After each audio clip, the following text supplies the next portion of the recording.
Ah, wow, wow, wow.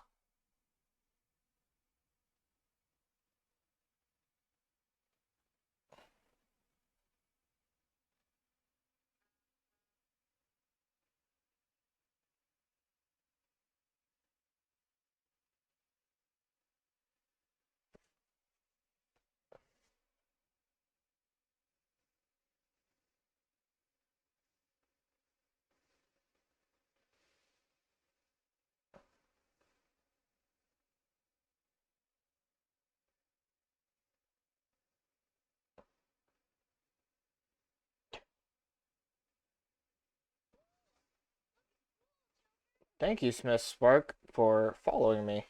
I appreciate it. That was kind of sudden.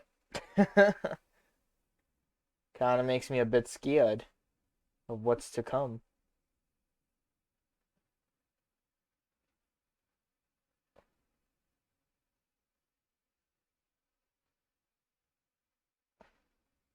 Sorry, I'm like messing with some settings right now. Or not settings, but like messing with my phone. I hope I'm not lagging today either. My phone has been having some interruptions with the Wi-Fi. Well, not Wi-Fi, but my service. Which is very scary because I don't want that to happen.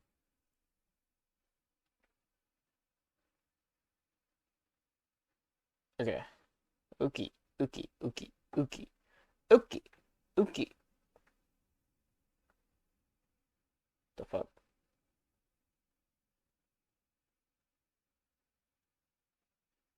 I like how Smith Spark sent me a random message in the whispers. I appreciate it. It's okay to talk on the chat if you wanted to. But yeah. So far, it seems okay. I don't know what the fuck I did. I just kind of went through a whole trial and error to see what I could fix, what I can't fix. Honestly, don't know what the fuck what the issue was. Um, the reason I'm saying I don't know what the issue was because my avatar right now that I'm using, um, was like very reacting slowly, like movement and everything, and I was like, I don't know what's like happening with this. But hey, it's working. So let's get into this.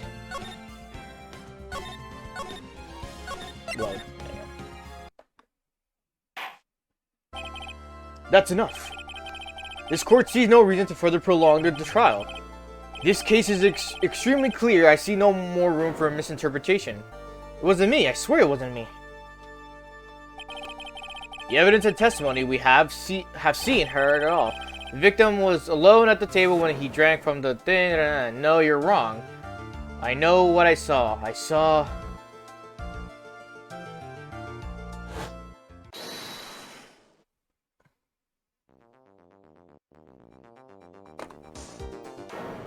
someone else there. A man. He's the real killer.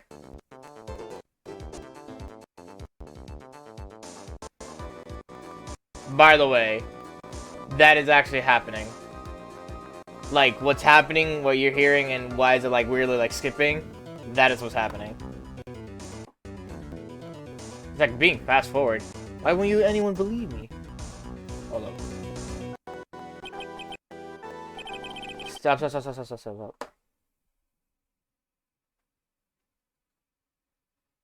Hold on, I'm, like, trying to... What is actually happening? Is it something that I can't see that's, like, when I have this opened?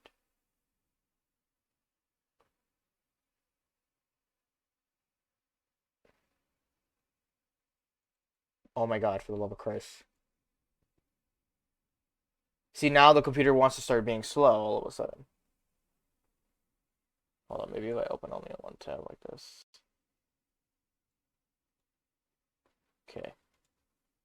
Wrong tab, what the Good shit, me.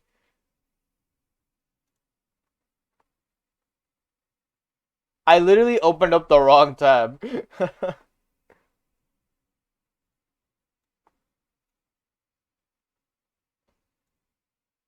And close all these together. Just have this one alone. Did I tell you I went to a concert? Wasn't it the one at the formula thing that you said before?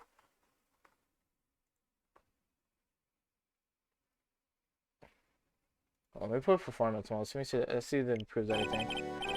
I say that pretty much wraps up this case up and everything. Mr. Wright. This court finds the defendant guilty. Okay, I'll put it on performance mode. See if that makes it better. In quotes, I guess. Having some issues. I'm having issues. I told you because I was so excited to share with you. I mean, you told me the day that you were doing that whole thing. The start of a new year always makes me feel like I can take the whole world.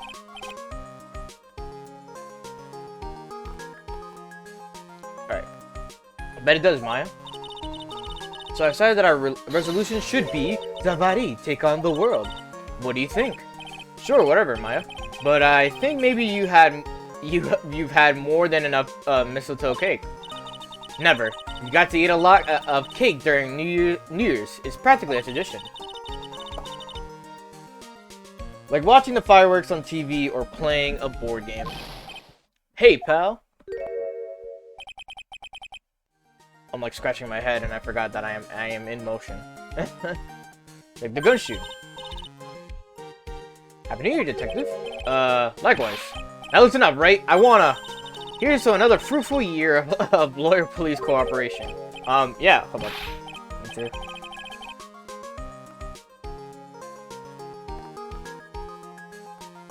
Cleaning my glasses because I'm a bun bat. There you go. Okay. Oh, yeah, me too. Alright, pal, you've got some explaining to. Have you got a holiday present for me, detective? What? Well, here, have this. It's really nothing much, but, yay, thanks. Look, pal, we need to have a talk. Take a seat. Hey, what about Pearly? You haven't forgotten her present, have you? No, yes, no. Are you doing this on purpose? Haha, guess I'm busted. How did you like my first practical joke of the year? Very funny, pal. Now, let's see how funny you think it is when I show you this. What is it? A magazine? Hey, I want to see. Deadly poisoning brings guilty verdict. Defense attorney Wright trounced? Trounced? Let me see that. Defense attorney gave an almost childless amateur performance yesterday. What the heck is this? It's a report, pal, about you. Isn't this? Mr. Wright must take full responsibility for the ruling in this case. Well, and don't tell me you don't remember anything about it. But I don't remember anything about it. When was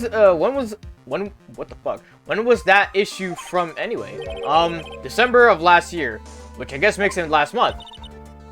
Which makes it old news, you mean? But I wasn't involved in a poisoning case in December. What does trounce mean? I don't know. Like, I guess reputation-wise, it's bad. Like, in a sense, that's what it means. So what do you think this is all about, Nick? If it wasn't you, pal, then that leaves only one possibility. No way. You don't mean... a phony, Nick? This must be Gumshoe's idea of a joke. Guess he's starting off the year with one, too. We don't need to know for real, I guess. So, I know, I can't explain it. Like, I know it, but I just don't know how to explain it. So what are you gonna do about it, pal? What do you mean, what am I gonna do about it? Well, it's your fault that the judge found the defendant guilty in this case. My fault. How do you figure that? Because the Phoenix Wright is super famous now. Well, maybe only sort of. Yeah, see what happens when you hot shots start getting too full of yourselves? But I didn't do anything wrong. At least, not that I can remember. Better make this right, pal, now. And that means taking the case back to court, got it? Sounds like we got our first case of the new year. Let's tackle it with gusto. I don't know, the judge already issued a guilty verdict once in this case. It's not going to be easy to get it overturned.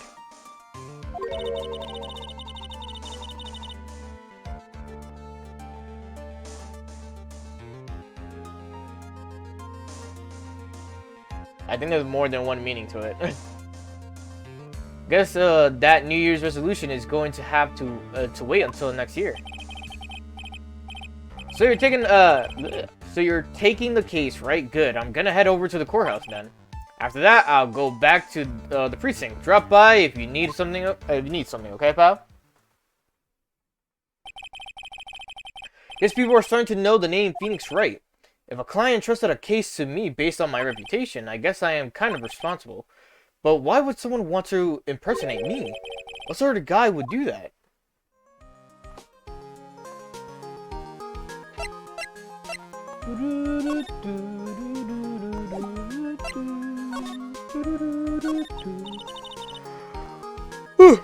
So what's our first move?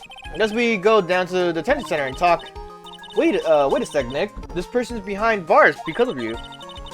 Whoever it is isn't going to be jumping at the chance to meet you, right? Hey, let's get one thing straight. It wasn't me. It was the fake me that did this. I wonder if he looks exactly like you. You're phony. Is it Jin F? Is this supposed to be backwards for Phoenix? I mean, I hope not. What kind of name is it for an evil double is Jin F? I don't know how to pronounce it. Anyway. Nick, I got it. If you're going to ask whether I've got a twin brother, the answer is no. Spoiler sport. Spoiler sport. You notice Gumshoe was acting weirder than usual, or was it just me? What do you mean? I mean, he was really worked up. Like a guy who's just found out he's going to be a dad or something. Yeah, I guess he was acting kind of strange. Maybe he realized he's got strong feelings for you, Nick. Considering how we interact, I seriously doubt that, Maya. I read everything.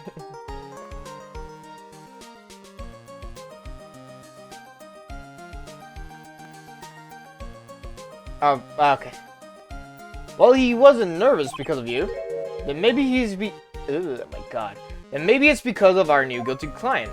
Alright, let's move to the precinct. Or not the precinct, the detention center. This is so nerve-wracking, waiting to meet our new client. Wonder just what kind of person you tricked and got found guilty. Keep it down, Maya. That kind of talk could ruin me. Ah! How could you, Mr. Wright? How could you do this to me? They put me in solitary. I haven't been able to stop crying. Aren't you? Yes, I am. I am totally and utterly let down. Ah, you? Don't pretend you don't know me. It's me, Maggie. Remember? Maggie Bride. Maggie's back. Maggie Bride, ah! Now has haters. Maggie Bride, she's the policewoman I defended that one time. She was accused of murdering her lover. He was a cop, too. What are you doing in here? Didn't I get you a quick... Oh, sure, very funny. After that fifth-rate defense job, you come in here and start making jokes? He was like the first case from the second game. Better hurry up and tell her what happened, Nick. Oh, I see. That's where we stand right now. I'm sorry you've been caught up in another murder. My whole life has been nothing but a whirlwind of bad luck and failures. I vaguely remember her saying the exact same thing last time. But I don't mind. What's one more disaster in my life? At least now the real Mr. Wright is here with me. I won't let the world keep me down, sir. So, how come you're dressed like that, Maggie? Last year, you looked so sharp in your police uniform. I was fired after that incident last year. Oh, I'm sorry. It's okay. I don't mind one bit. I enjoyed being on the force, but I think it was time for me to move on. So, what do you do now? In the second act of The Life of Maggie Bride, I'm playing the role of waitress. A waitress? Yes. In a French restaurant. It's a small place, but it's quite fashionable. My charming smile and sharply figure came through for me. And the owner, Mr. Armstrong, hired me straight away, sir. And then you got into this mess straight away, right? Yeah, you could put it that way. I forgot her. It's fine. I remember her, so that's fine. This whole mess started on the 3rd of last month, and it happened at Tribulations. 3 good? Tribulations? Yes, it's a restaurant where good service and a friendly smile are always included. Oh. There were 2 men at the table both drinking coffee, and then...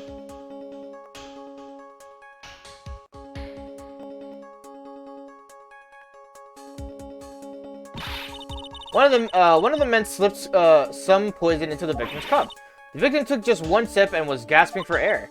I was so shocked I passed out. Hey, hold on there, Maggie. What? You keep calling the guy the victim. Didn't you know the guy who was killed? Not at all. I've never even seen the guy before. Oh. So she wouldn't have had a motive to kill him then, I guess. Then and the other man, the killer, I saw him, right? Oh, you saw him, right? Of course. A good waitress must be attentive to the clientele.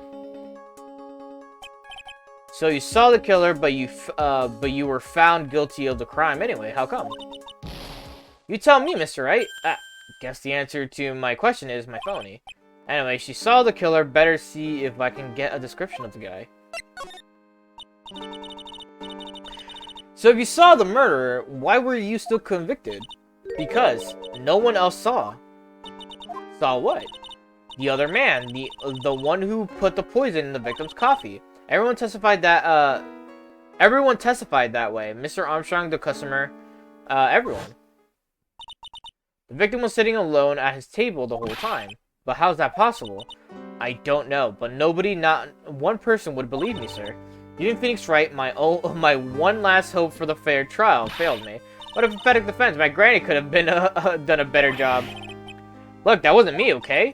And then they found something a bit incriminating in my apron pocket. What? A small bottle of poison. What? Poison? It was in your pocket? Well, I passed out when the victim collapsed. The killer must have slipped the poison into my pocket when I was unconscious. And no one else saw this other guy. No, sir. That's what everyone said, but I don't see how they could have missed him. The other guy.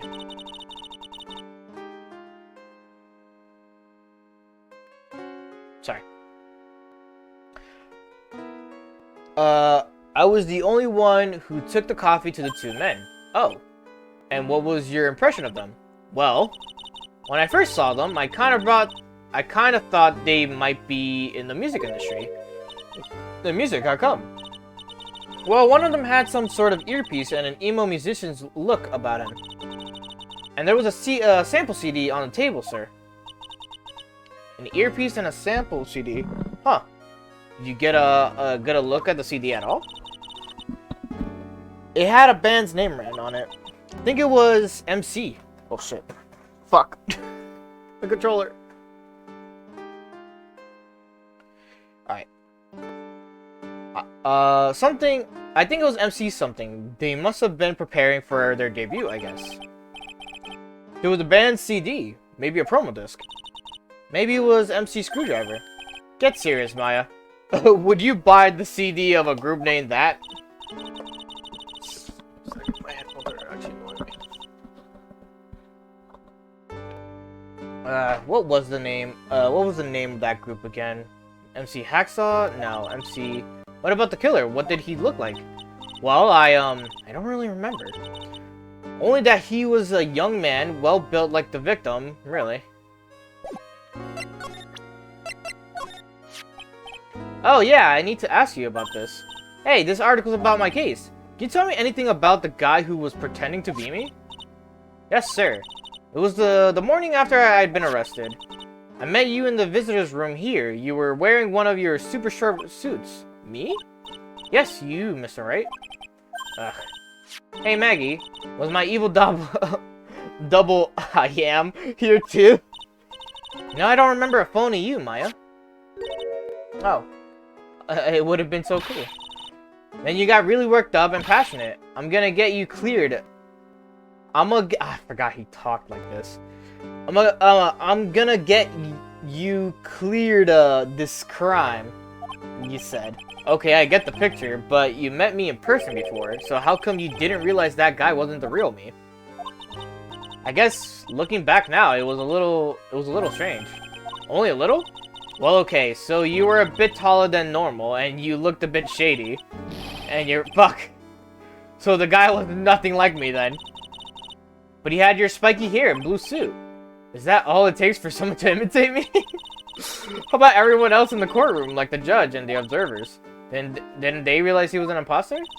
Everyone had these big question marks on their faces, but it seemed that no one wanted to say anything, sir. This case just keeps getting weirder and weirder. Mr. Wright, do you think it's possible for to get a retrial? Probably. The court ruled in the absence of a genuine defense attorney, so we should be able to get a retrial. Mr. Wright? Do you think we'll win next time, sir? My life has been a full-course meal of bad luck, complete with defeat for dessert. Since I was 6 months old, when I fell from the 9th floor of my apartment building, I've been hit by all sorts of vehicles, gotten sick from all sorts of foods, failed at almost every test I've taken, experienced almost every kind of disaster. I even landed a phony lawyer when I had the misfortune of being accused of murder. But I will survive, because Maggie Bride always lives to fight another day. And one day I'll find it. Just you wait and see, sir. I'll find that one single moment of good luck. Zin. Zin, is really gonna pay for this. What are you staring at me like that for? But Miles right. Whoever it is that thought it was a good idea to use my name and get an innocent girl convicted of murder had better watch out. We'll find him, don't you worry. We'll get Zin for you. Thank you. Oh, I'll tell you where Tribulations is then. Right, the restaurant where the murder took place. Yes, sir. When you go, please tell Mr. Armstrong I said hi. Sure, all right, Nick. Sure. All right, Nick. Let's go check out the restaurant and its food. You trust me? Okay.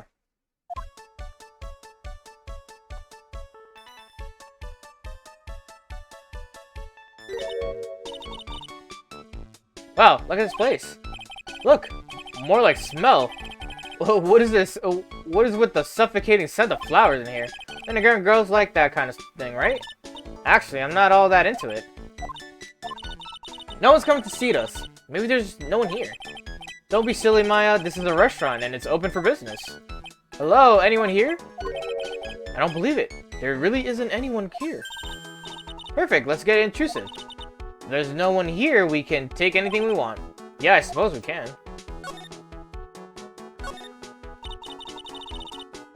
It's a rack full of fashion magazines and they're all in French. Why don't you try wearing something a bit more chic sometime, huh? Yeah, I guess I could. I'm always in my accolade clothes, aren't I?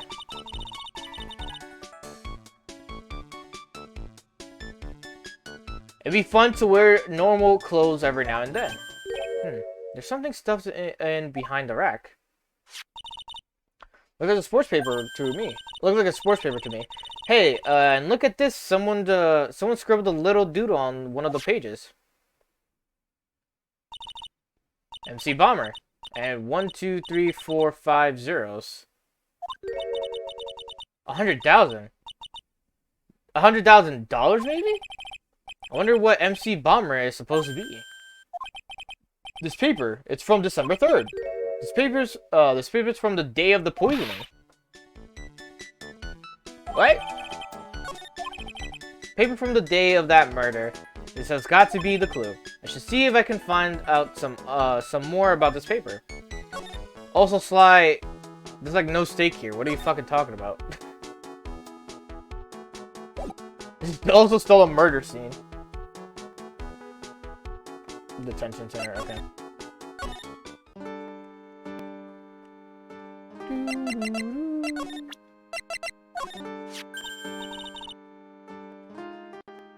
Oh, sports paper. Let's see. Did Gutson Braun manage to defend his heavyweight title? Sorry, Maggie. That paper is actually a month old. It's from the day of the murder. And Gutson got knocked out yesterday, I'm afraid. Oh no. I found this paper in the magazine rack at Tribulations. Really? That's strange. Tribulations doesn't get newspapers. Mr. Armstrong says he's not really fond of them. Then maybe one of the customers left it behind. Anyway, what I want you to take a look is at this scribble here. Aha! That's it, sir. MC Bomber. That was the name that was written on the CD. Just as I thought. I guess it was an MC Screwdriver after all, huh? So that $100,000 must be a down payment for the record deal, right? If someone gave me $100,000, I'd sing for sure. Master Karain or the Spirit Song or even Maya's theme. Okay, Maya. So if the sample CD was on the victim's table, that means this newspaper may have belonged to the victim. You're right. So the victim left this behind on the day of the murder, huh? I think we better step up the investigation, don't you, Nick? Back to Tribulations. The amount of what's it called? Backtracking in this is actually annoying. Ooh la la, bonjour! Welcome to the Tribulations. Oh, hello. What happened to Maya? She's frozen stiff. Bienvenue. Welcome to my petite restaurante. Huh. Bienvenue? Oh no, my petite tulip. Huh, me? Look at his face. Like a kitten rejected by its own mother, you are fatigued, non? Alors, you need this. An aromatic bath oil melon of Le Neroli and La Rose. My personal recommendation. Jesus. Are those eye contacts? I don't think they are. Zesty chef. You think I need what? Oui. Just add no, it's oil actually. Just add a couple of drops of these mixture to la bath water and voila. It will soothe your body and your mind. It's simply fantastic. Really. And for le monsieur. Who? Me? Look at that face. Like la puppy rejected by life itself. You are fatigued, no? For monsieur, I recommend this. Oil of bergamot. And maybe an hint of wee.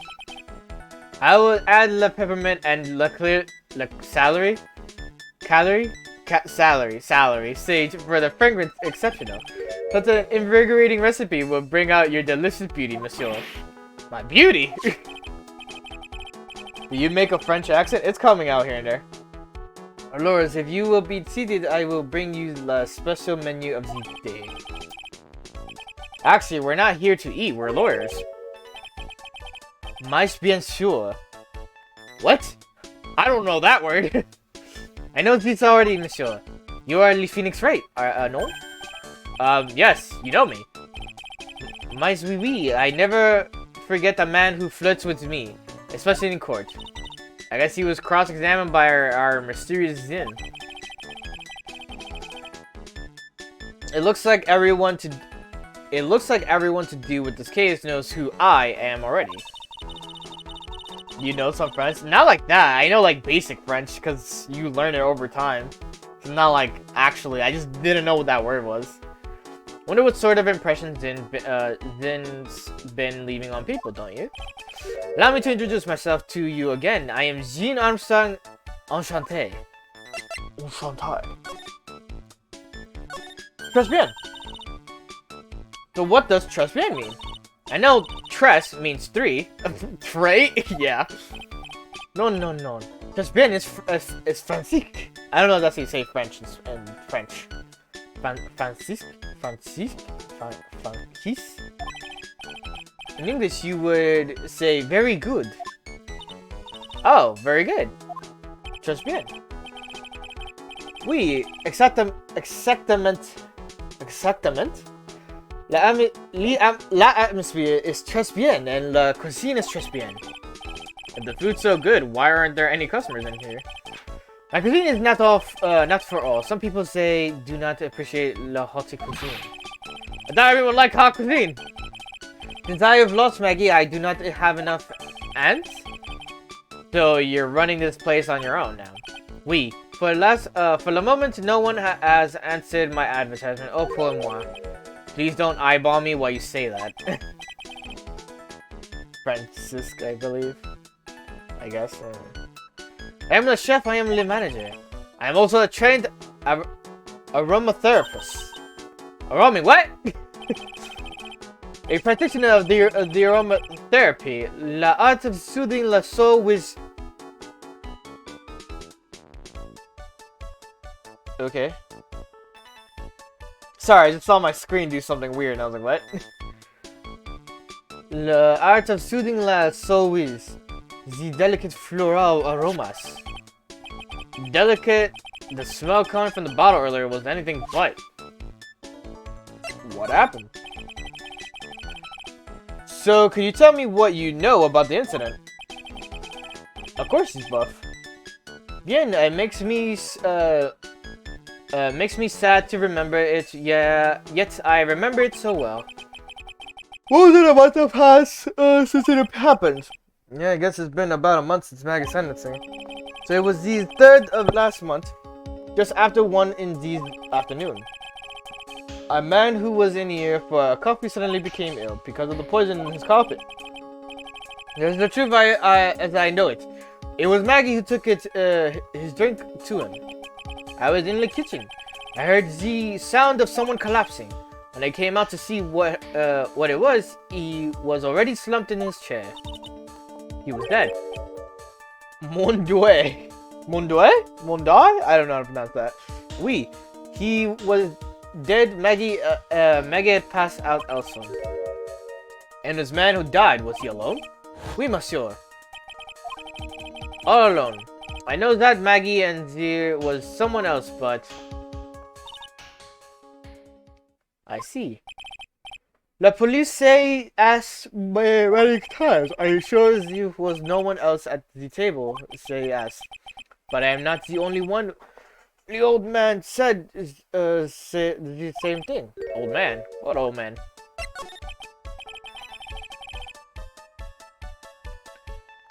So who is this old man that you mentioned? I don't know why I had a fucking moment there. Oh, Mia's here. Wait, why is Mia Godot here? They should not be added yet until later. The prosecutor who is shrouded in mystery. He seems to know me somehow. Miles' older sister and my eternal mentor in life and law passed away 2 years ago. I like how they do let time pass in this game.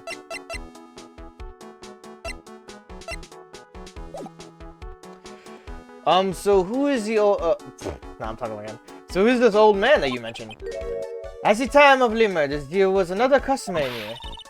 The game is foreshadowing? I mean, I guess. I think foreshadowing is when they mention someone, and then it's revealed. What? Someone else saw it? Mais oui, as... You okay with us that day? At the time of the murder, it was here, and I saw it too. We said the same thing, that there was no one else at the victim's table. But Maggie swears there were 2 people. Mademoiselle, la lawyer, he could not prove this, no. About the lawyer, that was not, that was me, I presume. Must bien sure. Wow, he's the first person who said that it wasn't me. Don't kid yourself, Nick. Now, who's the one making stuff up? Maggie. Maggie was a policewoman once. Is it not pass? Yes, but she had to quit for reasons beyond her control. Oui, she was the suspect of the murder investigation, no? Oh, you know about that. That is why I gave to her la perfume for la happiness perfume. Oui, blended from bergamot like I have given to you before, but she's been arrested again and found guilty this time. The true natural aroma of unhappiness must have been very strong. Just admit it, your perfume doesn't work. I am not surprised. She was the prime suspect. After something like that took place before my very eyes. Something like that? What's this guy talking about? Does this mean Mag did have a motive? You got to ask this guy for more info. Stat. When Maggie took the coffee over to the victim, did anything happen? Oui, I suppose you could say so. But what happened? No, it was nothing. Look, Maggie says she didn't even know the guy, but she's still been indicated for murder. The prosecution must have come up with some kind of motive. Oui, it is very true. If there was anything at all between Maggie and the victim, it could be relevant. So please tell us, anything you know. 3 Starlocks. No way, what are we going to do, Nick? What are we going to do, Nick? What are we going to do, Nick? We'll just have to remove— What the? What's wrong? The Magatama, it's gone. Huh? I had it in my pocket, but it vanished into thin air. What?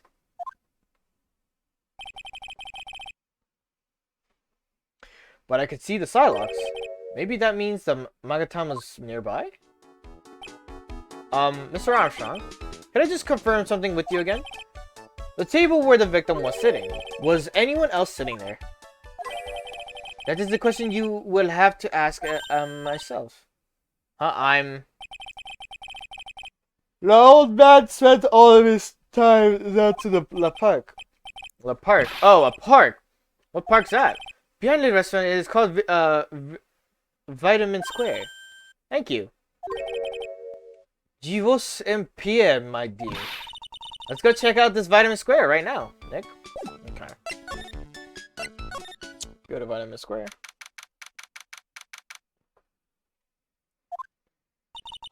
This is Vitamin Square. Yeah, I see where they get the name from now. The fruits scream vitamins at you. Hey, Nick. That's the guy, right? Isn't that the old man Mr. Armstrong was talking about? That grouchy-looking grandpa? He's throwing seeds out for the pigeons. Maya, he's not throwing seeds for them. He's throwing seeds at them.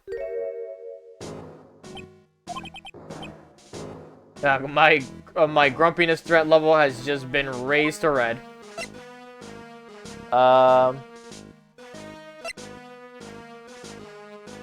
Wait, what? Oh.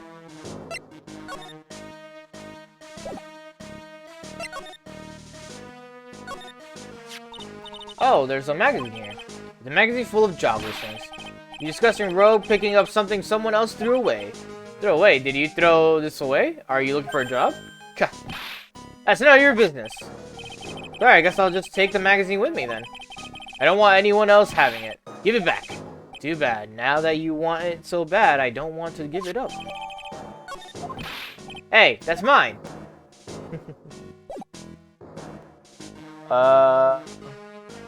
Looks like she'll leave you for now. There's nothing you can do. Wait, what? Oh. Examine. It looks like it's full of jobs. The job listings will be added to the court record. Talk to him if you want. But he won't say anything except throwing speed at you. So moves to trust brand. Okay. Present job listings. Mademoiselle! Yes! Are you looking for a job? What? No, I was just... Let me see. Your style is un peu different, but you have a good face. Different. But listen to... I can't even say that, but... Felicitations! You have passed. I will hire you. Ben, come with me. I will teach you everything that I know. Nick? Help! I don't know whether to laugh or feel bad for Maya. Maybe I should do both. Okay. And then... So we moved to the detention center to leave Maya here. Okay.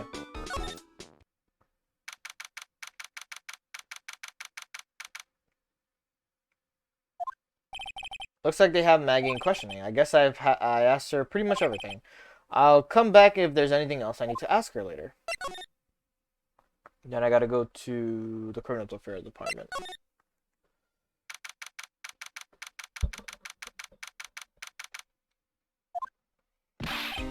Well, pal, have you found the evidence yet? The one that's gonna find her innocent? No, not yet. We've only just started our investigation. Well, whatever you need to know, I'll give you the dirt on it. I'm putting off all my other cases for now, pal. Gumshoe's really fired up about this. Oh yeah, one more thing. The retrial's been approved. Court sitting at 10 a.m. tomorrow. And Godot's gonna be the prosecutor. Oh, him. Now listen up, pal. If Maggie's found guilty again, yes. Oh yes. I'll make sure you get locked up good for it. Got it? Got it.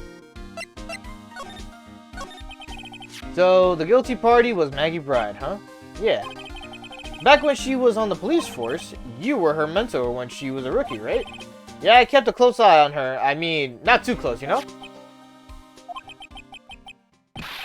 Hey, what's with the funny look, pal? I was just her. It wasn't anything like. Look, sure, I was her boss when she was doing her training, but that was it. Nothing happened. Gumshoe sure is sweating up a storm over nothing. Ah, so that's it. Oh, our big old Gumshoe has a little crush on Maggie. I don't like her or anything. Don't stop gossip with Maya about this later. Look, pal, don't tell anyone, okay? You gotta keep it a secret, got it? Sure. And would you mind not guessing what I'm thinking all the time? Hey, tell your face, pal, not me. You'd have to be blind not to see what's on your face. So I was wondering, could you fill me in on the victim? Glenn Elg. Glenn Elg? He was a computer programmer. I see, a programmer. He was just a regular Joe working for a small-time computer firm. Maggie never had any contact with the guy before that day, and all she did was take him his coffee on the day of the murder, pal. Yeah, Maggie also claimed that to have never seen the guy before. Did the victim go to the restaurant often? Not according to the chef. He said it was the first time he's seen the guy. A programmer and a first-time customer at that. What possible reason could Maggie have had to kill a guy like that? That's what I thought. But a motive was still somehow established in her trial. You're kidding. What was her supposed motive? Sorry, pal. I'm real busy. I haven't even got enough time to sift through the papers. Look into yourself, okay? What could this motive have been? Investigation. This isn't really a proper investigation. I'm kind of working on it by myself. Oh, that's right. The judge already ruled on the case, and all the evidence is in already. The only problem is with Maggie's testimony. Yeah, it doesn't sound very good for us, huh? Look, pal, I got a mountain of papers on this case to look over before tomorrow, so I'm just gonna say this: Maggie Bride's no liar. She's okay. So she's a bit out there, but a bit off base sometimes. But she was a good cop. It's not exactly complimentary, you know. But what do you think really happened?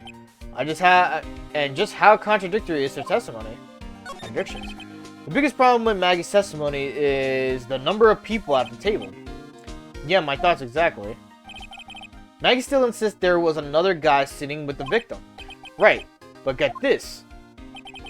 Everyone else in the place says the guy was alone, even the chef. And then there's that CD.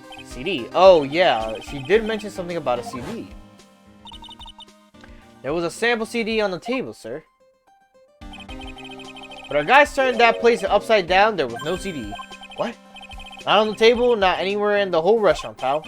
But didn't Maggie say the victim was wearing an earpiece too? Yeah, like the fucking scouter. Yeah, but that was for the portable radio in the front pocket of his hoodie. A radio. You didn't have a CD player? You got it.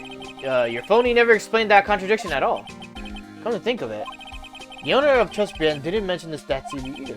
I don't know why, but I get the feeling Mr. Armstrong has got something to hide. Goes up to sports paper. What's that, a sports paper? Yeah, I found it in the magazine rack at Tribulations. Dated the same day as the murder. You may be onto something here. Take a look at this. See this writing here? MC Bomber. Hey, what is it? I've heard that name somewhere before. Yeah, MC Bomber. Wow, he actually seems to be thinking for once.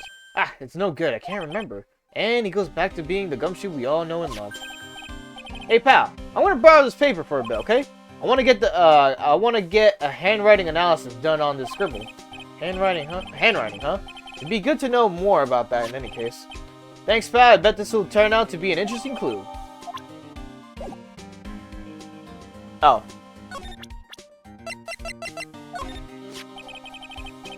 Chef, I trust Ben, huh? You know what that chef said to me? Ooh la la, your body is full of toxins. And he gave me this bottle.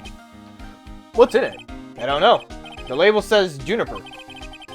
I'm under orders to put a few drops of it in my bath every day. Under orders? Yeah, you know, there's something about that lady, I mean, guy. Huh? Oh, yeah, you can't stop thinking about him? Not like that, pal. Give me a break. He's not my type. I mean, I can't stop thinking that he's involved with this case somehow. Sounds like he knows a little something more about our charming chef.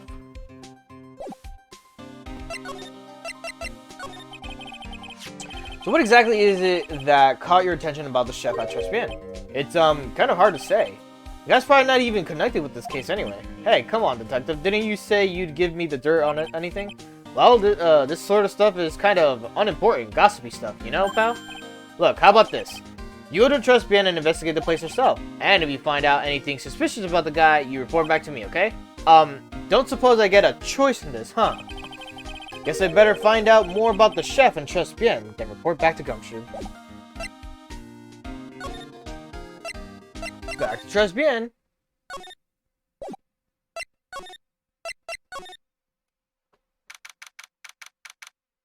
Tribulations 4. Alright.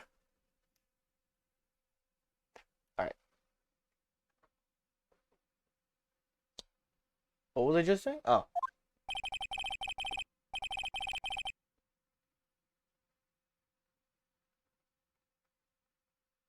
What am I doing? I'm like scrolling past where I'm doing. Alright, cool. The scent of flowers sure is strong. It's almost making me dizzy. Oh, hello. Oh, hello. Who was that just now? A customer?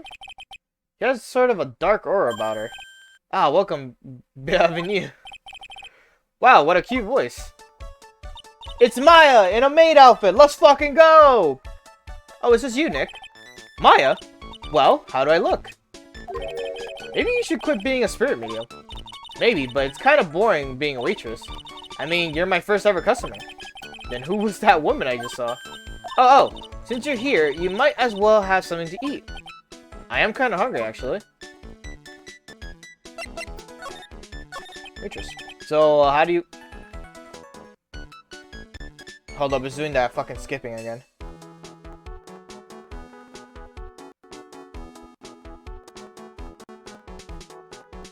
What is actually happening? Is it my Elgato? I hope it's not the Elgato, because that's gonna be a fucking pain in the ass to fix. We chillin'? What's happening? I guess we're chilling. So how do you like your new job, Maya? I never knew there was so much for a waitress to do.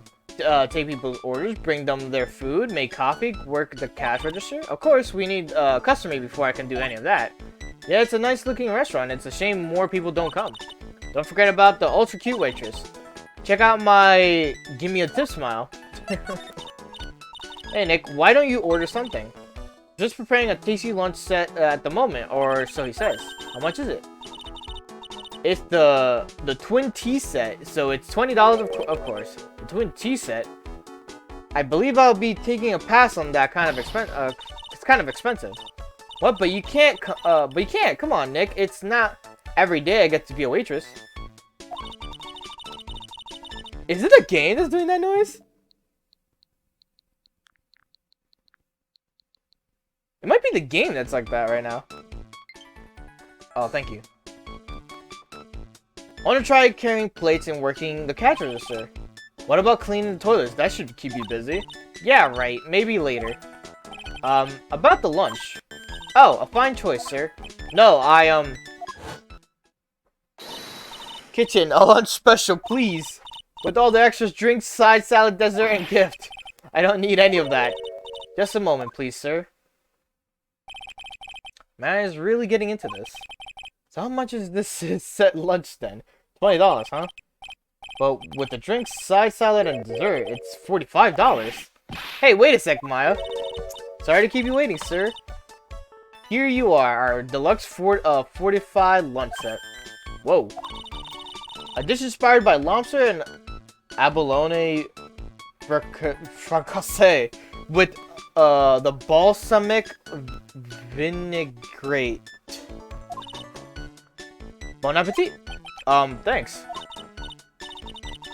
Come on, Nick, hurry up and try it already. Lobster, huh? Alright, down to the hatch it goes. Well? Are you hungry, Maya? I'm starving. Here, it's yours. Really? Remember, Maya, my wallet doesn't print money, so you'd better polish off that plate. I just remembered. I got to clean the toilets. Hey! You can't be in that much of a hurry to clean the toilets.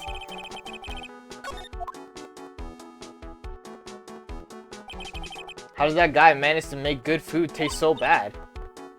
Hey Nick, you want to take a peek at the kitchen? The kitchen, huh? Not a bad idea. Now, what was it that Maggie said again? In the kitchen, you'll get to see all the chef's greatest secrets. In the kitchen? That sounds tasty. Hey, wait up, Maya! What is it? I'm pretty busy right now. Where are you going to show me around?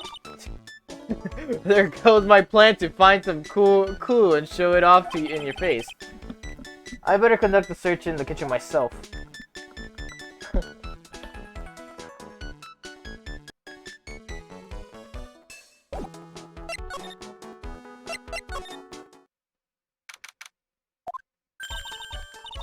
This fucking song. And here it is, the famous trash bin kitchen. It's my first time in here too, actually. There's a...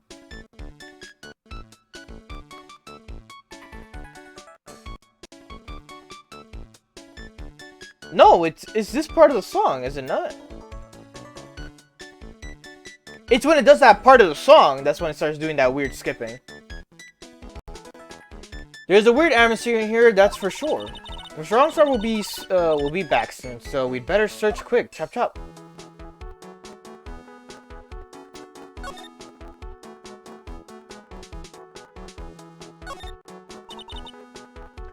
Now I know I'm in a French restaurant. I never heard of most of these seasonings. Hey Nick, this container has oyster sauce. What's that?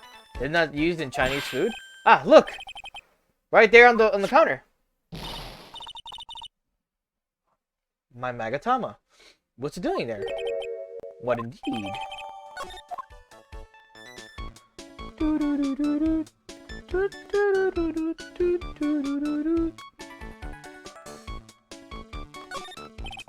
What's this? It looks like the treasure chest or something. Wow.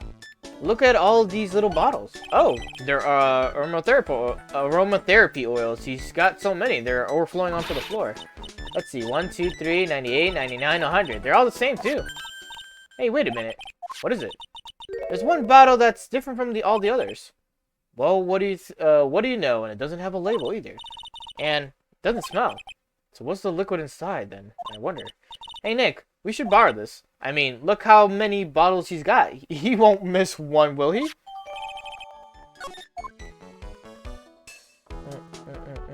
And then we go to Vitamin Square.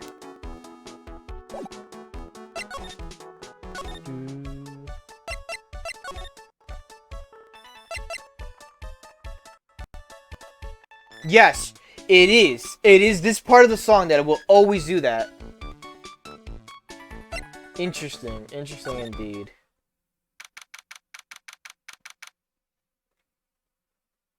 So it's a song that's been having an issue, not my stream.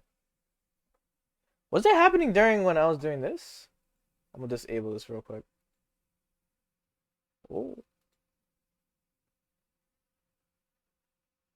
Ah.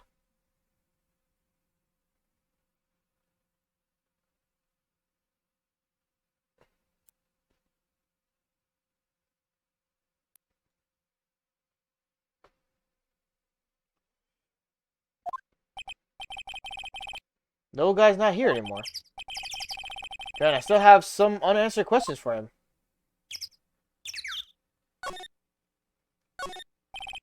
A scooter, huh? Who leave it right in the middle of the park like this? The wheel guard and the light are busted.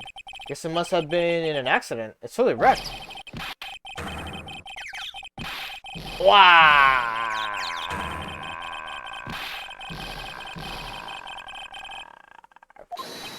Hey!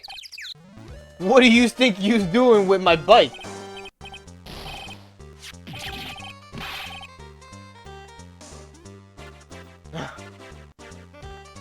You've been messing...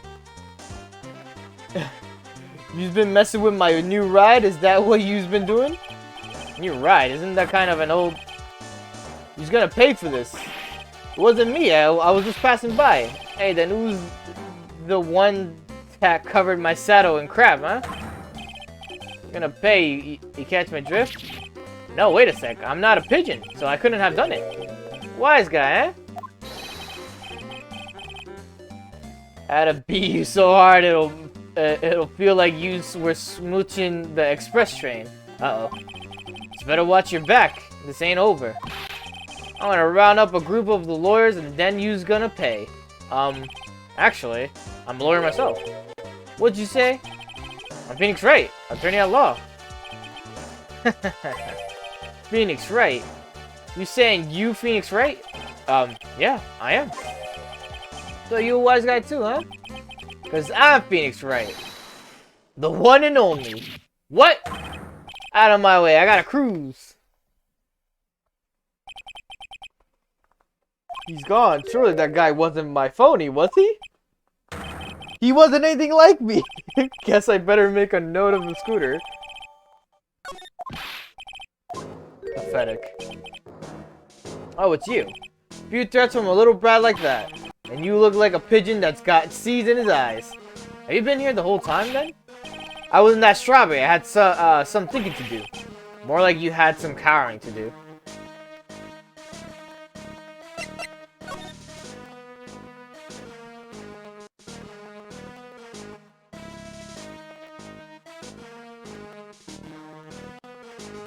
Okay. Excuse me. Would you mind if I had a word with you?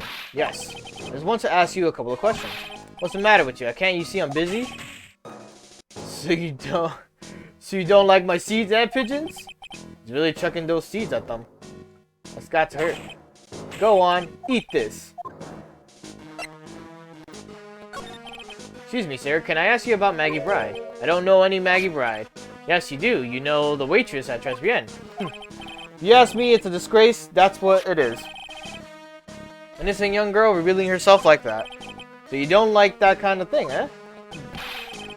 What are you trying to say about me, boy? Explain yourself. Nothing. I'm not saying anything about you. I know your kind, you young ones with your spiky hair and your fancy suits.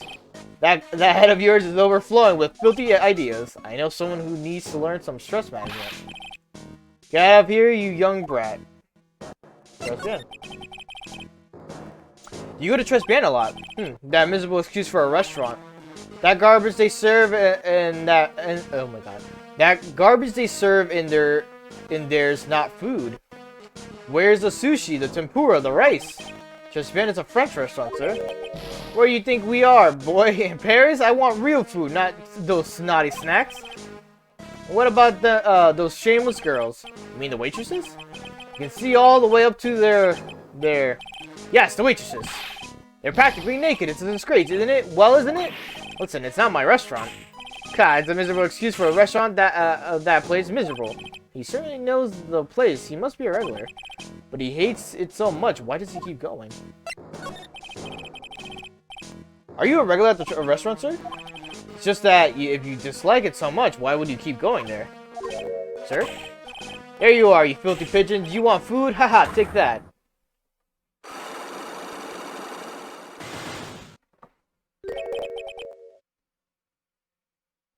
I knew it. This old guy has got something to hide, but what could it be? He's the old man, the second witness. Yeah? Glad you caught up. Like, honestly speaking, glad you caught up, because what?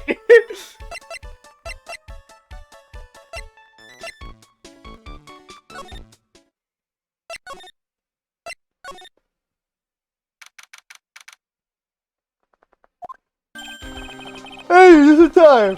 What did Detective Gumshoe? Lab got back to me about the newspaper you gave me. Must mean the sports paper with the memo script on it. So, what did they say? Did the analysis turn up anything? They said the doodle was written by the victim, Glenn Elg. No doubt about it. I expected as much. The victim took the paper with him to the restaurant on the day of the murder. That's our best interpretation of the facts of this moment. Give me like a second here. This is getting me annoyed, actually. I don't know if it's the game, but I'm gonna reload it real quick. I think it is the game. The sound is being so weird.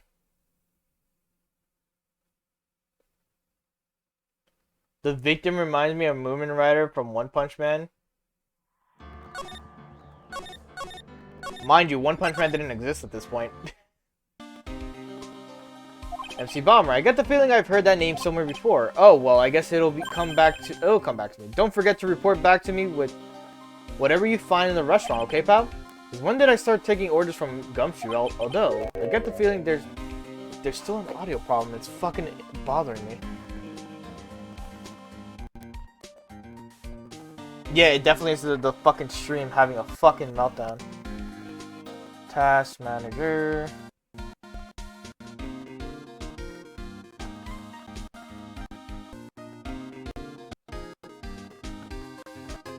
Honestly speaking, what the fuck is happening with this game? Or not this game, but like, is it my computer? Like, this is the thing that I truly hate. Not being able to figure out if it's my computer, my Elgato, the game itself. Like, I have no idea right now, and it's annoying.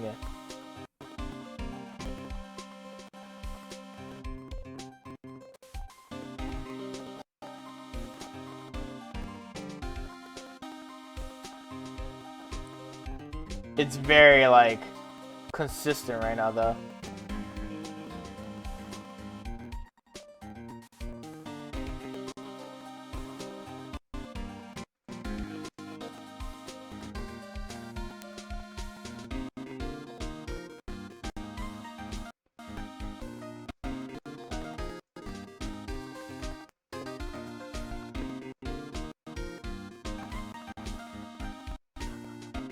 You hear this, right? It's not just me who's hearing this music play like this.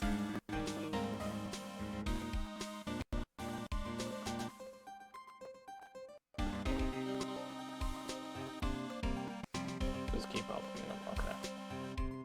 Yeah, okay. I'm like, I hope I'm truly not losing my mind right now.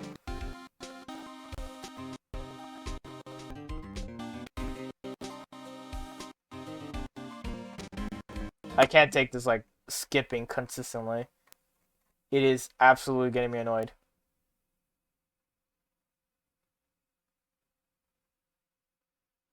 Why are you using the GPU engine? Hold on, let me end the task from my Google Chrome real quick.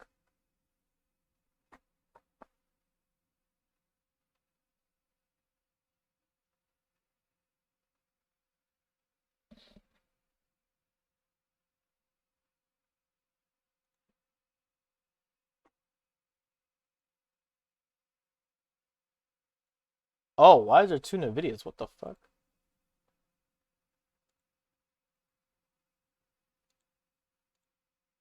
Interesting.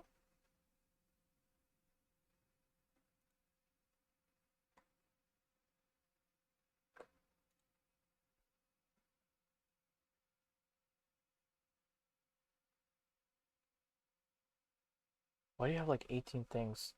What the fuck?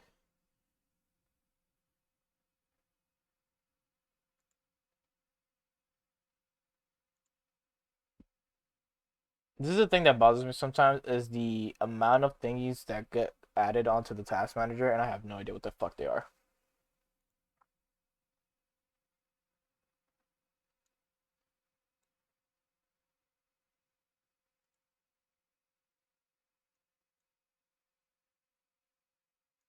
Well, these are needed. CPU disk and impact on power consumption over time. What's the difference between this one and that one?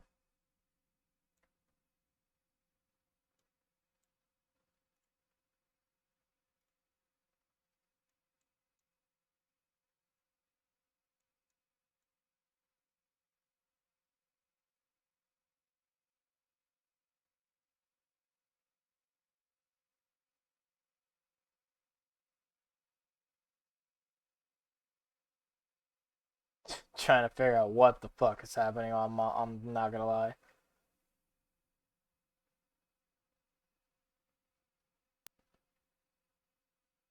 It does. That's the thing. It does feel like it's constantly doing that. I'm like, I don't know why. Client server runtime process. Client server runtime process. What is this? CSRSS. What is a client server runtime process? Client server runtime process is a Windows process that was responsible for handling the entire graphical subsystem during the era of Windows NT. Yeah, it's also responsible for something else like managing Windows. Okay, so that's a keep. We keep that one. Okay, what is this other one we need to look at?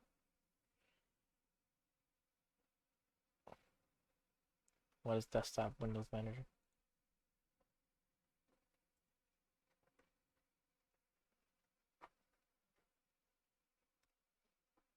Previously, desktop compositing engine.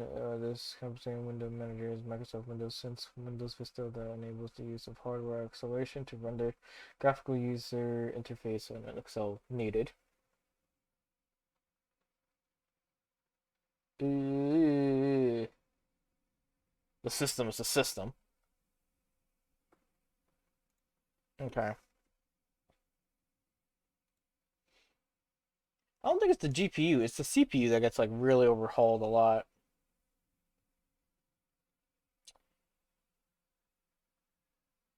Okay. Let's do this. I got an idea to possibly fix something. It's me turning off my VC face. See if that fucking like fixes anything. And if it does, that's gonna be a pain in the ass. Because that means I'm gonna have to turn it off for a while. Especially during streaming. Where are you? I don't know if it has my shit. It does not, which is fucking great. Oh, I remember why it doesn't work. Gotta get on the Discord. Oh my god, man. Yeah, I really need to invest in that PC now. I like that new PC for sure. Coffee. I'm gonna need your assistance. He's a smart boy. He knows better than anyone. Fucking, that was loud. Let's see. Go to this one. And then go to Shadow Realm. Doesn't matter if Malone, but yeah. Okay. So we're running with this for now because, you know, the usual. But let's see if that fixed anything.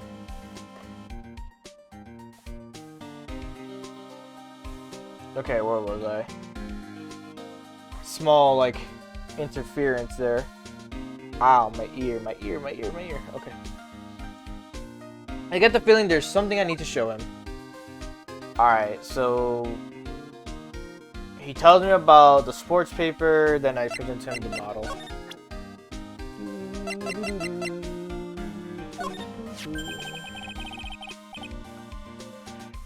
You got one of those aroma bottles too, huh? Only this one doesn't smell. Huh? I don't get you. This was mixed in with all the other aromatherapy bottles, but it's not the same. It doesn't even look the same. It doesn't even look the same. Wouldn't you agree? A cologne bottle that doesn't smell, huh? Smells like a skunk to me, pal. Mind letting me borrow that bottle for a while? I want to send it to the lab for analysis. The victim was poisoned, so the contents of this bottle are pretty important. Hunter was something funny about that, chef. You suspect Gene Armstrong? I've got the guy's number. I know what his secret is. That must be the same secret Gumshoe was talking about before. Guess I better fill you in on the details about this Armstrong guy's secret, I mean. What's his secret? So what's Mr. Armstrong's secret? You ever had lunch at Tribulations, pal? Yes. So how was it? To put it nicely, it was inedible. Hey, don't worry about being nice around me, pal. You and I both know that the reason that place is so empty is because of the food. I mean, the place is clean, and he's got a girl like Maggie as a waitress, so... Yeah, I guess it's probably the food. The real scoop on the guy is he's up to his ears in debt. Really? How much does he owe? Here's a copy of his loan contract. He's about $500,000 in the red. $500,000? Are we talking dollars? Yeah. Hey, it was sterling. If he was a sterling, he'd really be in trouble. Sorry, that figure just took me by surprise. Yeah, this case is full of surprises. And I'd be willing to bet the chef's got something to do with most of them. That's my hunch. Okay, so we got that out the way. He gave us that, so now we go back to Vitamin Square. The fucking back and forth in this case is actually abysmal, bro. Alright, this is where it started. The fucking song having a problem.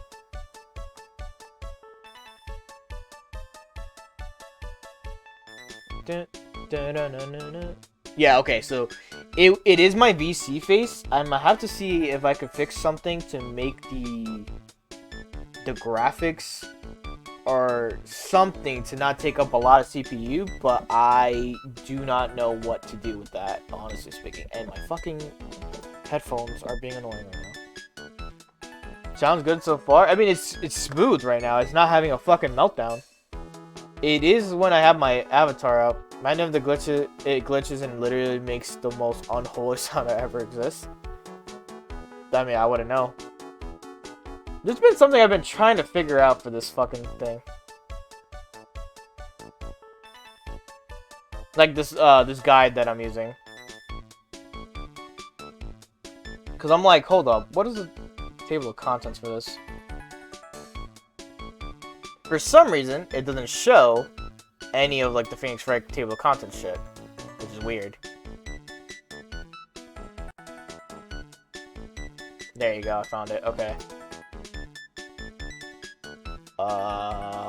We are in the recipe turnaround, right? Okay. So what I'm looking at right now is just... So what I'm trying to look into is what are we doing, which is the investigation, and then we're gonna do the trial, and that'll be like the first half that we do for this today. But other than that, I got nothing else. Can I just like open this on here? Oh yeah, it's way better on this one.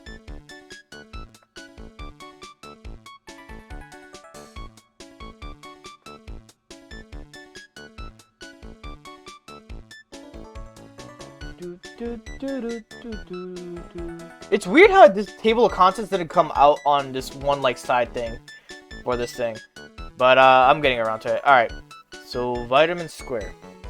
I don't know PC stuff, to be honest. In my defense, I don't know what CPU is. The CPU is what pretty much maintains a lot of shit, and like your computer uses a lot. So like, for example, my Streamlabs, yeah, my Streamlabs, my avatar, the program that I use for the actor, so VC Face, and I guess we could say Google Chrome as well. Anything that's like an active window, I guess, could be premise. It uses the CPU. So currently, on Streamlabs, it tells me my current usage on the CPU for the stream, which right now is around. It goes between 20 to 25, and if it goes like above 30, that's when I get like a lot of frame drops for the most part. But that's because of other shit that I have like involved in the background. But we want it lower, because if it's lower, then the stream will be more smoother. For frames, FPS is, frames. GPU is the one thing I don't really know, but I think it's supposed to be related to like this like encoder thing to make things work properly, I guess would be the premise. So this was using a GPU 1. This was using GPU 1, and my other stuff is using GPU 0. I don't know the difference between them. I'm not gonna lie to you. The only person I truly know who would know PC stuff like the back of his hand is Coffee. He's like a genius when it comes to this shit. I'll just look at him, explain all this shit, and I'll just be like, I did not retain all this information. Mine's looking at us and like, dude, the fuck? Go on.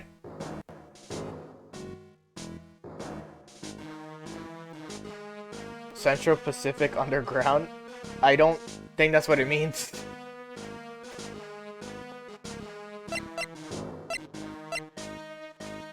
The Magatama. Take that!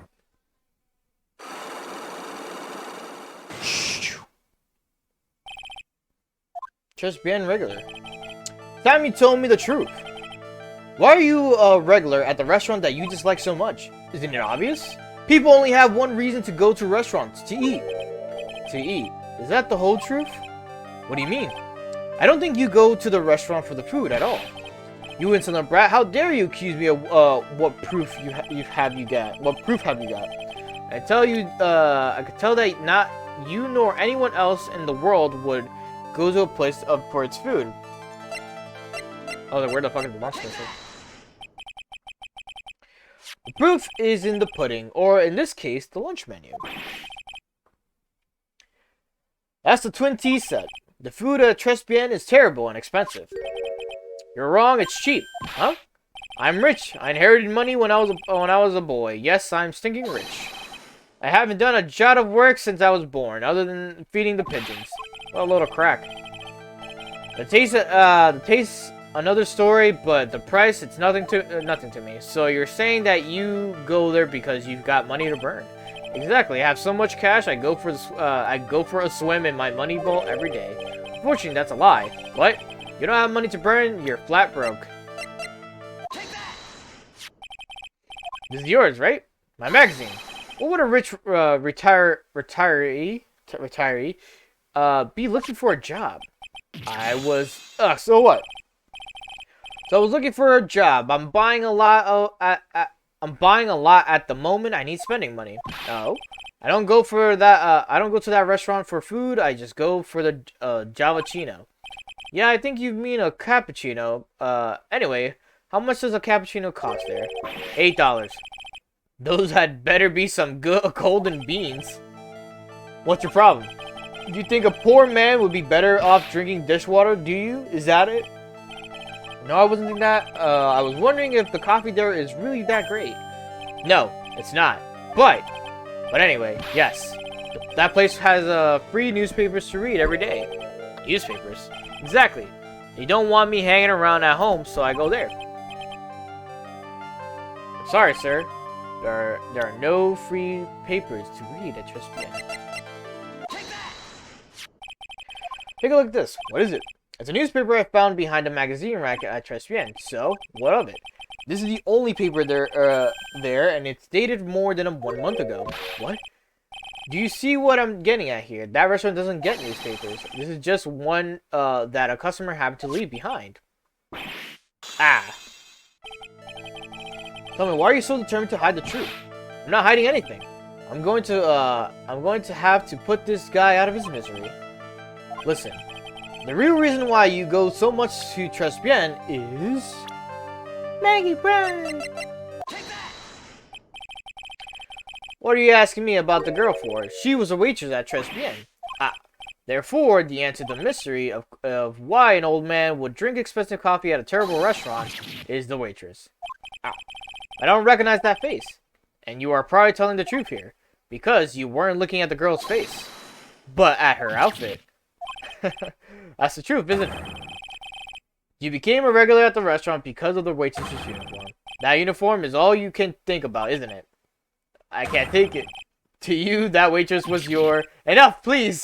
No more. Stop saying the word. Stop saying waitress. Stop it. Stop it. Stop it.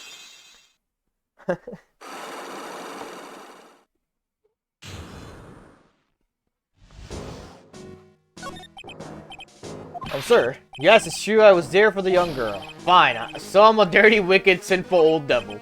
No, I didn't mean it like that. I even get one of those lousy cups of Javachino every time for $8. All because of the servant girl. Punish me. Lock me up. Really, that's not what I'm here for. You'll be the same another 20 years and you'll understand what it's like. You'll know how painful it is to be an old man like me. No, really, listen, sir. Stop calling me sir. I have a name, you know, boy. So show some respect. I'm Victor Kudo. Sorry, Mr. Kudo. Fuck, I forgot what the outfit is called. But it's supposed to be like a traditional Japanese outfit. What did I want to say? You young ones think you know it all, don't you? Well, I'm not saying another word. I won't tell you anything else. This guy was in the restaurant at the time of the incident, which means I have to hear his testimony one way or another. Don't believe this, I even broke his side locks and everything. I guess I'll have to try to get him when he's in the better mood. Trust me? Oh.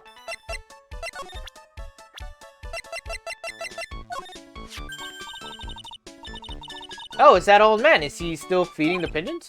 Yeah, he fed me as well. I got a bunch of those seeds in my eyes. Oh, ouch. Hey, Maya. Would you mind coming with me for a while? Huh? Me? Why? There's something I really want to ask that old man. Sure, okay. I'll just get changed. No, hang on. Can you go like that? I guess. Sir? You again. Well, I see. Nick, his eyes are burning into me. It's okay, I think it's going pretty well. Huh? You're still just a little child. Run along and play on the slide, alright? Play on the slide? We were so close, just a little more and he would have spilled. Pigeon. How can we crack this guy? Excuse me, please, sir. Quiet, can't you see I'm feeding the... God damn! Mia! Well, if you don't mind, sir.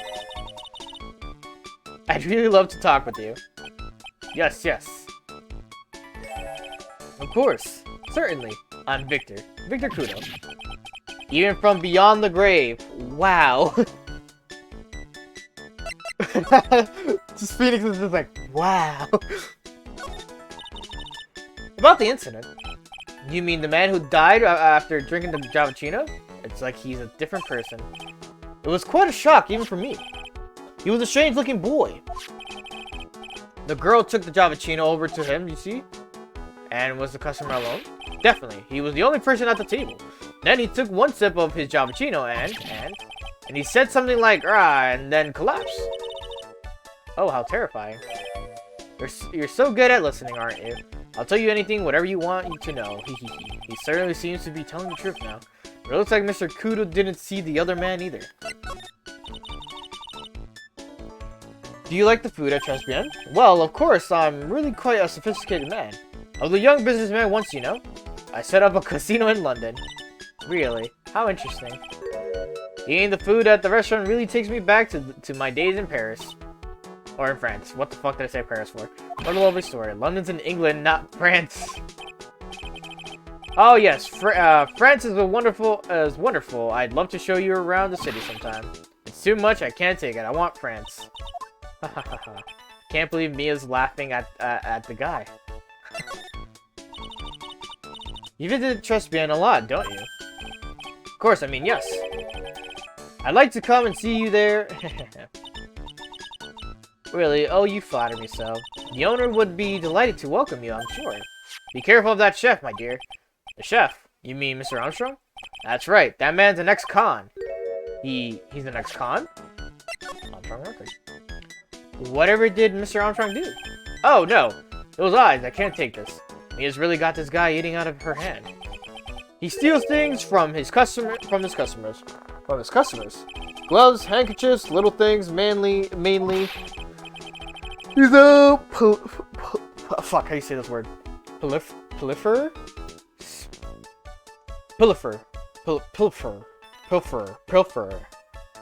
Pilferer. So you could be, you be careful around him, my dear. Are you sure about this? Of course. He was arrested for it once. I was there when it happened, having my Javachino. He really is a regular. Let me write you a haiku about it. Haiku? A Japanese poem. It'll explain all you need to know about that chef. Convicted before, a wicked man or woman, repeat offender. If he takes anything again, you let me know. If it's not too expensive, I'll buy you a replacement. Poor guy. He couldn't do enough for Mia. Okay, Phoenix.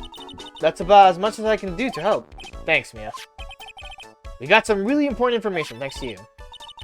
Honestly, I can't believe Maya called me for something like this.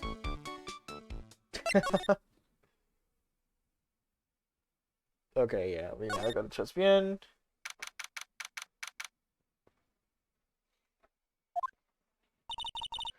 I guess it's about time to wrap up today's investigation. Had enough of being a waitress? Yeah. Plus, no one came to the restaurant. Ooh la la, Mademoiselle Maya. No, how can you leave me like this? I'm sorry. That reminds me. Mr. Armstrong had a sidelock or 3, didn't he? I'm going to have to break those. Mr. Armstrong, I hope you won't mind, but I'd like to have another word with you. Volunteers, of course. Take that.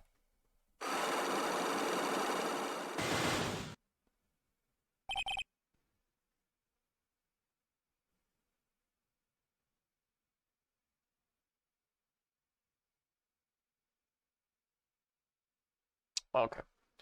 Present Jean Armstrong. Okay. What is happening? I do not like this horrible feeling. I have to know the truth. What happened that day? Alos. I will confess to everything. Just don't touch me. Huh? Well, that was a new world record. It was a lottery ticket. A lottery ticket? The man who died here had a lottery ticket for $500,000. $500,000? Oui. But after the incident, this ticket... it disappeared. The ticket disappeared. That was the motive that the prosecution gave to Maggie. It says that she poisoned the man to get the $500,000 lottery ticket. Why didn't you tell me about this sooner? Masalios. You've been trying to hide this information about the lottery ticket from me, and I want to know the reason why. No, monsieur. You doubt me, but I have confessed to you everything I know, Mr. Armstrong. The $500,000 lottery ticket, I think I know who took it. I think the winning ticket was stolen by this person. Take that! Take that! Mr. Armstrong, I believe there is a very high probability that it was you. Ah! Wow, that is one piercing scream, even for a man like him. Mas pourquoi moi? Pourquoi moi? Why, you have no evidence. I am not a master mask. I not the kind of person who steals the property of others. Sorry to disappoint you, Mr. Armstrong, but I have evidence to the contrary. I present to you proof that you have stolen the others in the past.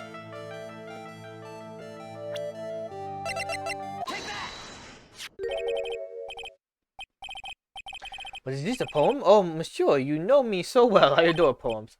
Please read it and put some feeling into it. Convicted before a wicked man or woman, repeats the offender. I'm sorry to have to bring it up, Mr. Armstrong, but you have been arrested for stealing from your customers before, haven't you? Le maçon, you are the liar. You deny it? Do not make le false accusations. There's this palette. So do you have any proof? I want to see the inconsistible proof that I have ever stolen from one of my customers. Seems old habits die hard, Mr. Armstrong. What is that? This is my Magatama. And I found it in your kitchen. No! Wow, that scream just about broke some windows. Oui. I have a weakness for the little trinket de la figurine. It's a sip sound that cannot stop it. You've stolen handkerchiefs, gloves, and other things from your customers, right? Oui, it is the truth. I am just a timid little girl inside, monsieur. I timid little girl. But this time it was not the small trinket it was $500 ticket. Dollars. Miss Non? Why would I steal it? I have no need for such money. Really now? Oh, monsieur, what is it? Isn't it true that you're in some pretty serious trouble? And that you are desperate in need of large amount of cash?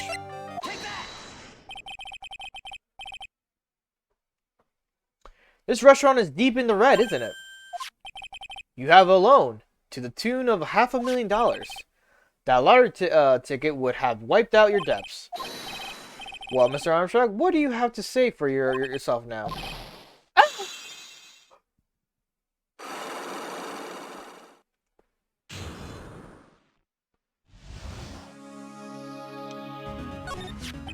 Mr. Armstrong, you said that the victim had a winning lottery ticket for the $500,000.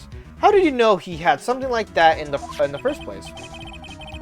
The man, he was listening to the radio with an earpiece. Maggie said something about that too. The winning number was announced out in the news, I think. All of a sudden, it exploded. Yes, $500,000, he shouted. And the ticket. He had all the tickets spread out on the table. I was so desperately in need of money, so I put the poison in his coffee. No. Oh no, you naughty man. I simply helped myself to one of his tickets. What? The victim collapsed and Maggie passed out. I thought to myself, pourquoi pas? He'd had so many of them. Yeah, but only one of them was a winning ticket, right? How could he do that, Mr. Armstrong? Maggie was arrested because of you. No, this is not true. Winning ticket. I did not take it. The ticket for $500,000, I mean. But you just told us that you did. You said you took a ticket. Must know me, ma fele. I was not. That's enough, huh? Ah! Mr. Godot! What the heck are you doing here? Yeah. This is without a doubt the worst coffee I've ever tasted, Mr. Armstrong.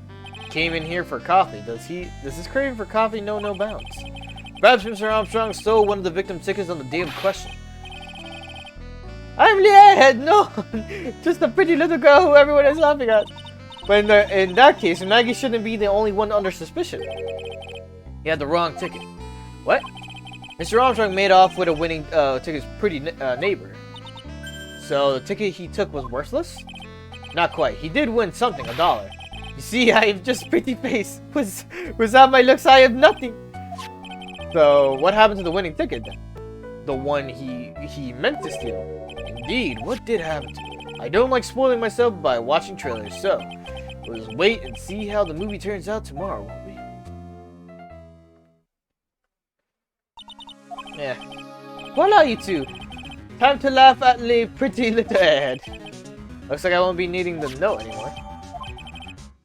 Looks like we've got a new mystery now, namely, where did the winning ticket go? I got a bad feeling about this. Well, anyway. Can't let Maggie suffer any longer for this, certainly not again.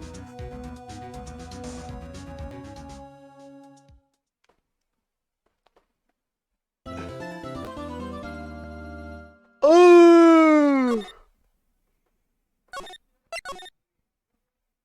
There you go. Now we're up to the trial. We're up to our second half of this stream, this session.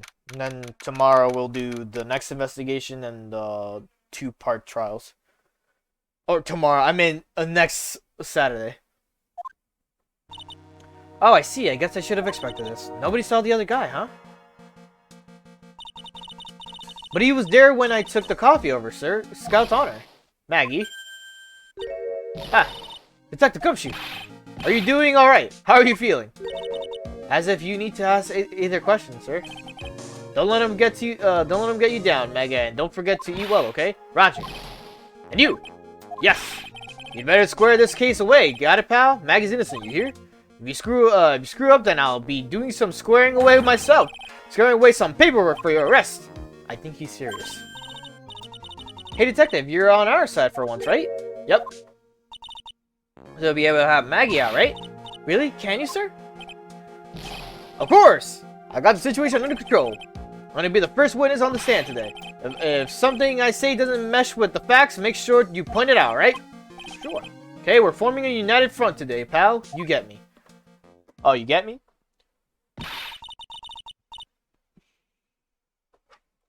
I can't tell you how grateful I am, sir.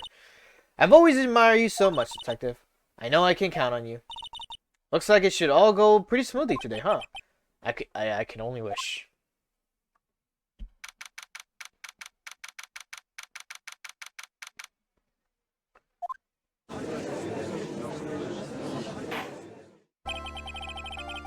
Court is now in session for the trial of Maggie Bride. The defense is ready, Your Honor.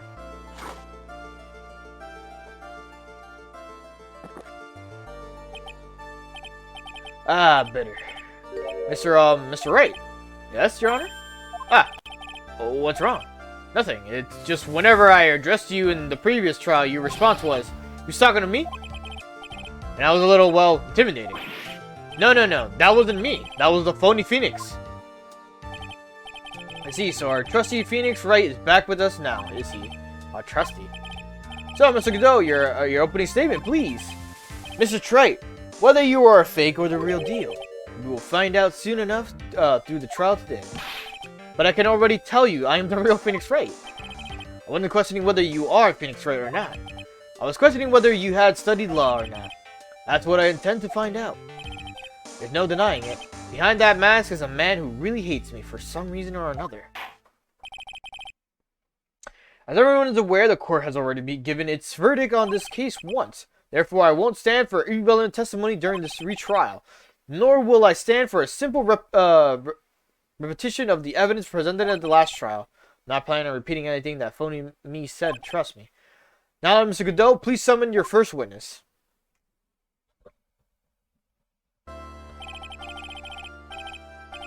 Let's start with the formality, shall we? Name and occupation.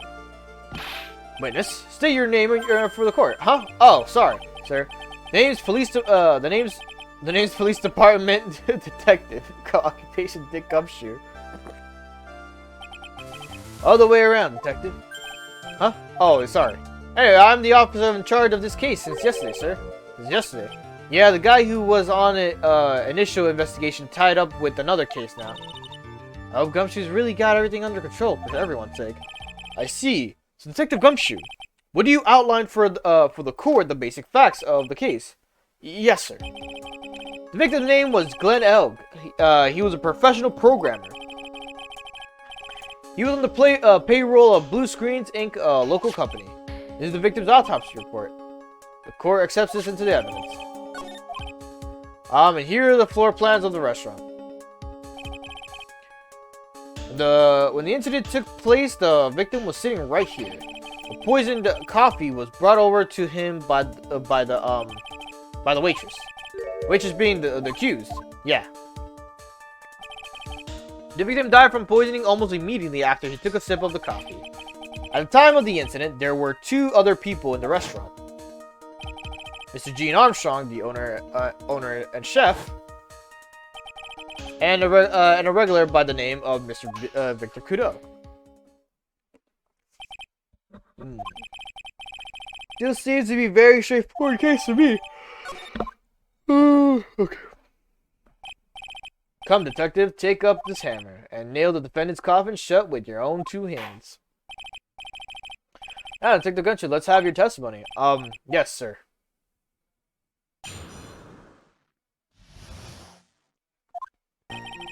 When the incident took place, the victim was alone at his table, sir. We understand that the guy, Glenn Elg, was listening to the radio at the time. Pieces of poison were found in his coffee cup. And what we found was potassium cyanide. That stuff really packs a punch. And it looks like Miss Bride might have had, well, some kind of motive.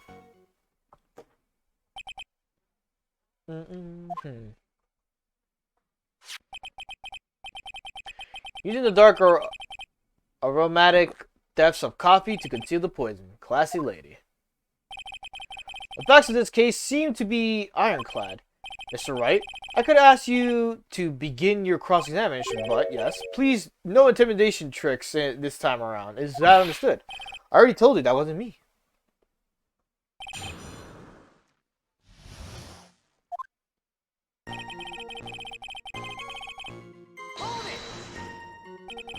Can I stop you for just a minute? Huh? What is it? Did I say something that contradicts the evidence? He's so desperate for that to be true. He's practically crying. Your testimony just now doesn't match the testimony given by to us by Miss Bride. She claims that there was another man at the victim's table.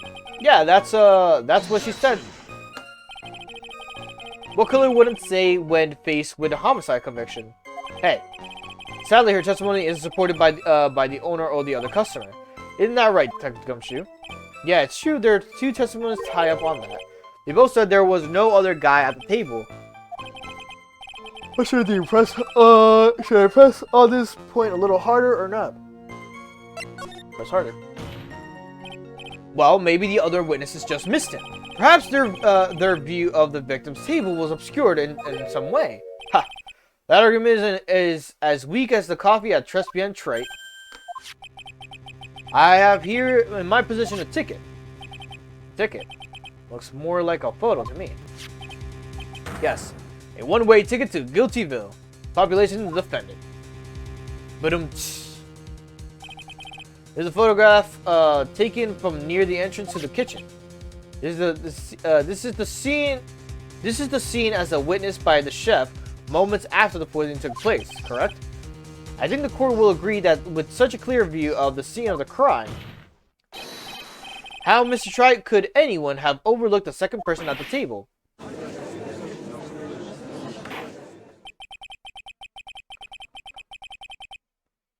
It certainly seems to show the victim's table extremely clearly. Traces of poison were found in his coffee cup. So traces of poison were found in the coffee cup and nowhere else? Not sure I get you, pal. Was the poison liquid or was it a powder? If I had to put it in layman's terms, I'd say it was a powdery substance. So the poison could have been in anything that was on the table. Sugar, salt, pepper. Ha. You put salt and pepper in your coffee, right? The victim took his coffee black with no sugar. Seems that the poison could only have been in the coffee. What should I do? Should I press harder on this point or not? It's harder. Are you absolutely certain that the victim even drank any of his coffee? Huh, what do you mean? According to the file, the poison was found in the victim's coffee cup. But what proof is there that the victim ever drank any of it? Oh hey, you're right. That's what I was thinking. In case you were wondering, the last objection was for the detective there. Huh? For me? Oh hey, you're right. You may be fooling the court, but I'm not falling for it. If you have the time to waste, you have the time to present that piece of evidence. That piece, sir? Yes, that piece. What piece was it again?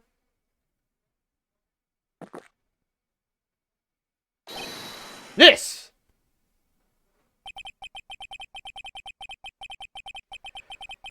Did it be grateful this coffee is only hot enough to give me 1-degree burns? Oh, now I remember. This is the victim's coffee cup. Yes, the victim's cup. Take a good look at the rim. Oh yes, it's unmistakably there is clearly a coffee stain on it. Conclusive proof that the victim did drink the poisoned coffee that was in this cup. Skipping too fast. For the record, the only prints on the cups were the victims and the defendants. Upon further investigation of this cup, we found a certain chemical substance.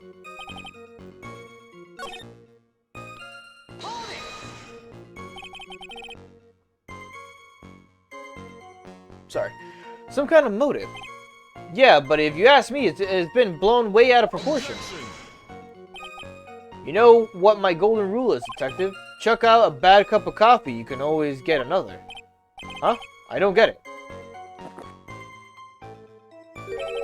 I'm saying we can't always get another witness on the we can always get another witness on the stand if you have to chuck you out.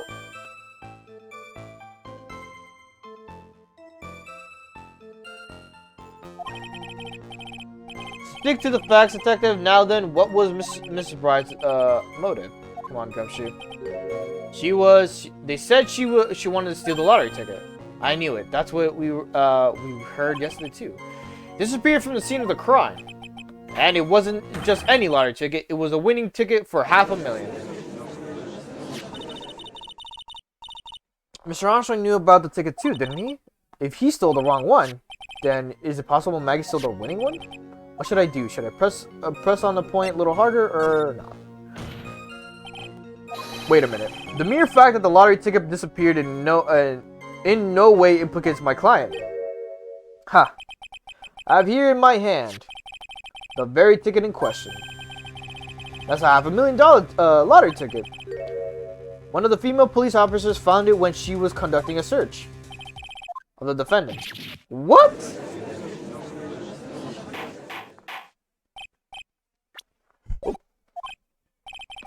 Ah, she's got a lucky bird or a little waitress. You will submit that ticket as evidence to the court immediately. I better keep an eye on that ticket, the way the judge's voice is quivering. Ticket was presented to the court in the previous trial too, but it feels heavier now somehow. $500,000, you say? It's just a scrap of paper. What matters is where it was found, Your Honor.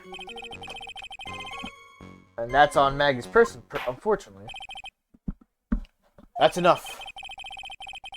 The facts of this case seem overwhelmingly clear to me. The defendant had an ample opportunity to commit the crime of which she is charged. Furthermore, it seems beyond reasonable doubt that she did indeed commit this crime. Like an old man who knows the score. There is also the matter of a $500,000 lottery ticket. That alone provides a very credible motive. I mean, for that sum of money, even I might be tempted to bend the rules. I don't mind an old man who is weak to the siren call of money. Not good, Nick. The evidence against Maggie is starting to pile up fast. Yes, that's because the court has ruled guilty once already.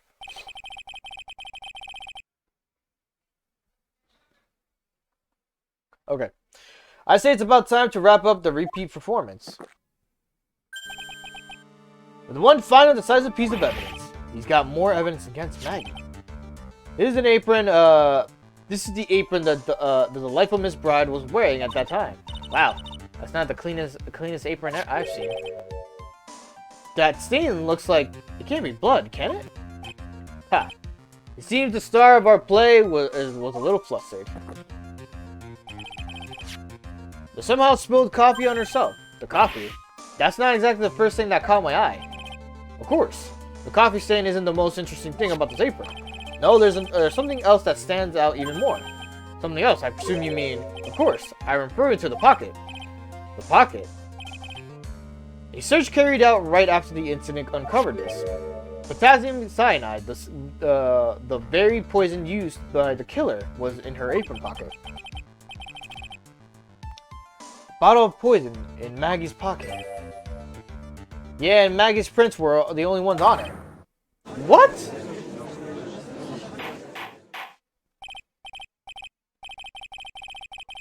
Go on, accept this as into evidence.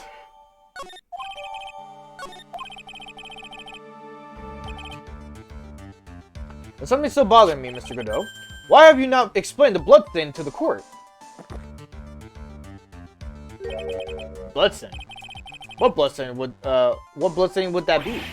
Don't play games, prosecutor. The blood-colored stain that smeared all over the apron. That's ridiculous. No one told me anything about the bloodstain. You don't need to be told. Just look at it. Well, detective, could this stain really be blood? No way, sir. This is ketchup, sir. Ketchup. She must have gotten some on her apron while taking someone their breakfast that day. You could have spoken up a little sooner, Detective Gumshoe. Pull something like that again, and I'll have you drink 17 cups of ketchup, witness. Thought everyone knew that what it was already. I haven't seen anything yet to make me doubt the last ruling I made on this case.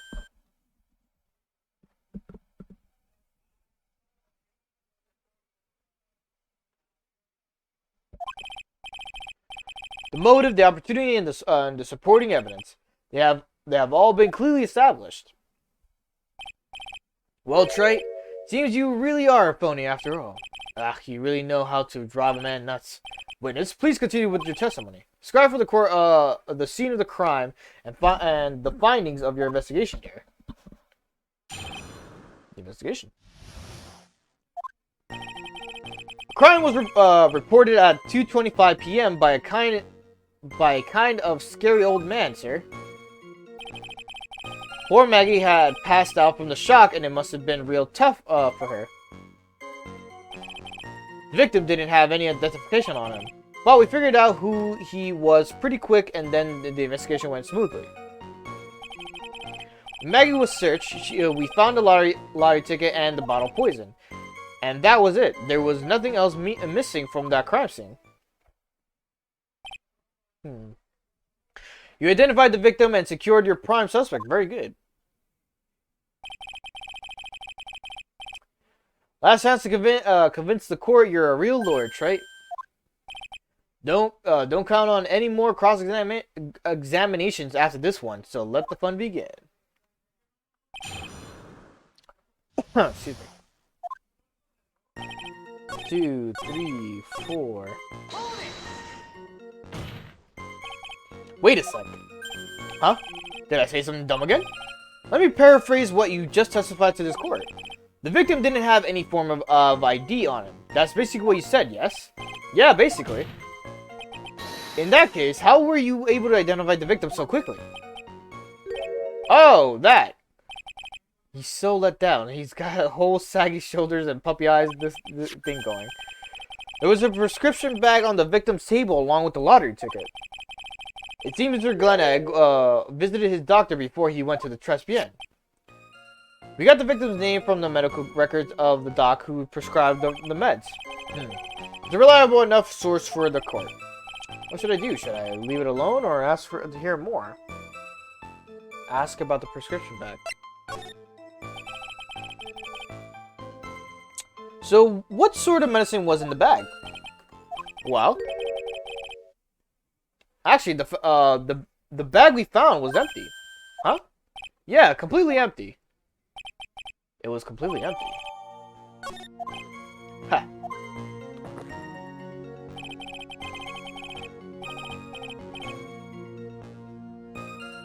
You're entering an empty paper bag as evidence. Desperate, are you, Wright? Now, what happened with the investigation after the detective?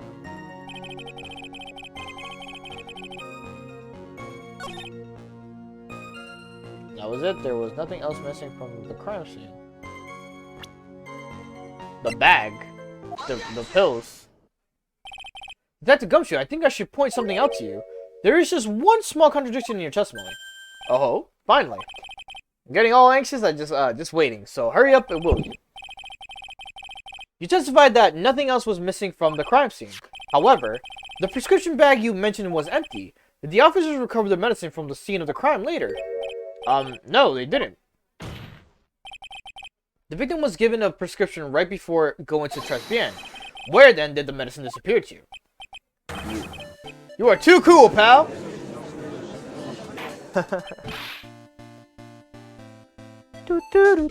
Indeed.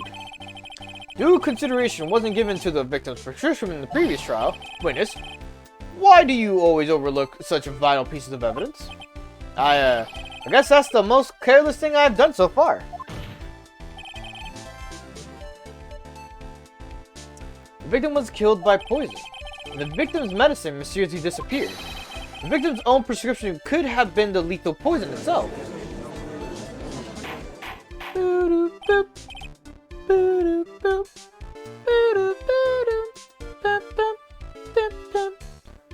Order.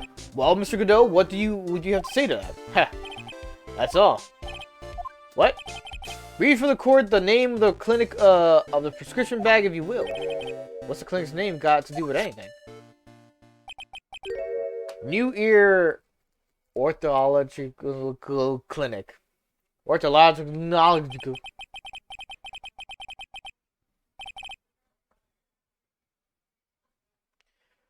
Just what kind of illness was the victim suffering from, Mr. Godot?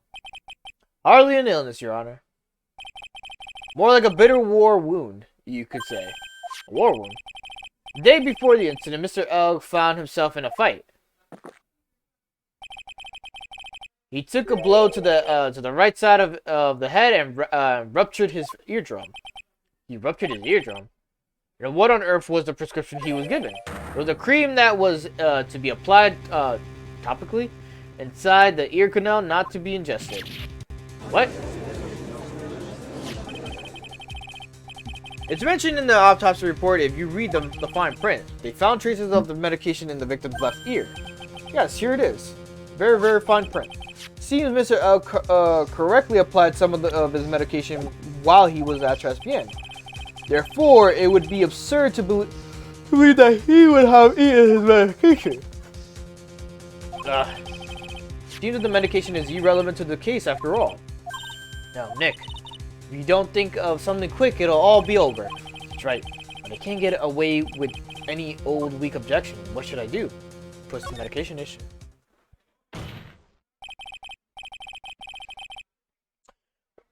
Only moments ago, Mr. Godot made the following statement. It seems Mr. L correctly applied some of his medication while he was in Tribulations. If that's the case, then why was the medication not found at the scene of the crime? Well, the medication in question was for topical use inside of the ear canal. That doesn't change the fact that it could not be found at the crime scene. However, insignificant it may seem, it's a lawyer's duty to pursue the truth. As well as I do that, the medication is irrelevant. It always seems like that prescription drug would contain potassium cyanide. It hardly seems likely that the coffee the witness served would contain it either. But it did. The possibility is undeniable. That's enough. Mr. Godot, is the detective the only witness the prosecution wishes to call? Mr. Godot? I've got my own witness I'd like to call, sir. It's the old man who was there in the restaurant on the day of the murder. Victor Godot, the pigeon hater. I like how that's the title. Victor Godot, the pigeon hater. Very well. The matter of this disappearing medication seems like little more than trivial at best. However, it wasn't explored at all in the previous trial. And that is something that bothers me. Yay, good job, Nick. The court will be adjourned for a 10-minute recess, after which we will hear the prosecution's next witness. Ha! I suppose that means I'll just have to finish you off in my last 6 cups. Court is adjourned for recess.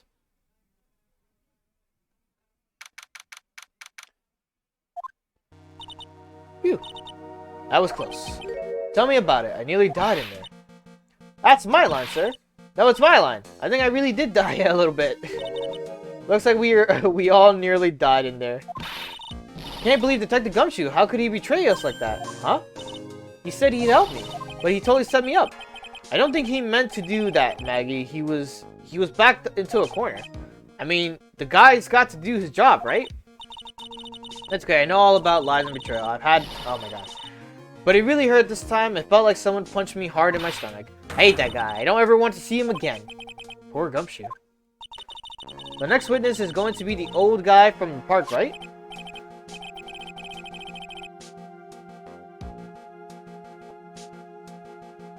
Yeah, Mr. Godot, lover of waitress outfits and projectile seeds.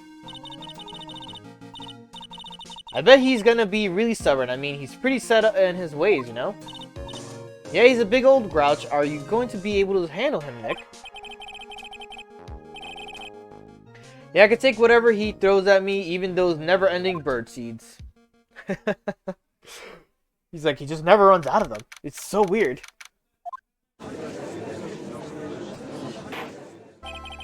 Alright. Court will now reconvene for the trial of Maggie Bride.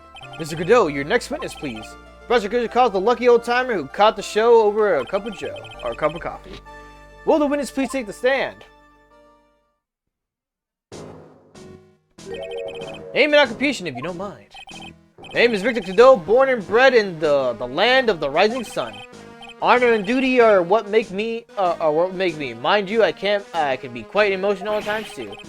We don't need to hear about that, Mr. Godot. Just tell the court your occupation. Occupation. Okay. Listen, youngin, how much do you think there is for kimono embroidery here? Kimono embroidery? That's what I do, or did, back in Japan. I embroidered family crests on kimonos. My ancestors were embroidering kimonos before the country ever even existed. Wow, real craftsmen. They're a dying breed. Hey, maybe he could embroider my costume sometime. I mean, like I said, there's not much demand for that kind of thing here. So I had to take a job working the cash register at a burger joint, pretending to smile. At burger joint, would have been better off putting him in the kitchen. Now then, witness, were you at the restaurant at the time of the incident? Oh yes, I was eating some seeds over a cup of Javachino. Seeds? What do you think these are, I see. So you saw everything that happened, Gramps. Did I? Oh yes I did. I saw it all. And please tell the court. We're all ears. Sure. I'll tell you, and I'll tell you every last detail. He's really getting into this. What I witnessed. Was he feeding pigeons? No, he just has seeds. He was eating seeds while drinking coffee. The young man was reading the sports paper. The servant girl bought him a Javachino, but she put something in it. That man took one sip of it. Looked like he was in terrible pain, then collapsed. That's the serving girl right there's in the defendant chair. I remember her well. Mr. Godot, she is not our serving girl. Please refer to her as a waitress. Okay, you're as bad as the rest of them. All these newfangled words, what's wrong with old-fashioned ones, Newfangled. All this talk of radios and glasses, it's wireless and spectacles, I tell you. Excuse me. Listen to me, everyone. Don't forget the old values. Don't let the good old days slip away. Well, I think it's time to begin cross-examination, right? Yes, Your Honor.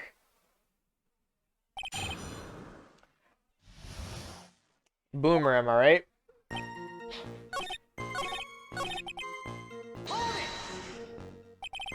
You said I remember her well in reference to the waitress. Did she have any particular features that you can identify her by? Particular features. It's a disgrace, that's what it is. Sorry? You can see all the way up to her, you know. She's practically naked in that uniform. So the particular feature you recognize about the waitress is her outfit. But anyone could wear just such an hold up. What? But anyone could wear just such a uniform. I don't know if that's proper, but whatever. Even me. Mr. Wright, please spare the court of any further mental anguish from that image. Don't get all excited, Nick. You gotta keep yourself together. I guess I got a bit carried away. Huh. There are other things I recognize about her, too. Seems pretty sure of himself. What should I do? That's harder. Sure, you saw the waitress take the coffee over to the victim. But what matters is whether that waitress was Maggie Bride or not. Quite right. Mr. Kudo, these other features that you recognize about the defendant, I would ask you to add them to your testimony. Sure.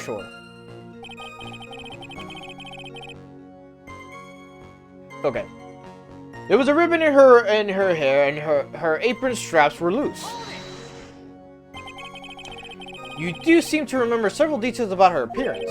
But what about the most crucial detail of all, her face? Ha! As if I wouldn't remember that. The witness noticed the straps on the accused's apron. He's unlikely to make a mistake about her face. That's right, I can even tell you the color of the ribbon in her hair. It was red. So you see, there's nothing wrong with the witness's eyesight. No doubt he remembers the waitress pretty well. What should I do? I get the feeling there's something more to this. Waitress is back. The identifying features you described are all things you could see from the back. So what? Is it possible that you never saw the waitresses from the front at all? Ha, he's got you there, Gramps. People normally talk about facial features when they're asked to describe someone. But with this witness testimony, it's nothing but straps and ribbons. This is harassment. I tell you, I'm not obsessed with strapped ribbons. I'm just telling you what I saw. Kudo is not doing his job. He's teasing the old man. Mr. Kudo, the court requests that you add details about any identifying features you observe from the front that is to your testimony. Sure. The old man's testimony is getting longer and longer. And if I can't find a hole in it soon, it'll even be longer, I bet. There wasn't anything that caught my interest about her when I saw her from the front. Au contraire, good sir. Mr. Kudo, I would like you to please take a look at this. God, the filthy thing would suit filth like you just perfectly. Actually, it reminds me of what my grandson looks like just after he's done eating. Have you ever seen this before? Of course I haven't. You think I would forget something as dirty as that? Well, you have with a clot? What? What is it? Ever since I said you have with a clot, there's been an eerie silence in here. Mr. Kudo, this apron is the apron worn by the defendant on the day of the poisoning.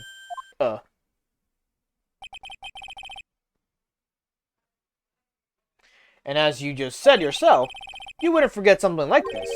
Which means if you had really seen the apron before... Yes, you know what I'm getting at. You couldn't have possibly seen the waitress from the front! Oops.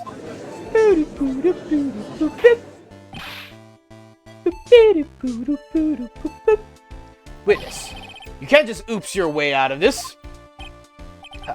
Well. Looks like you finally have a genuine trial on our hands.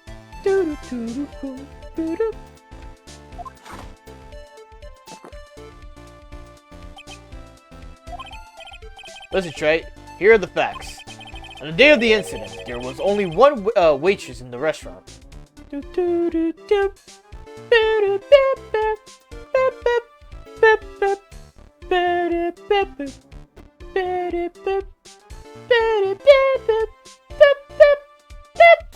Alright. On the day of the incident, there was only one waitress in the restaurant. That made the venomous Maggie Bride. I don't know what the fuck took me over. The song was in it, and I was into it. That being the venomous Maggie Bride. Exactly. And when the one waitress put the poison in the coffee cup, the old guy was watching. I hope you understand the gravity of the situation, Mr. Kudo. The fate of the defendant may rest on what you say you remember seeing. Just tell the court exactly what you saw, Gramps. You can rely on me, Captain. My noggin's in perfect working order. Can't remember a single occasion when I forgot what burger a customer wanted. You can't remember? Probably more like he messed up so many times he's blocking it out. Very well. Let's test just how good your memory and attention to detail is, Mr. Kudo. Tell us what you remember about the victim. The victim? He was another, oh my god. He was another of those pesky young types wearing a broken pair of spectacles. He had a newspaper in his right hand and a noisy... And the noisy brat kept rustling its pages. The young man was listening to the wireless. I remember that well. Then the serving girl in question brought over the cappuccino. The little fidget picked up the cup with his free hand and took a sip. The one we have just heard was to test how credible the witness' memory is. It seems to be that he remembers the victim in a great deal of detail. Oh yes, I hate those you-know-what types who are so vague about everything. How are you going to handle this, Nick? We only need to do one thing. We just need to prove that the old man's memory is shot. Just trip him up, you mean? Isn't that kind of cruel? I suppose, but it's what I do best. Fifth statement.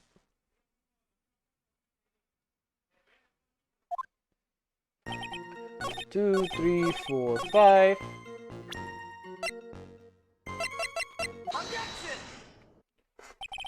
Mr. Kudo, do you remember what you were told at the start of this testimony?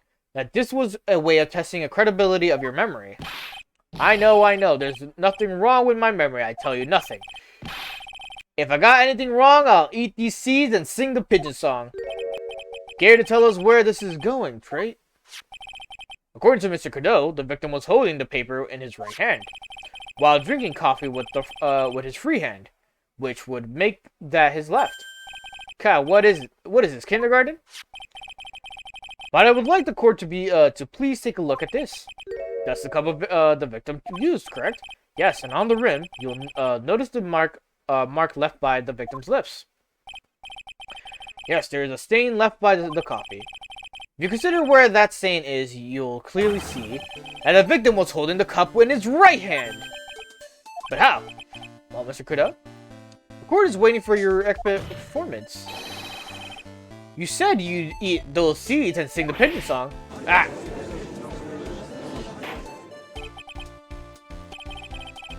Mr. Kudo, I'm afraid this is simply not acceptable. I think the witness... Wait! You think I'm going to stand here and listen to you tell me I'm mad? You're wrong. I don't care about that dirty coffee cup. I know what I saw. You still insist on your testimony. The young brat was holding the cup in his left hand. And, oh yes, no question, wait, what? Oh yes, no question. I'm a good law-abiding citizen, I am. It's the dead young hot pot and you spiky-haired yahoo who are at fault. Who, me? Thank you, old man. We've heard quite enough from you already. Don't call me old man. Been around for 68 years, I have. You can't ignore me. Listen to what I've got to say. Sorry, Mr. Godot, but... Sure, why not hear a little more? Mr. Godot! This is my 16th cup of coffee. This is your final stand. Thank you, Captain. You can rely on Victor. Left hand or right hand? Okay. The boy was wearing the earpiece on the same side as the green lens of his specs. He kept fiddling with it all the time. He was fiddling with it just before he picked up the cup, too. And then he used the same hand to pick up the cup with his left hand.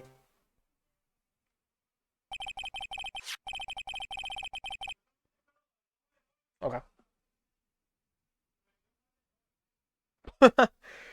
We know that the victim was wearing an unusual monocle over his left eye. It's actually a scouter. You just gotta say that. It wasn't a monocle, Your Honor. It was a small computer monitor often used by programmers. Monitor? You mean like a television screen? The inside of the lens is a screen that displays computer data. It's called a HMD, also known as a scouter, used by the Saiyans from Dragon Ball Z. It's a common tool in the victim's line of work. HD, TV, DVD, CD, all these newfangled letters drive me mad, but they don't matter.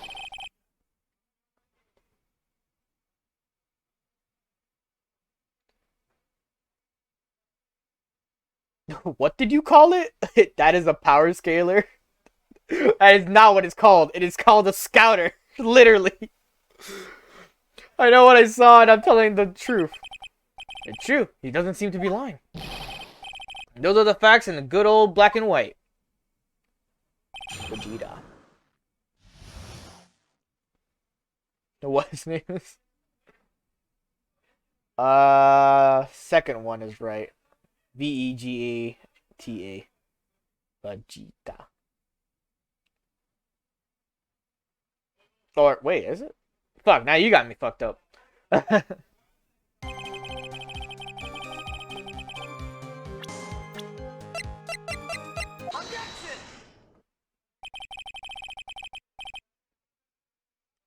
Okay. I'm not sure what the relevance of this is, but... Mr. Kudo, there's something very strange about your observation of the victim. Seconds, alright. Okay. What? You say he was wearing the earpiece on the same side as the HMD. No question, you can lock me up if I'm wrong, and it was his left ear without a doubt. I could only see the side of his head from where I was sitting. I don't think so. What did he say? You're no doubt unaware of the fact that Mr. Kudo, but the victim you couldn't hear with his left ear. His eardrum was ruptured. Vegeta. Traces of medication for his condition were found in his ear canal. That's right. It's impossible that the victim was wearing any earpiece in his left ear, because he couldn't even hear in that ear. Is that true, Captain? It is. Pigeon. Pretty pigeon.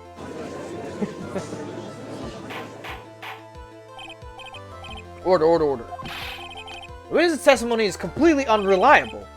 He only saw the witness from behind, and he claims that the victim was wearing an earpiece when we know his eardrum was ruptured.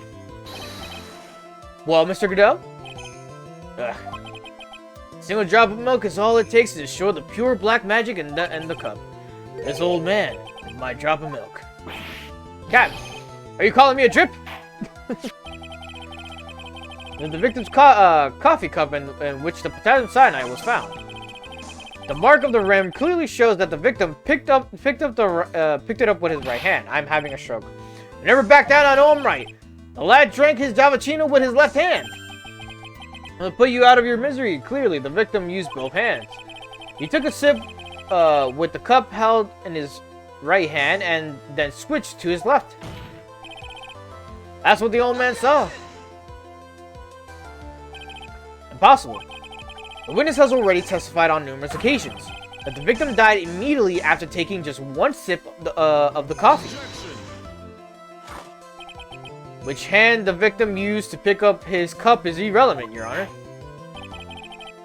The facts will still stand.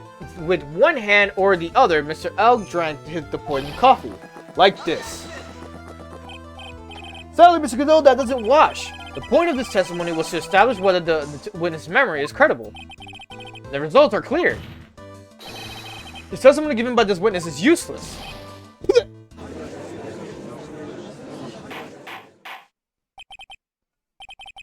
But it is time to conclude today's proceedings.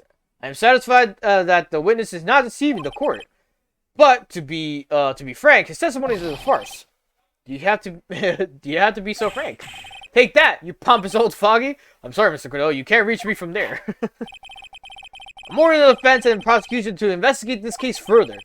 That is all for now. This court is adjourned.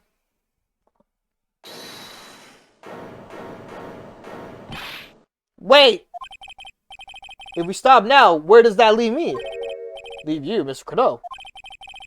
There's that blue-suited young upstart over there.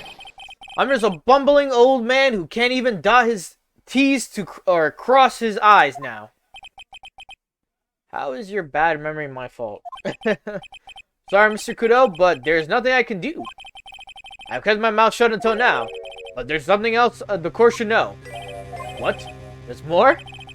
To be perfectly honest, it might not be anything, but I want another chance. I want another crack at you young shark. Me? He's looking at me like I'm some sort of evil shogun. Well, everyone, what do you say to one final showdown? The final chapter to the eccentric old man's scrapbook. Sorry, Gramps. Already had my 17th cup of coffee. What have you got to lose, Captain? I'll give you all the Javachino you want if you come to my house after the trial. I may be 68 years old, but Victor Kudo is still a man. That's enough, witness. I believe it will be quicker for the court to just hear your testimony. You bet! Much, much quicker. Can't believe this is happening. Ha ha ha. You better get ready, youngster. I get the picture. Just quit throwing those seeds at me, would you? It's gotta be using some sort of infinite ammo code with the box of seeds. Get a little fourth wall break in a sense. First of all, I want to stress that this might be nothing. I'm not too sure of myself. The young boy slumped over the table as soon as he took one sip of his Javachino. Well, the clumsy idiot upset the vase. He knocked it right over. It broke, and the strip of cloth covering the table got completely soaked. Well, how about that? Turn things upside down,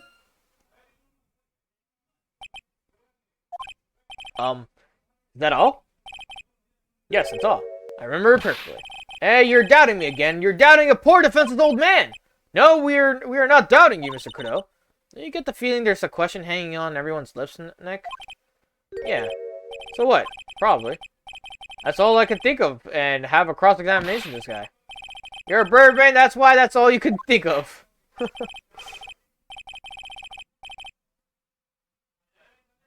Okay. Very well. Mr. Wright, your final cross-examination, please.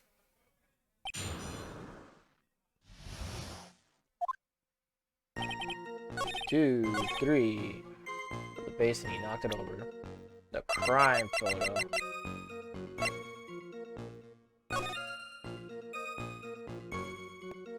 The vase is up.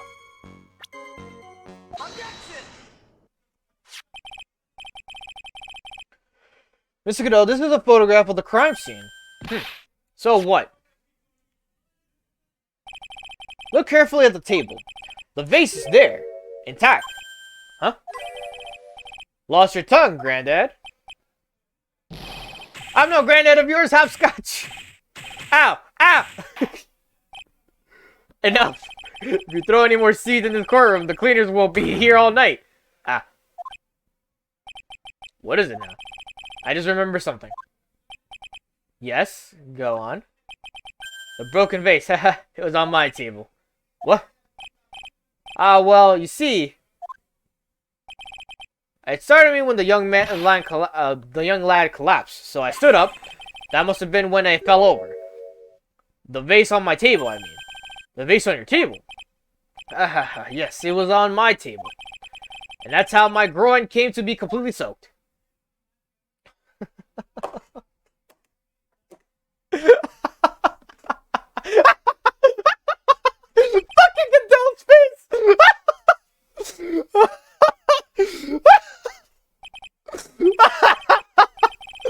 Oh my god, just the complete silence of everyone after he stated that, and then just Godot smiling with the biggest grin of a lifetime. Oh my fucking god, I love this game. Thank you, Mr. Godot, you've certainly earned your kudos for today. I'd like to ask a question now. Have I been any of use at all? Perhaps that's something you should reflect on yourself, Mr. Godot. Ah! Wait a minute. In that case, there's more. I got more to say. Oh yes, I remember something else. Bailiff, escort the witness out of this courtroom. Wait, listen to me!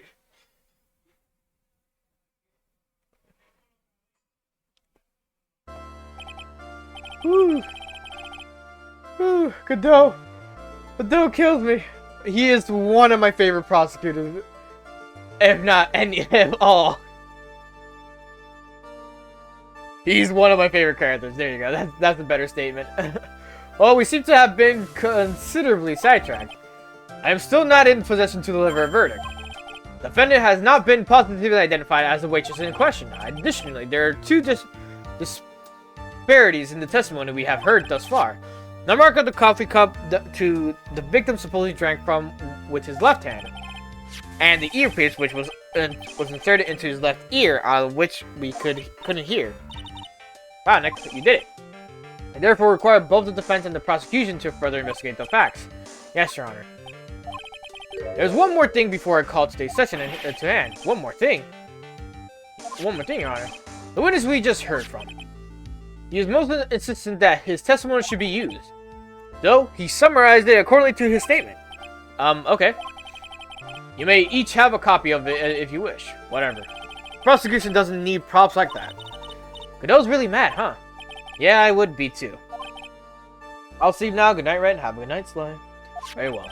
Here you are then, Mr. Wright. There are 3 copies of my own, yours, and Mr. Godot's. Yes, Your Honor. When the incident occurred, I broke the vase at my seat. I'm sorry. I'm sorry. This isn't a piece of testimony. More like a 5-year-old's apology. What the heck are we supposed to do with 3 copies? That is all. This court is adjourned. I don't know. I just forgot overall.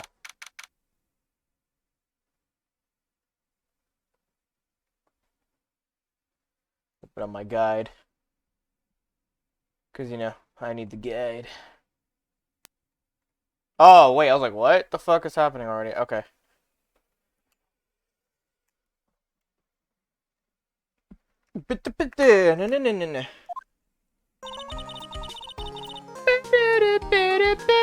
We start off with a banger.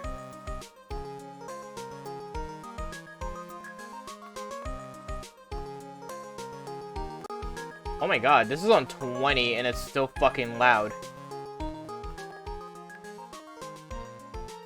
Anyways. Let's see here. So how do you think the trial went this morning? How do you think it went?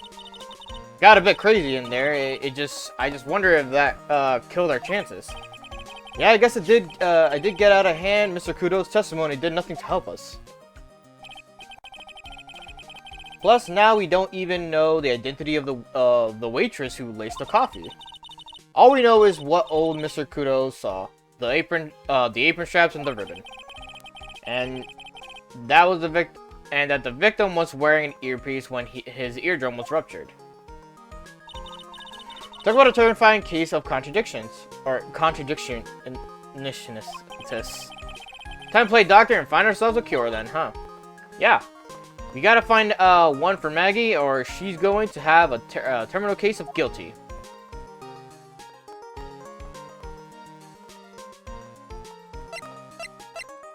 So I gotta go to...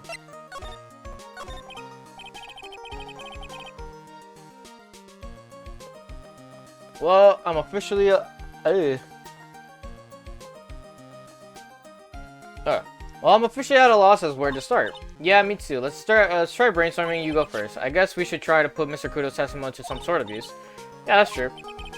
And we need to figure out the identity of the waitress and who the victim really was. Somehow, I think the key to this case has got to be at Tribulations. Well then, let's go back there and check it out again. Oh, and we should drop it in. We should drop in on Maggie and see how she's doing too. So, anything on your mind? Actually, there is something. I was wondering about Dark Phoenix. We're gonna call them Dark Phoenix. You know, like what he's like and stuff. Oh yeah, I almost forgot about that guy. You so hard it'll feel like you were smooching the express train. Phoenix Wright. You saying you Phoenix Wright? That Phoenix Wright, the one and only. Actually, I've learned a little something about my doppelganger. Huh? You did? What did you find out? Oh yeah, Maya was working at the restaurant when I ran into Don Fonier.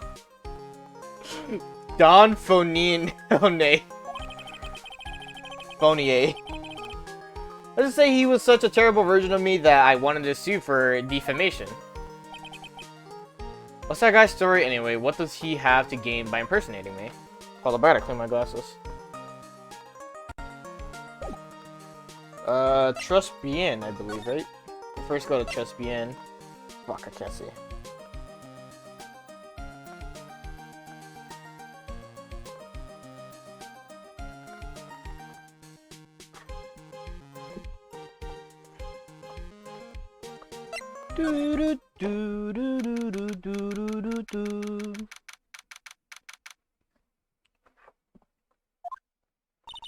I think I'm just not here. Never mind that. What's going on? It feels different in here somehow. You think? Yeah, everyone seems to be on edge. What are you doing? Call in the officers for the briefing, quick. Can't you shut down the station server? Chief, quit playing on the internet. But my email pen pal...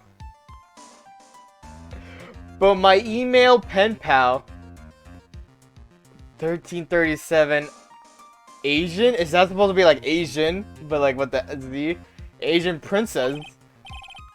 Save it for later. I'm turning it off now. No! Let's get busy in here, huh? Keeping busy. More like panicking if you ask me. Something's going on. Something big. Alright, we'll come back later.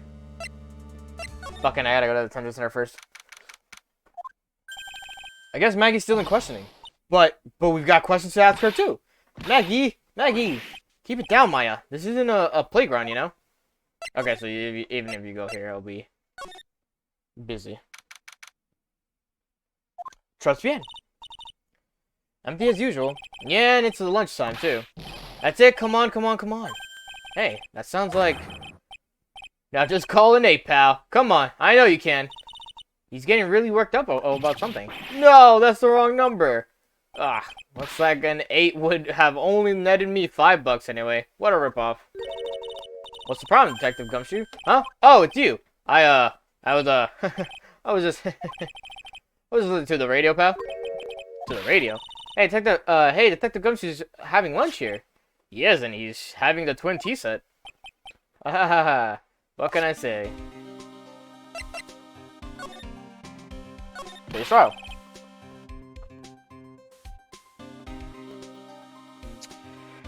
This is a nightmare. How am I supposed to look Maggie in the eye now, pal? You really drove her into a corner, you know? You always blow apart my testimony. Why of all days didn't you do it today? Sorry, there just weren't any holes in it for once. Yeah, what happened? Usually your testimonies are like Swiss cheese. Swiss cheese? Would he have preferred crumbling like an aged Parmesan? Anyway, this case was already been ruled on. There shouldn't be any holes left to find.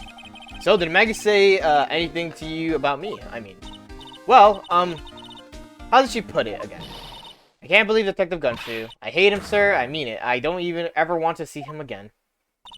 Something like that. What? What?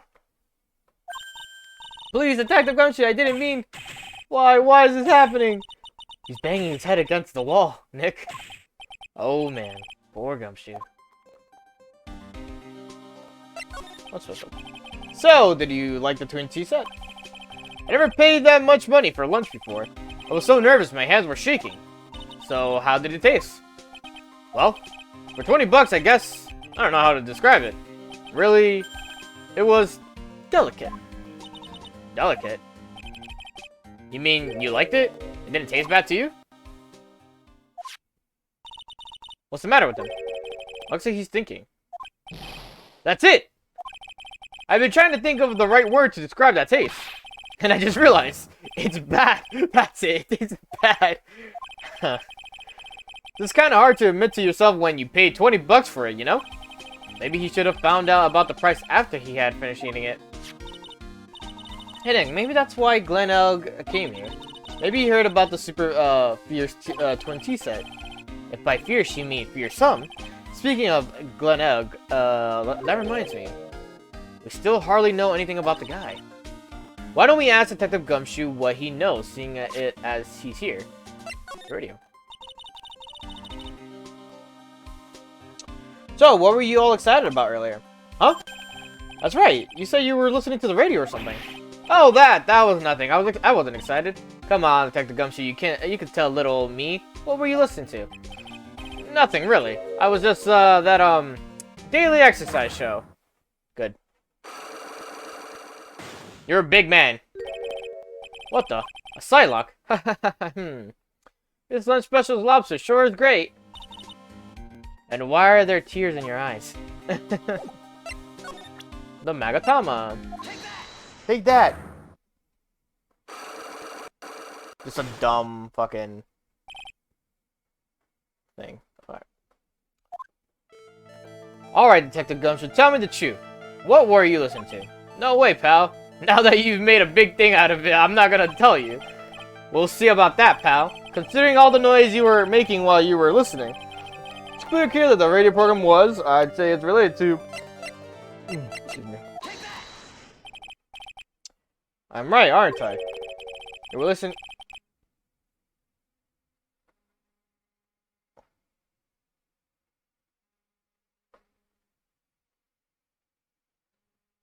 You listened to lottery results, weren't you?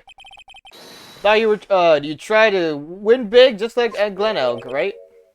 It's like you could see right through me. Oh, I'm in need music. Well, cracked him already. See, pal? That's why I said it was nothing.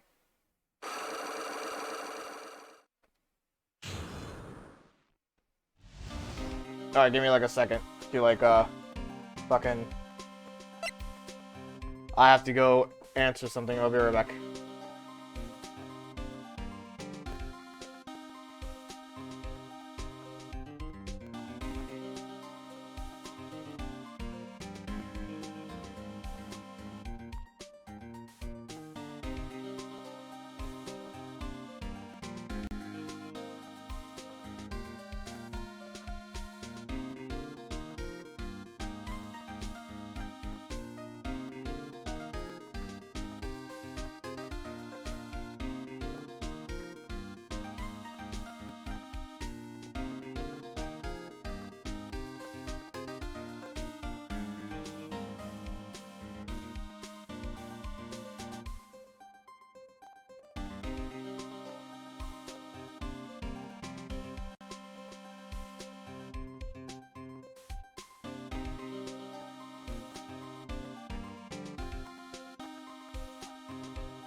Eyes back. Sorry for the interruption. Had to answer a phone call from my father. Alright. Back to where we were going. The radio. I'm usually pretty lucky, so I figured I'd give it a try. What's with everyone in the lottery? So, how did it go? I won 50 cents. It'd be better to win nothing at all than have half a lousy buck. I was so mad. Yeah, I know that feeling. Or I know the feeling. About the same kind of tickets as Mr. Elg, see? And they've got this special radio show where they announce the winning numbers. They even do the drawings like on air. It's intense, pal. That's what Mr. Elg was listening to on the day he was killed. Yeah. What time is it now? It's just after 1:30. And are the lottery results always broadcast at the same time? Yeah. Look, I got the flyer when I bought the ticket. 1:30. Millionaire radio. That sounds cool. I want to try it, Nick. Then buy a ticket, Maya, with your own money. Alright, oh, okay. This guy was a real programming genius. He called him the walking computer as the place where he worked. What happens when he crashes? Though, does he just stop moving all of a sudden? He wasn't literally a computer, Maya. Anyway, there's nothing between Maggie and the victim. Yeah, that's what we found out yesterday too. Hey, Detective Gumshoe, don't you have any information that's a bit more fun? Fun? Oh, I know. So, have you paid a visit to where Mr. L worked yet? You might as well. His workplace? Where's that? A computer firm called Blue Screens, Inc. Or something like that. Sounds like a real stable company. This could be fun. Nick, let's go. Computers aren't really my thing, Maya. We'll be fine. I know all about the high-tech stuff. I wonder about that. Just around the corner from this joint. You should take a look. A computer firm called Blue Screens, Inc., huh? Alright, and then we go to there. Not what I wanted.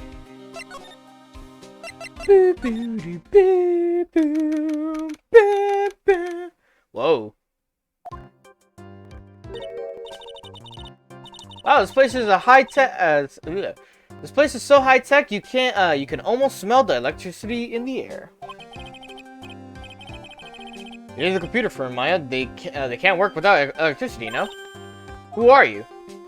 Oh, hey. You're hot. Oh, hello. I'm sorry. Access restricted to authorized personnel only. This is a computer program laboratory. There are far too many trade secrets that could be leaked. Wow, what secrets? Everything you see here is classified. No information can leave this building. Understood. Who is this woman? She's like a robot from some kind of whacked educational what the fuck show? My name is Lisa Basil. I'm the company director. Director? She's human? She seems more like a ghost in a shell. I don't remember him doing this reference. What a fucking reference! Ghost in a shell reference? Oh, that's so good. She seems more like a ghost in the shell. The thing over her eye, isn't it the same device as Glen Oaks? That's a DMH, right? Nice try, but it's the other way around, Maya. It's an HMD. All my programmers here at Blue Screens Inc. are supplied with HMDs. Then do you write programs too? No, I just enjoy wearing this. They are pretty cool. I wouldn't mind one. Alright, let's see what we got. We got talk. Blue Screens Inc. So what exactly is this firm's business? I will try to simplify it so that you can understand. We analyze the data management systems required by certain branches of industry, and then deliver optimum operating systems and source level components to them. Huh? You lost me at the corner of the analyze and management. Doesn't matter, they analyze stuff. You got that much right. The software we produce is distributed on CDs. CDs? Yes, compact disc. Digital optical storage media. Of course, CDs are used for software as well as music. It is a small firm, but all of my employees are first-class programmers. Let's ask one of them what they're doing. Excuse me, what are you working on right now? I'm researching the impact of time slicing common areas of logical shared global variables. Obviously, programming. Okay. Influence of response to codependency, the variables of memory. Oh my god. Execution. Well, you got the idea. This is the sort of thing we are involved in. Did you good people follow all that? Yeah. Your blank smile just said otherwise, Maya. That's me. When someone just goes on a tangent and you're just like spaced the fuck out and you're just like, they're like, did you get all that? And I'm just like, yeah, what? Yeah, got you. You just better hope they don't say, okay, so what did I say? You just better hope they don't have to tell you that. You know about what happened, right? Right, Miss Basil. You mean about Glenn being poisoned? Yes, I know, it's terrible. Can you tell us anything that might be helpful? I don't think so. A police officer was here earlier too. But I couldn't tell him anything either because the waitress who committed the crime has nothing to do with Blue Screen Inc. Oh. How about Mr. Elg's desk? Have you cleared it out already? No, not yet. It's this one right in front of you. If there's anything that might be useful to you, you are welcome to take it. I guess there might be a clue somewhere. Do an examine. Examine. There you go.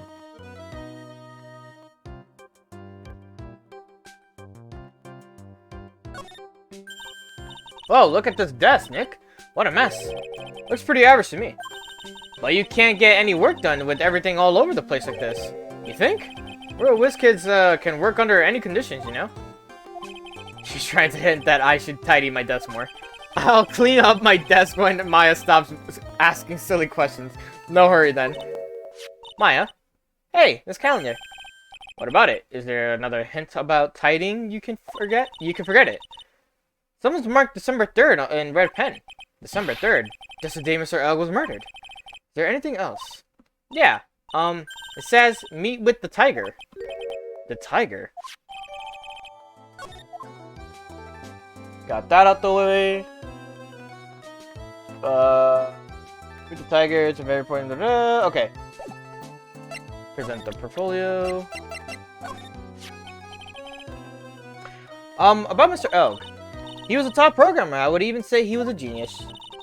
But he did suffer from one or two bugs on his personality. Oh, like what? He was a bit of a loser. Perhaps that would be the best way to describe it. That's what got him into trouble. What's the matter? He was a top programmer. I would even say he was a genius. So he was really no trouble at all. A model employee. Lisa Basil. I was like, what's her name? Hey, wait a minute. Just now, you said something about him being in trouble. You gotta find out what his trouble was exactly. What troubles? About Mr. Elg. Was he in some kind of trouble? I'm sorry? What would you think? Why would you think that? I thought you said something about it just now. You said he got himself into trouble because he was a bit of a loser.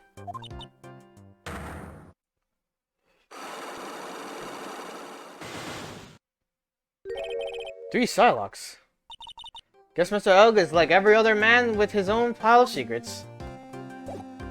Alright, move.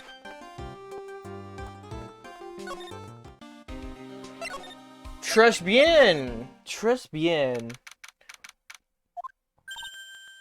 Huh? Mr. Armstrong's talking to someone. I'll be back next month.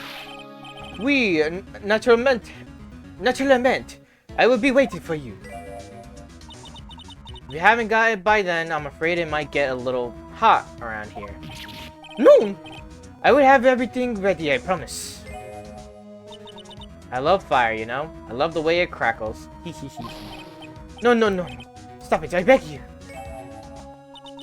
Then don't let me down. I'll be watching you. Oh, my no, this is not necessary. You can trust me, mademoiselle.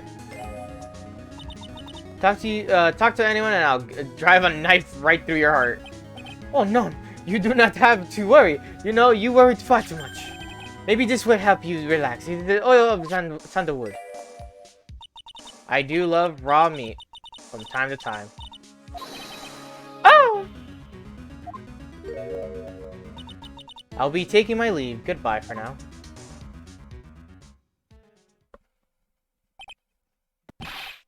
I have the serious. Must rub some of my oil all over my body before I become the nervous wreck. Yeah. Oh, oui, that feels good. Ah! Oh la la! Excusez-moi, monsieur. My eyes! My eyes! Your eyes? Yeah, if you have trouble with your eyes, you need this Leo Thunderwood. Is this just the leftovers of what you were just using? Alright, just bien. You don't exactly have many customers, do you, Mr. Armstrong? No, you are right, monsieur, but perhaps that is the perfect time for you to visit me, no? That way I can give you my undivided attention and cook for la dish supreme. Supreme. Putting on a brave face, huh?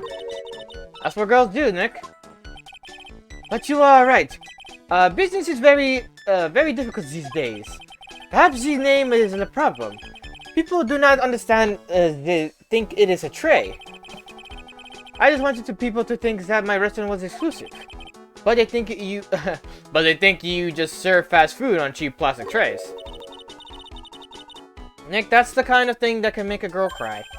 Have you forgotten that Mr. Armstrong is a man, Maya? But this restaurant is my life. It is everything to me. I will defend it to la finale. No one will take it from me. So, who's that woman you were just talking to? Ooh la la, you saw that? Well, yes, sorry. So, who was she? She looked so polite and graceful. Polite? Graceful? And she likes raw meat and fires, right? We just saw this! We don't need a flashback to this! Now I think about it. Hey, Maya, I think it's pretty clear that kind of conversation they were having. You think so? Well, then let's show him the piece of evidence and see what happens.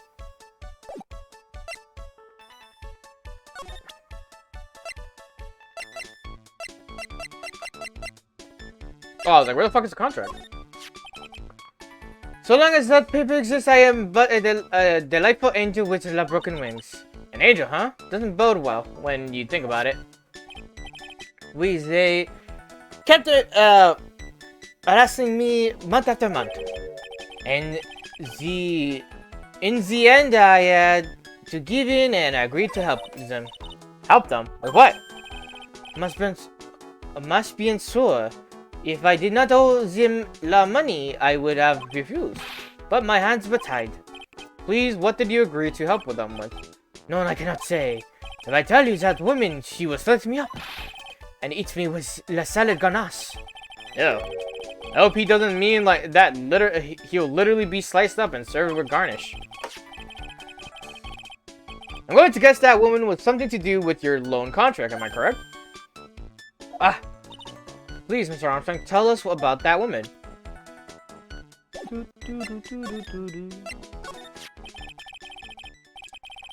woman who was here earlier, I take it that she's, why has it come to this? What a tragedy. Suddenly I find myself so deep in the depth.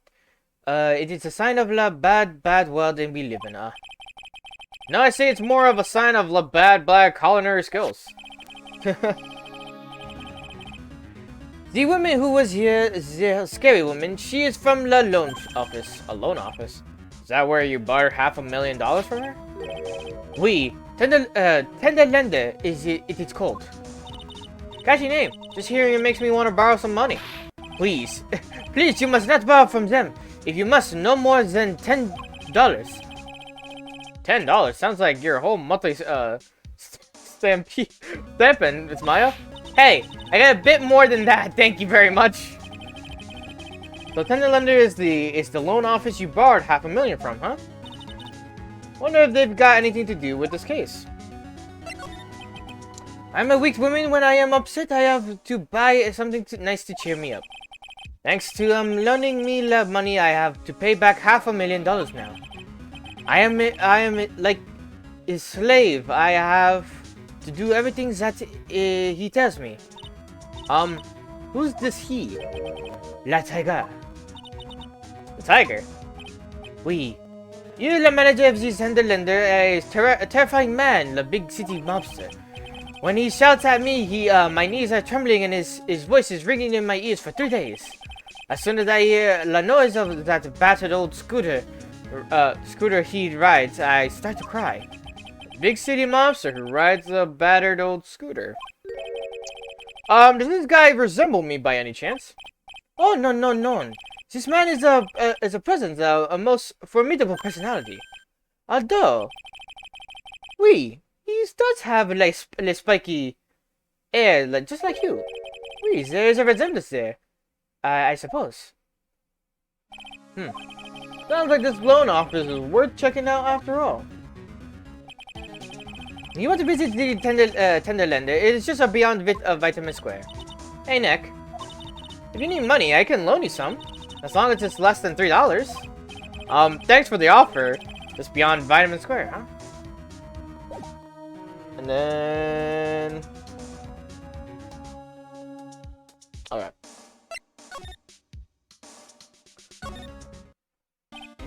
Well, I'm gonna head back to the precinct now. We've got a big meeting starting in a bit. About Maggie's case, you mean? No, that's pretty much wrapped up now. There's another big case going down at the moment, so she's been pushed aside. Okay, well, see you later then. Bye.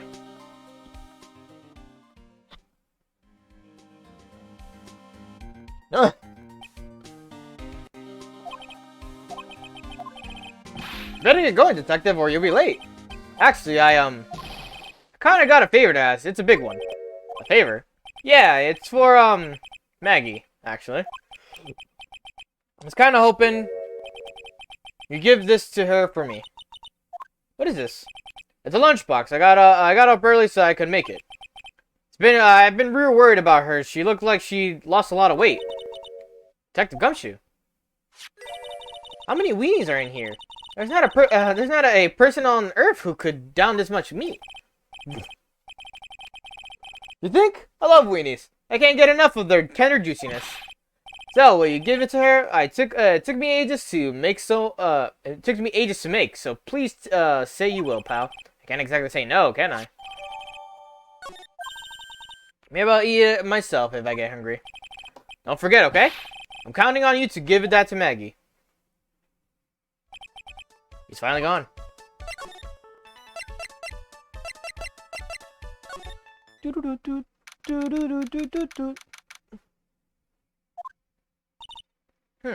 don't see any sign of Mr. Cordell, though, do you? Maybe he went to buy another ton of birdseeds. I was kind of hoping he wouldn't be here. Anyway, at least not for now. Besides, any more seeds today, and I'm liable to turn into a real phoenix. There you go. Tenderlander.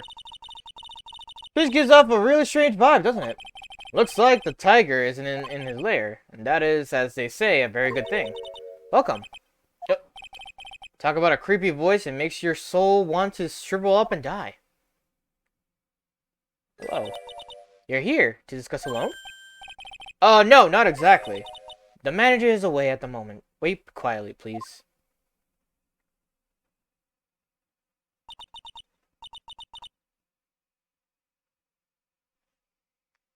He's gone, just like that. I guess we'll just have to come back another time. But this is the perfect opportunity, Nick.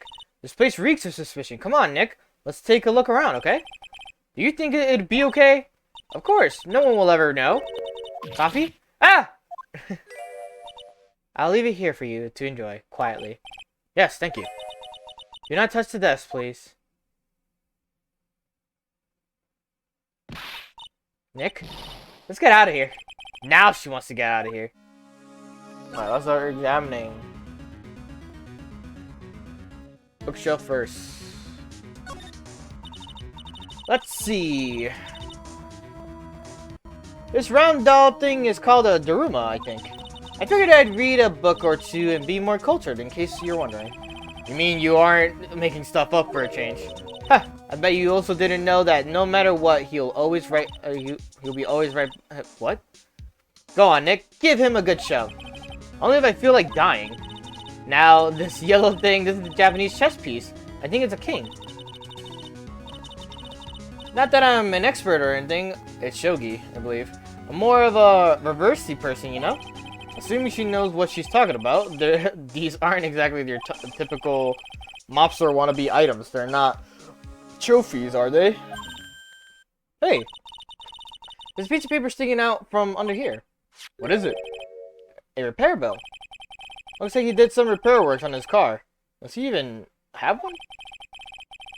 $15,000 to replace a bumper and a light. That's insane.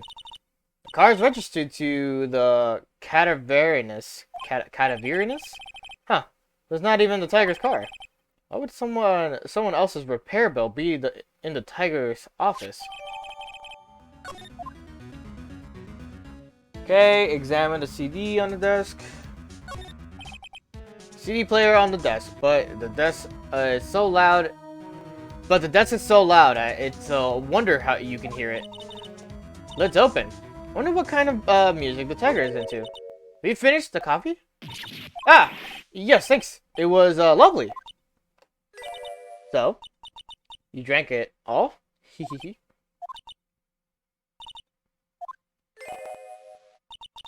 If you touch anything else that doesn't belong to you, there's always another cup.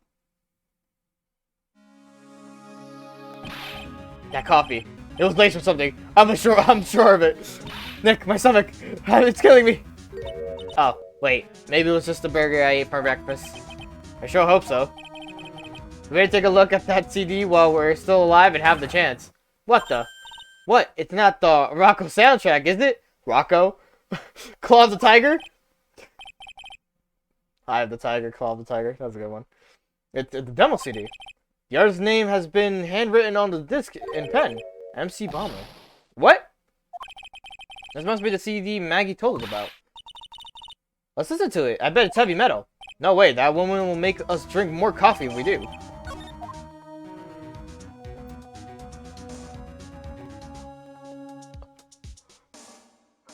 Examine the codes on the right side screen. Wait, what? Oh, the drop the ashtray first. Oh no, someone dropped the ashtray on the floor. That's going to be a nightmare to clean up. Yeah, it's all over the rug and everything. I accidentally knocked over a really big space heater once. Cleaning up was such a pain. It was one of those super antiques where you have to burn a ton of charcoal. How did she manage to knock one of those over? Aren't they supposed to be super heavy? Oh hey! There's a book of matches here too. Matches, huh? Places don't give those out much nowadays. Hey, wait a second. What is it? Look what's printed on its cover. It says Tribulations. These matches could come in handy. You might be able to use them. Yeah. The pilot light for the office boiler keeps going out. Swing and a miss, Maya. Swing and a miss.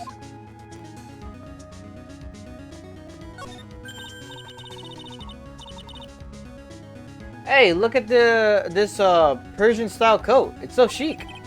Looks more like a pimp coat to me. Guess I haven't got an eye for fashion. Hey, look at this. This suit is the same color as the one you wear, Nick. The same color as my suit. Ah! Keep your voice down, Maya. Nick, you got to take a look at this. Same cake? Some cake? Ah! I'll just leave it here for you. Yeah, sure. Thanks. Just wait here quietly. Otherwise... Sure. Did you hear that, Nick? Wait quietly, she said. Yeah, sure. I have my eye on you, only so I can take care of you, understand? Yes? Question mark? I'm scared, Nick. So? What were you getting so excited about before? Look on the lapel of this suit. That's an attorney's badge. Is the Tiger a lawyer? No way, look at this thing, it's made of paper. For some reason, your badge only looks really cheap to me, Nick. Why doesn't anyone recognize an obviously fake badge when they see one?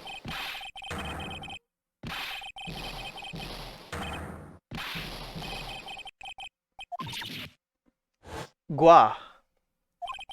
Ah! Come out from under the desk, Maya. What are you two snooping around in my office for? Nothing. We were just... My precious carpet. You've got an ash on my rug. You're gonna wish your ugly feet never came through my door. It wasn't us. I was already... You wanna argue with me? Is that what you doing? You think you can take me on? I'm gonna flatten you two into pancakes and turn you into a new rugs. Oh. Don Tigre.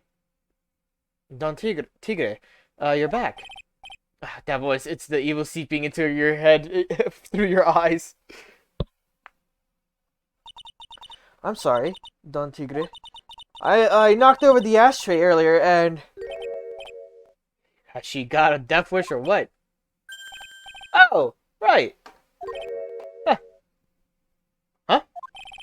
Forget about it, Violetta. It's nothing. What? I ain't gonna get mad at you. You're too cute. You hear? That's so unfair. Here, have some cookies. I just baked them. And you'll need some strong espresso while you're discussing your loan.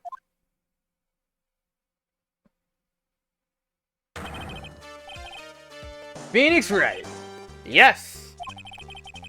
You're either crazy or just plain stupid to chase me after me. I worked so hard, but now you just gotta come and mess up my plan. So it was him. He's my phony. Huh. Excuse me. But I don't care. No one gets in my way. What? I mean, excuse me? You should have left the little girl at home, right?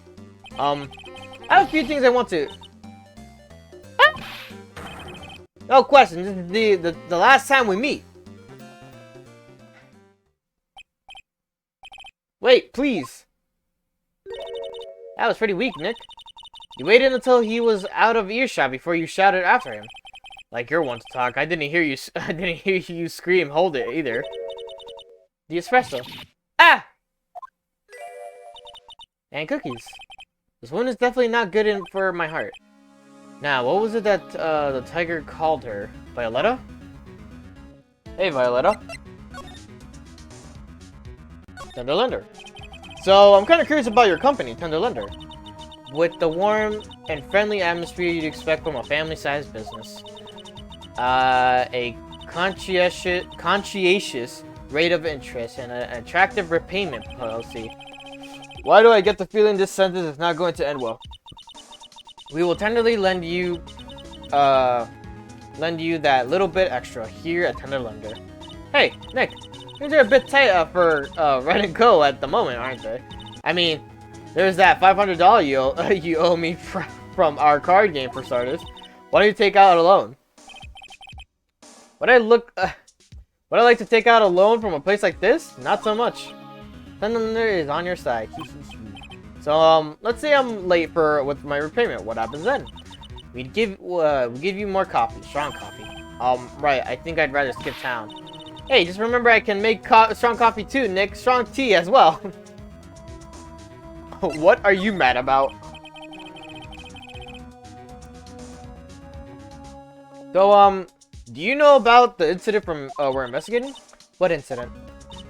Well, a man was poisoned in the restaurant just near here. That incident. Let me see. I was here that day with the manager. The manager being the tiger. For real, Tigre. For real? Tigre? So that's where the tiger thing comes from. Fios. He's got a real name, Nick. Hurry up and find out more about him.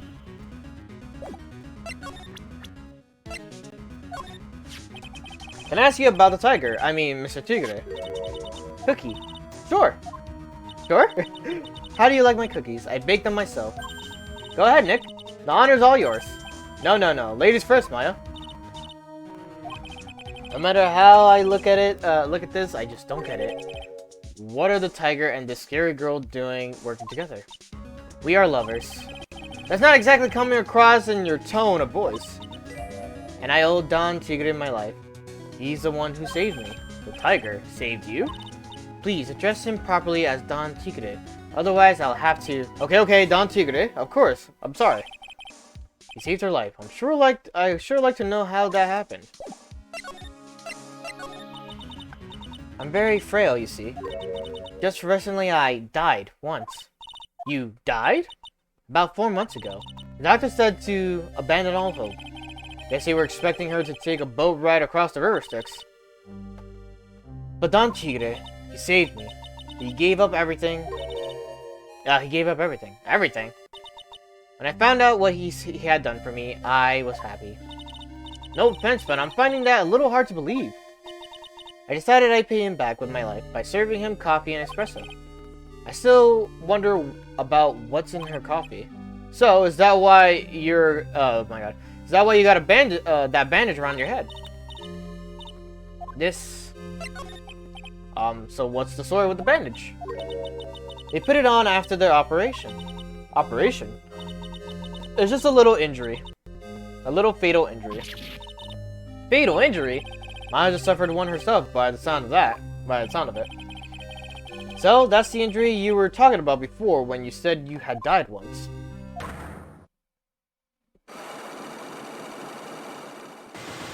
Jesus. She really creeps me out, Nick. We're here, but we got to find out the truth. Alright, to vitamin score we go.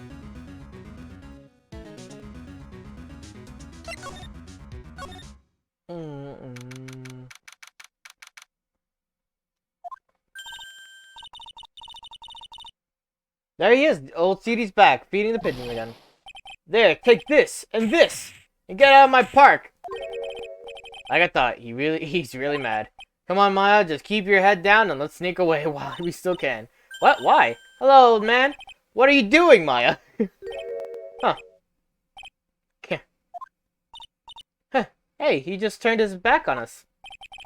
I'm not surprised, I really hurt his pride in the court this morning. Hey, Mr. Kudo.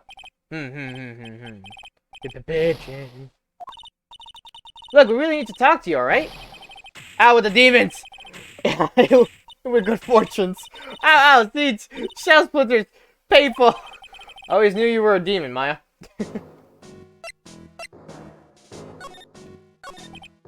I'm sorry about what happened in the court earlier today. Everyone will be talking about me from behind my back now. A dirty old man who was so busy looking at the serving girl's backside that he can't remember her face. A filthy, deprived animal. Not at all. Are you listening to me, boy? I don't care what you say. I saw that waitress put it in. She put some white powder in the young lad's Javachino. We hear you. Another thing, the young layabout was wearing an earpiece on the same side as the lens of his broken spectacles. We're really sorry. I made a little mistake about the vase. So what? I know what I saw. I'll tell you. Okay, take it easy, please, Miss Crow. Don't tell me to take it easy, you spiky-haired brat. Take this. You said you were a craftsman, right? The modern world, casts honest craftsmen like me aside in droves. Surely it's not that. I come from a long line of craftsmen, right back to the time of the shoguns. You hear me? I didn't become an embroiderer. I was born one. Actually, I'm kind of in the same situation myself.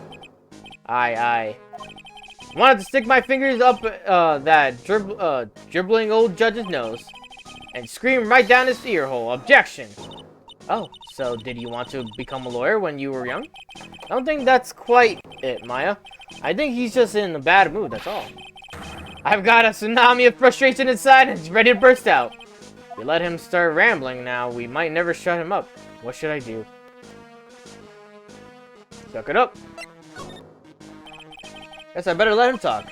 Though there's not much call for craftsmen these days then. Of course not, you idiot. All I'm good for nowadays is running errands. Errands? Everyone takes advantage of the elderly. Buy some bread, Gramps. Take the dog for a walk, Granddad. Feed the pigeons, old man. What am I, some sort of too big community handyman? Well. Buy some bread, now that I can understand. Well, what's the point of feeding some steedy pigeons? Why don't people say that what they mean? Get lost, that's what they're trying to say. Alright, then and I'm just an inconvenience, you see? At home, at the restaurant, I just get in the way, don't I? I'm sure you don't. Wait a minute, what did he just say? At home, not that restaurant. Hold up. By restaurant, are you talking about Trespien? Did you get asked to run an errand there? Yes, I did. The very day that young brat was poisoned. What? So on the day of the incident, what were you asked to do? Glad you asked, boy, because I'll tell you what I was asked to do. All of a sudden, that young lad slumped over the table. The servant girl collapsed. and I broke that vase. It all happened so fast, I was in a bit of a daze, you see. Then the owner shouted over to me. Excusez-moi, you, call the police. Call them yourself, I said back, but I didn't think of it at the time. So did you end up calling the police? Like I said, I was in a bit of a daze. Did you call them on your cell phone? God, do I look like I have one of those newfangled thingamajinks? I went out looking for a payphone, of course. You were looking for one? I couldn't find one right away, you know? Wandered around for 5 minutes or so. I am very late. You are 50 minutes late, about 5 minutes. So for 5 minutes after the incident happened, yes sirree, the owner was trespassing on his own. Why did you mention this in the court this morning? Well, I would have if you given me the chance, but you all bullied me out of the courtroom. I should have read that. That's fine. Not my fault, you're the one to blame. You could have at least told us before we got to court. Is it really that important that Mr. Kudo was the one who called the police? What's important is the unaccounted time before the police arrived. The victim was dead, and Maggie was unconscious. Which leaves that woman, that man, alone in the restaurant. Mr. Kudo might have been chased out of the place on purpose. What do you mean? Maybe a certain someone didn't want him in the restaurant. Ah. Oh, sure, you go ahead and say I was in the way as usual. I suppose I should have been getting myself covered in pigeon poop instead, huh? You need to get more details about what exactly happened. From Maggie and from Mr. Armstrong. Okay.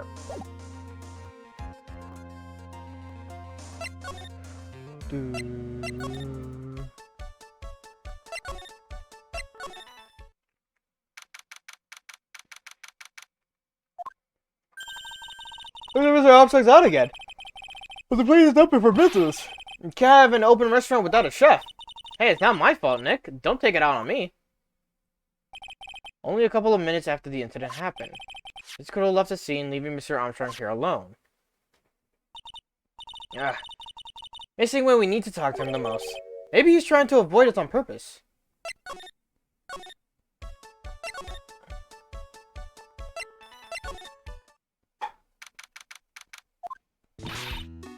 Oh, Mr. Wright! Hello, Maggie. So, they finished questioning you. Wasn't it just unbelievable in court today? I'm going to stay up all night and blog about everything that happened. Weren't you scared? It was pretty touch and go there. Yeah, but you totally nailed that old man. Well, he was all over the place with his testimony. He's not the only one. Huh? What do you mean? Everyone else's testimonies don't match up either. Not with what I remember of the incident anyway. Is it possible she is the one misremembering things? Contradictions. Maggie, you know how you said that everyone else provided testimony that doesn't match up with what you remember? Yep. There are just so many things that don't seem to add up. The biggest contradiction is the other guy I saw at the victim's table.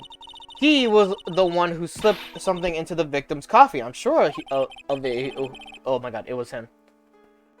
But didn't Mr. Kudo testify earlier today that it wasn't that it was the waitress who put some white powder in the coffee cup?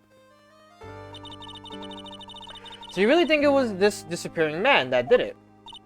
Well, he's not the only thing that disappeared. The CD vanished as well. You know, the CD with the writing on it. Oh yeah, the MC Screwdriver album, right? It was MC Bomber, Maya. That name was scrawled on the sports paper as well. They never did find the CD at the crime scene, sir. Or the victim's medication that's gone missing too. Ouch, my head. It's getting way too complicated for me.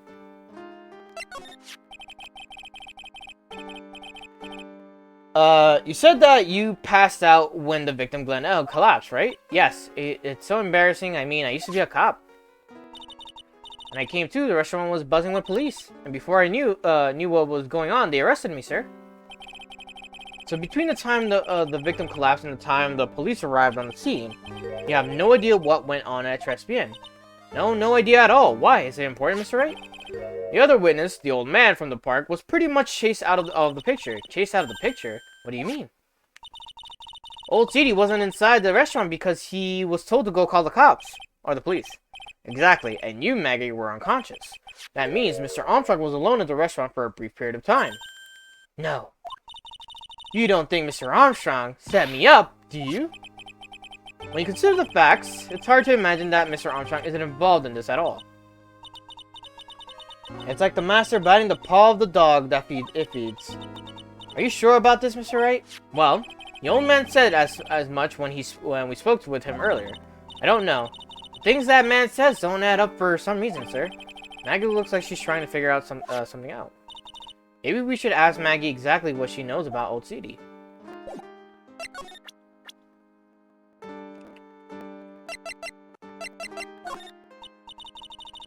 Feel much better after the trial this morning. I've been a bit of a courtroom proceeding. Wait, I think it's supposed to be I've been in a bit of a courtroom proceedings. Wait, what? I've been a bit of a courtroom proceedings addict for years now. I don't know if that's the way how you're supposed to write that, but there you go.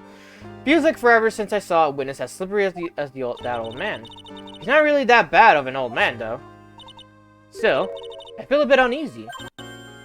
Huh? I thought you just said you felt much better. Maggie, if there's something on your mind, you've got to tell us. Especially if it has anything to do with Mr. Kudo or his testimony. Roger. I'll split it all and see what you make of it. Is there anything about Mr. Kudo's testimony that stood out as odd to you? Actually, yes. The fact that he was even testifying to begin with doesn't quite what? Well, when I took the coffee over to the victim's table, it's true there was another customer in the restaurant. Yeah, we know that already. It was Victor Kudo. But I can't really say it was the old man, or it was an old man.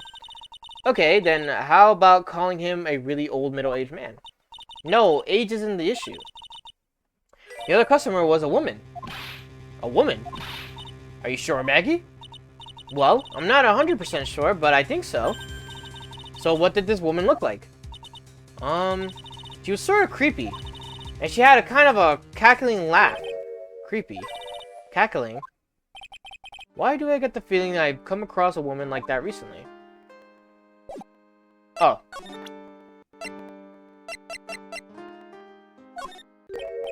Oh yeah, I got something you're going to love.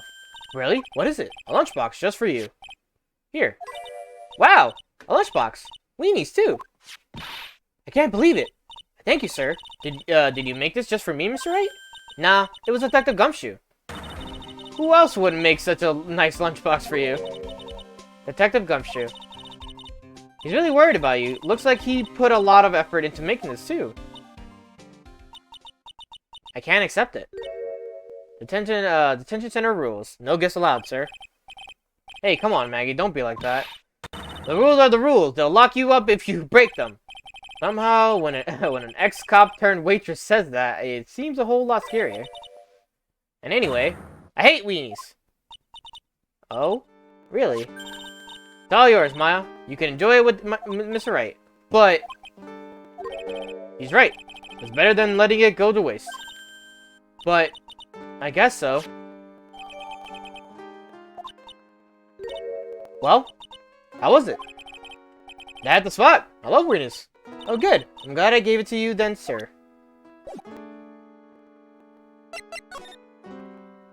Criminal Affairs Department.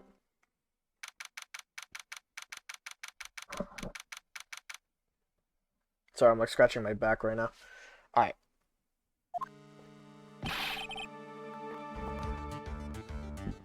Excuse me.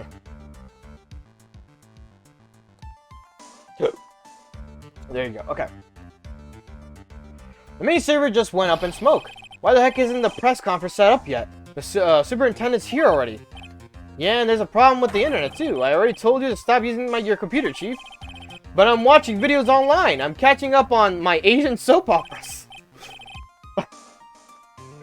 Fucking at me. It's gonna have a wait. It's gonna have to wait, Chief. I'm throwing the switch. No! Just one Sumi young guy who was about to confess to his son's hot-to-trot girlfriend. What the fuck? Oh my god. What is this Chief on, bro? Wow, this place is really buzzing. Something must be going down, something really big. Huh? What are you doing here, pal? Take the gumshoe. You can't be here right now. You'll be roped into the briefing if you stay. Huh? We got a big problem here today. Why? What's going on? It's a virus. A virus! A virus? It's a virus ripping through the precinct's computer system. I really need to ask you some questions. Okay, I'm only gonna say this once, and so listen up. Yes. No matter how poor you get, never borrow money from the place like this. You hear?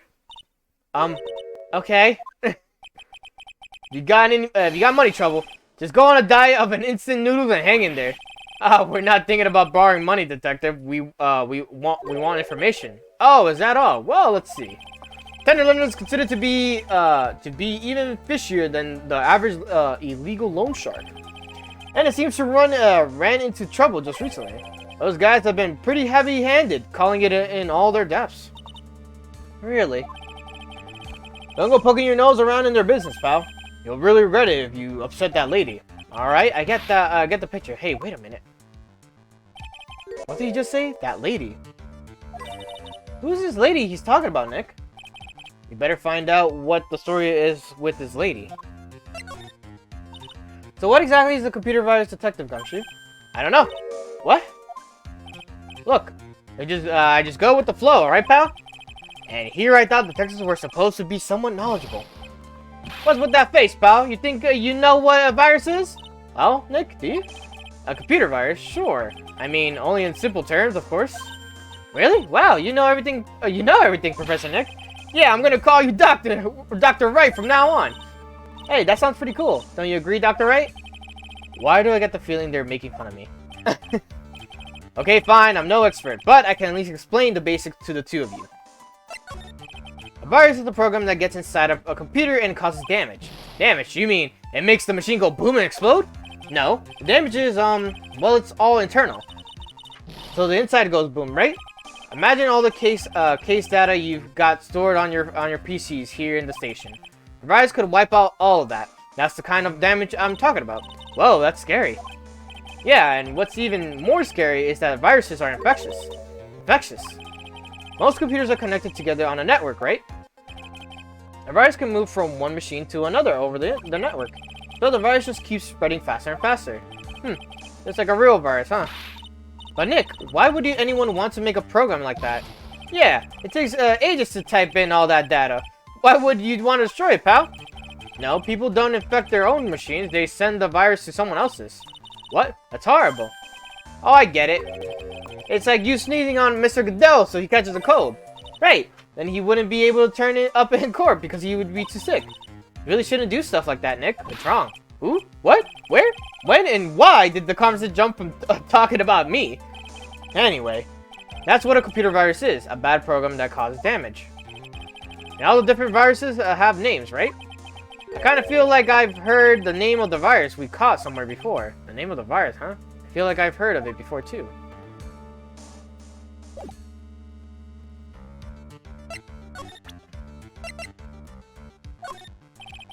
I got you. About this. What? Trying to... this is it, the stupid name. I remember now. I thought so. Here it comes. Don't just nod to yourself and keep me in the dark, Nick. What's going on?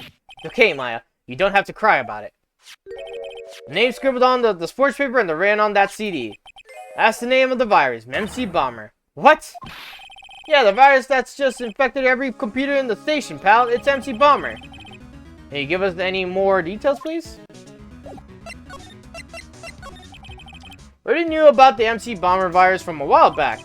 A group of criminals issued a series of demands to the head honchos of law enforcement. They threatened to release the virus if their demands weren't met.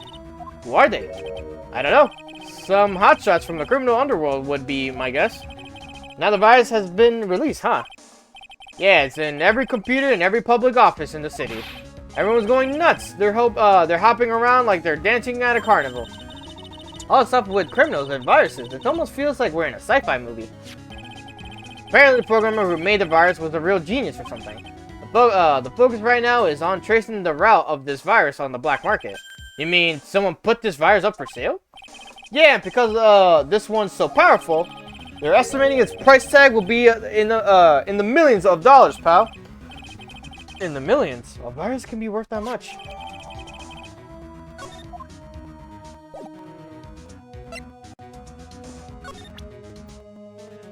Oh.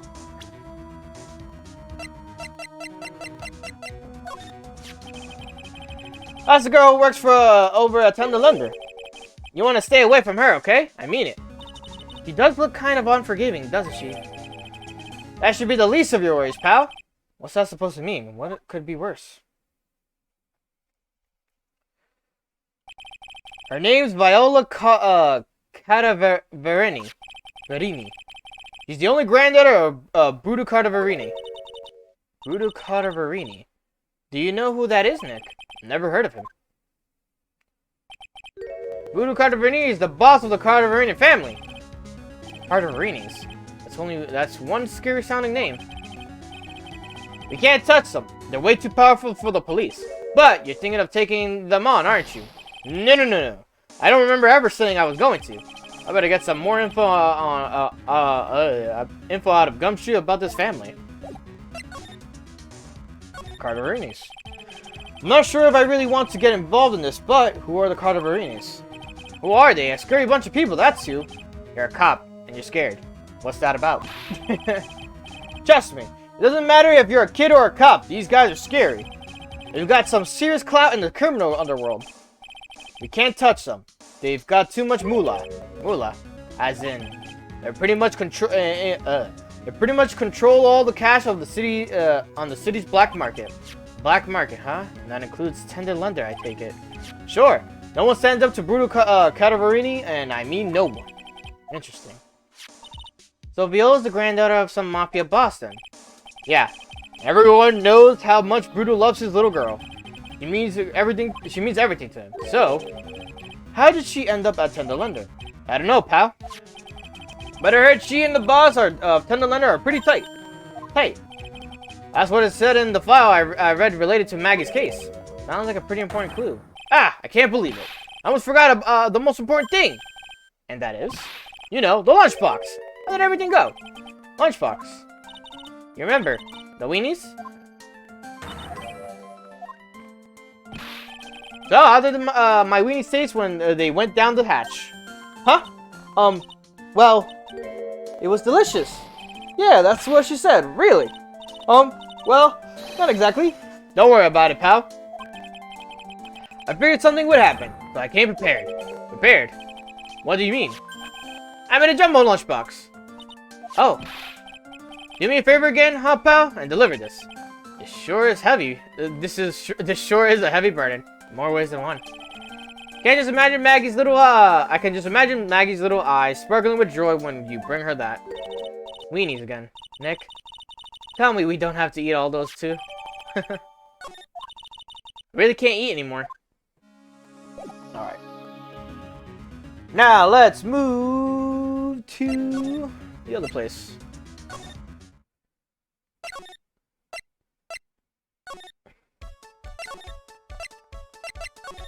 Doo-doo-doo. Hello. Oh, Sly, you missed it. Fucking Phoenix made a Ghost in the Shell reference. I was like, what the fuck? I was like, I did not remember him making a reference like this. Take that! Wait, do I have that?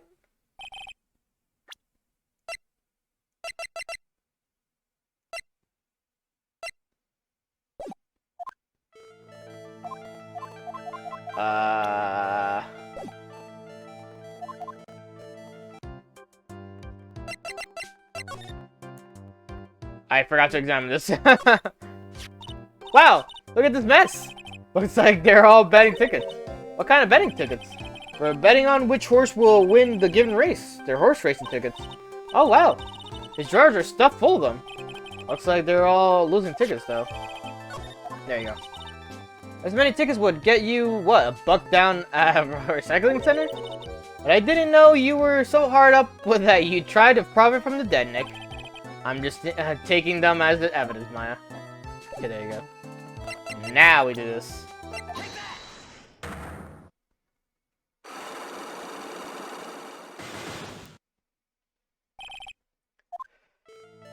Alright. So how about you tell me what kind of trouble Mr. Ugg was in? I'm sorry, sir, but we don't deal with troubleshooting here. Perhaps you'd like to speak to someone in customer service. What's she talking about? I guess I better just take a shot and see where it gets me. Miss Basil, let me ask you something. Did Mr. Ugg's troubles have something to do with this?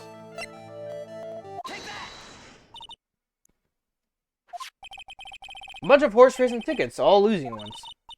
That many tickets, you could get $1 at the recycling center.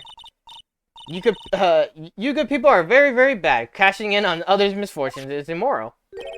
Is that a whiff of hypocrisy I smell? But what is the relevance of these tickets? The victim, Mr. Glenn Elg. He had a gambling habit, didn't he? I didn't think that's a logical conclusion based on the facts. Everyone likes to go to the races from time to time. Yeah, but not everyone buys as many tickets.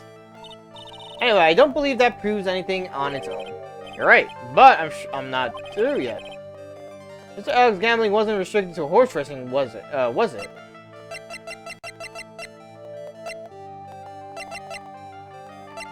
where the fuck is the ticket?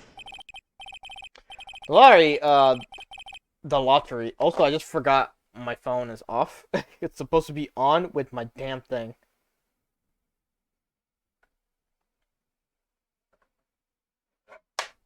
Damn, I already been streaming for an hour? I have been streaming for an hour. Okay. Excuse me, sorry. Okay. The lottery, horse racing. He bought a lot of tickets and a lot of times. Yeah. He's got to have hurt his wallet pretty bad, don't you think? Maybe bad enough to be the cause of some pretty serious trouble, perhaps. No. You're right. Glenn did have a gambling habit. You good people must not follow his example. Do you understand? Trust me, even if I wanted to, I don't exactly have the money to buy any. But if you win, there's no problem, is there? And Glenn had a winning ticket, didn't he? For $500,000. Yeah, but it's hard to imagine how he could have been in trouble then, isn't it? It's true that Mr. Ugg won $500,000 in the end. But that was his first stroke of good luck. He was in deep trouble before that. Deep trouble? What do you mean? Mr. Ugg's real problem was with someone or something more terrifying and ferocious.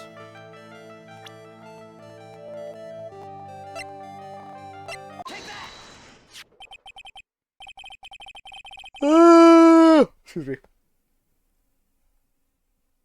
We're Furio Tigre, the boss of the loan office called Tender Lender.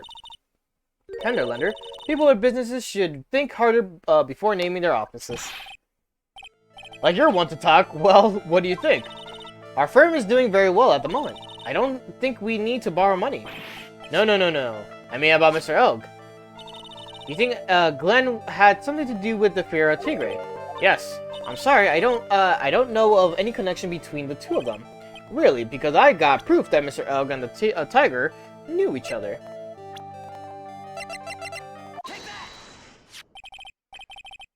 Furio Tigre, aka the Tiger, is the boss of the loan office called Tender Lender. This is who Mr. Ugg met with on the day of his murder. And the only thing a loan shark would talk with him about would be his debt. No! It's true that Glenn had racked up quite a bit of debt from his gambling habit. About $100,000, I think. $100,000. Ouch. But I heard he won the lottery, so he should have been in the clear. Shame Maggie couldn't get a bit of that good luck. Okay, so the guy got lucky and won the lottery. But what if he hadn't won? Who's the plan then? Well, this is easy to say, but he said he would use his talents to repay the money. His talents. I suspect he was talking about programming.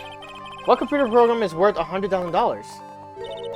Perhaps you good people should leave so I can get back to my work. I'm so close to cracking her. The program in question, was it by any chance this? MC Bomber? MC Bomber.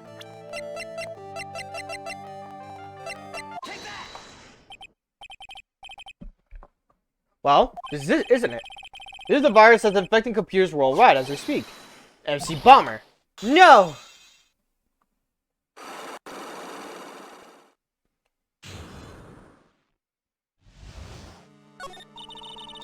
Glenn's hat had more processing power than any computer, but it had been infected with a gambling virus. Glenn was in too deep. You mean he was in debt? Yes, $100,000 in debt. Not an easy amount to repay. So, he said he was taking on some extra work, something a bit risky. Risky? How? Maybe he was going to become a waitress at Trust Inn. Where do you come up with these ideas? Risky extra work. So it's safe to say Mr. L was the creator of this virus, huh? The MC Bomber virus, yes.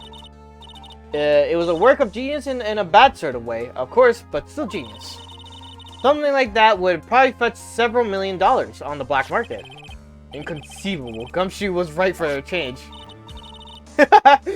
Inconceivable. Gumshoe was right for a change. This date, December 3rd, that is marked on his calendar, that was his deadline for repaying his debts. Guess we won't be needing this horse racing tickets anymore. Here's a Chaz Cat, Nick.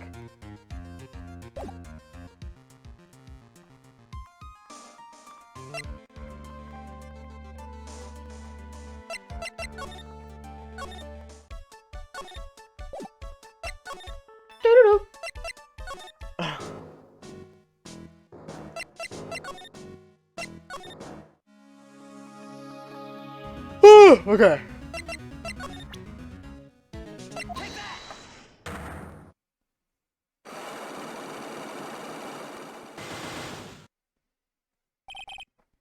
The head bandage.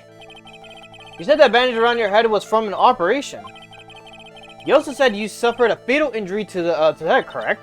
Yes, the operation was very difficult, apparently. Now, by fatal injury, you mean you were hurt very badly somehow, right? The injury in question has something to do with this.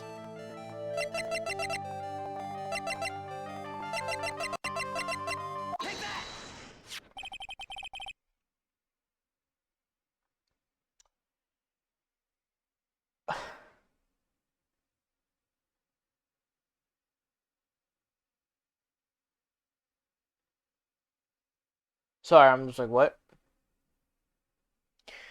I have here a car repair, bro. From this, it seems pretty obvious that the car was involved in an accident. Let me see that. This bill is made out to the Cadavernis. Yes, it is. I don't think I ever introduced myself. Tell me, what do the Cadavernis have to do with me? Something tells me she's not about to say hi and introduce herself, alright? Right then? The relationship with the Cadavernis is very strong, and this is why. Exactly who you are, Viola Cadaverini.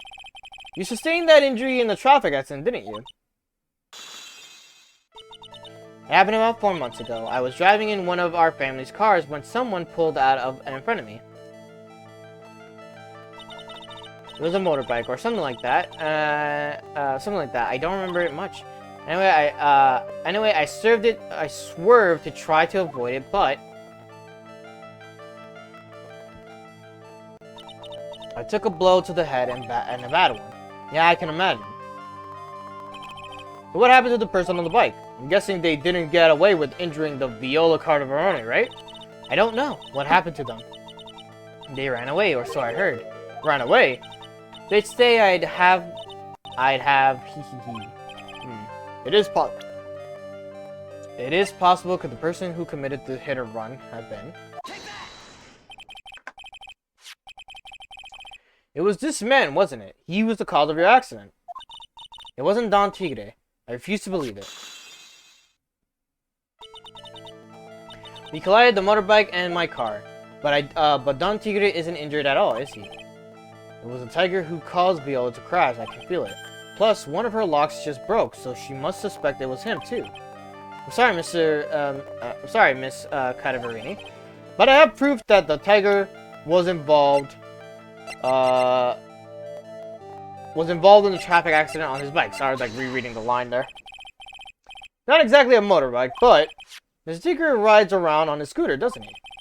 And you'll notice that the front wheel guard is badly damaged. Miss Cadaverini. You know the truth, don't you? Hee hee hee.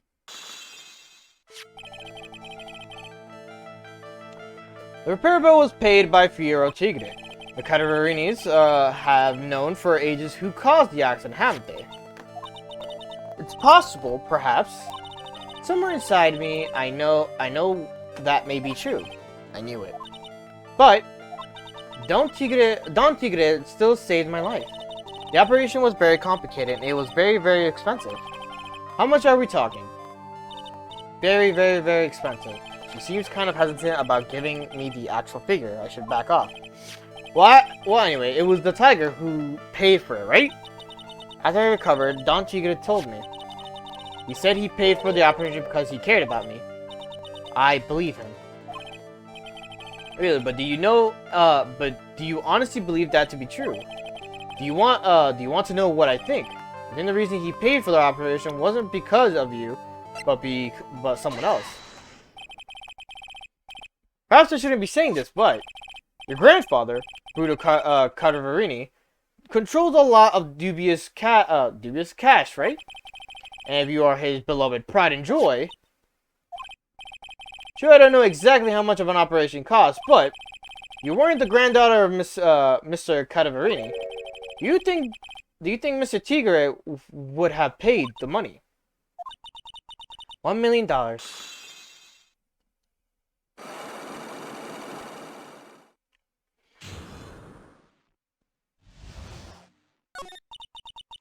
Four months ago, I was in a traffic accident. That's why I needed the operation. When I woke up, they told me it was nothing serious. A simple procedure. Oh, really? Well, I guess if she recovered in 4 months, it couldn't have been too bad, or too big. They said the operation cost $1 million. $1 million bucks! My grandfather ordered Don Tigre to pay. $1 million. In compensation. Compensation, huh? It's underworld lingo for paying money to settle a score. Basically pay or get into some serious trouble. But $1 million bucks? This has to be related to our poisoning case somehow. Compensation. I wanted to believe him. I wanted to trust what Don Tigre said. He said it had nothing to do with my grandfather being Bruto Cadaverini. I wanted to believe he helped me because he cared about me, not about my grandfather. Aw. But I knew. That wasn't really true. Wow, I'm so sorry. What he did to get that, what he did to get the money was, it was evil. He said it was all for me, so I helped him. You helped him? In what way? Here, take these. What are these? Medical papers? I'm Bruto Cardaverini's granddaughter. He had to pay compensation. He was made an offer he simply couldn't refuse. An offer he simply couldn't refuse. Good reference. Viola's medical papers added to the court record. Wow, I feel so bad for Viola. It's inexcusable. Huh? There are two things that I consider inexcusable: poisoning and betrayal. Only a coward would hurt people using either of these tactics. Is everything alright, Nick? We should get going. Right after we finish our espresso. Yeah. I won't need to convince Viola of anything else, so I guess I can get rid of this. Where are we going? To Trespien! The final area.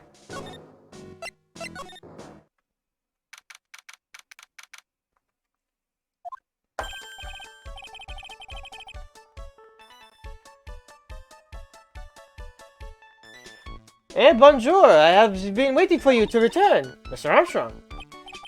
Ah, good timing. I was hoping to find you here. We'd like to ask you a few questions. Well, he hasn't got anything to say to you fellas.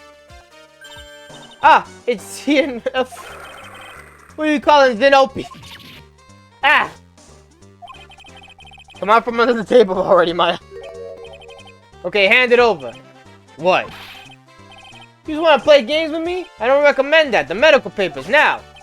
Uh-oh. I think he wants Viola Cardaverini's papers back. You mean this, the $1 million medical papers? Miss Cardaverini trusted you. That's why she said that she helped you.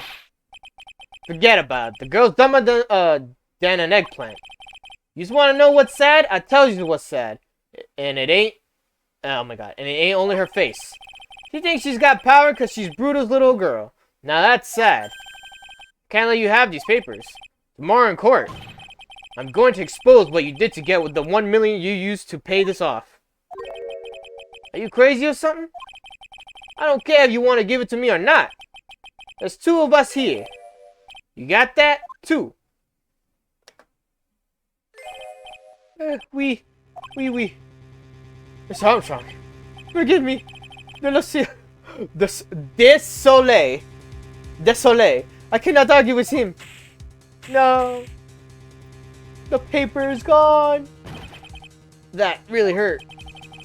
Is that all you got? I'll be taking those papers now. I'm sorry, get the lighter. Wait. Don't take it too hard, Phoenix, right? I was so stupid. I shouldn't have let my guard down.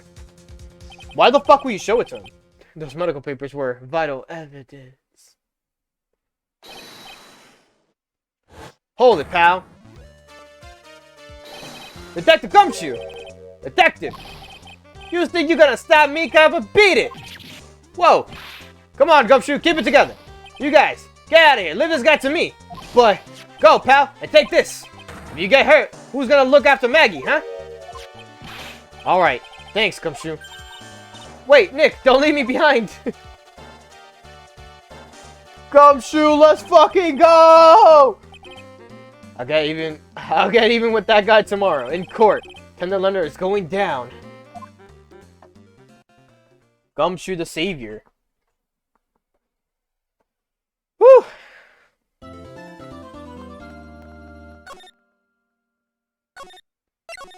Time for some hot nasties.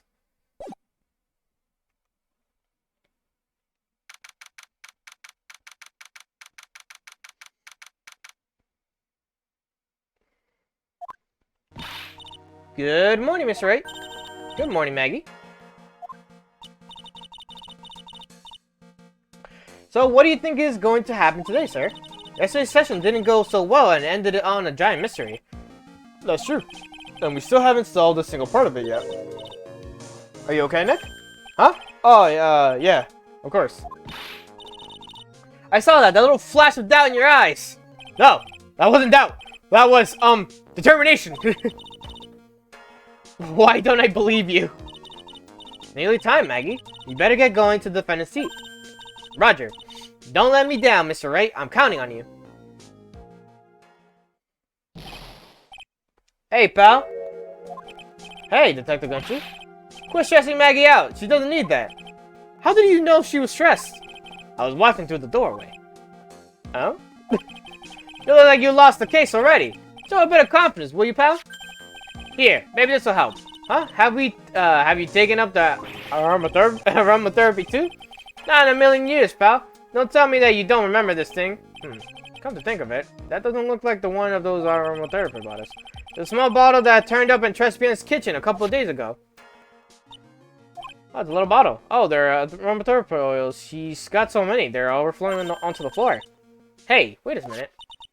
There's one bottle that's different from all the others. Well, what do you think? What do you know? It doesn't have a label on it. Doesn't smell. Finally got the analysis result back from the lab. So, what is it?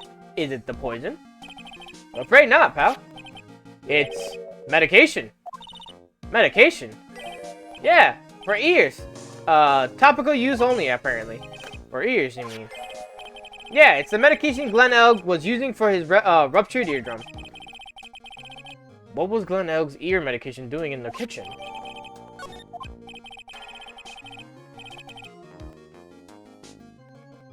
What about the unidentified fingerprints? Anything on that? Someone screwed up, so they only had time to analyze the contents of the bottle. Another hour, and they might have gotten something on the prints, but it's going to weaken its impact as a piece of evidence. Okay, pal, this is it. Make sure your defense is impregnable today. Impenetrable, I think is what I meant to say. I said impregnable. Got it? Case trial. I'm gonna expose that guy for what he's done. Or my name isn't Phoenix Wright.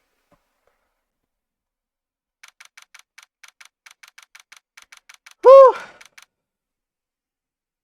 was like, where's my water?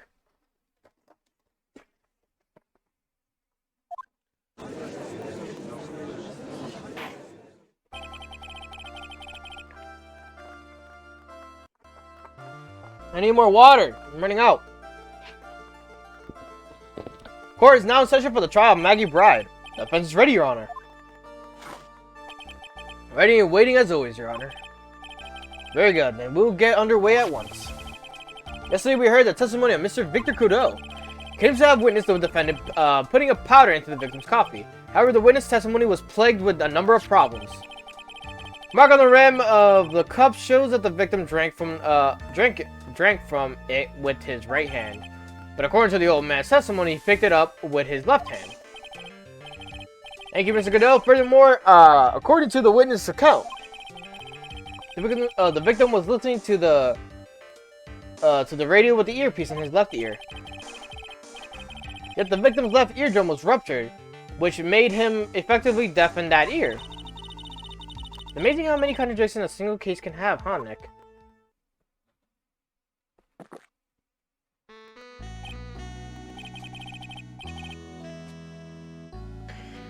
Allow me to enlighten you, Your Honor. The world, you see, keeps turning and we must turn it with it. The fucking judge is like, the fuck are you talking about? We just started the court! We just got in here! We lost me already, Mr. Godot. Don't let the mysteries of yesterday mystify you today. Only losers think like that. You gotta change with the times. That's one of my rules. You're implying that you've resolved these contradictions. You know the answers to these riddles. The old guy wasn't just throwing seed in here. He was throwing us off the scent. And today I'll prove it. Very well, let the first witness take the stand. And you are? Oh, bonjour, everyone. I am Jean Armstrong, the owner of chef of Les Tribulations restaurant in Enchanté. Forgive me for asking this, but are you a woman? Oh la la, monsieur. As you can see, I am le part and perky gentleman, no? On the day of the incident, you were the in Tribulations kitchen. Isn't that right? Was you, monsieur? Everything feels right.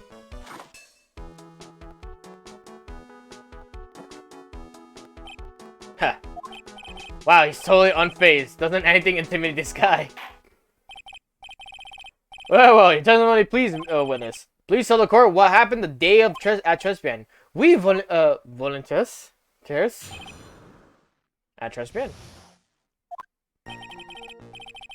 It all happened here were the two customers in my restaurant.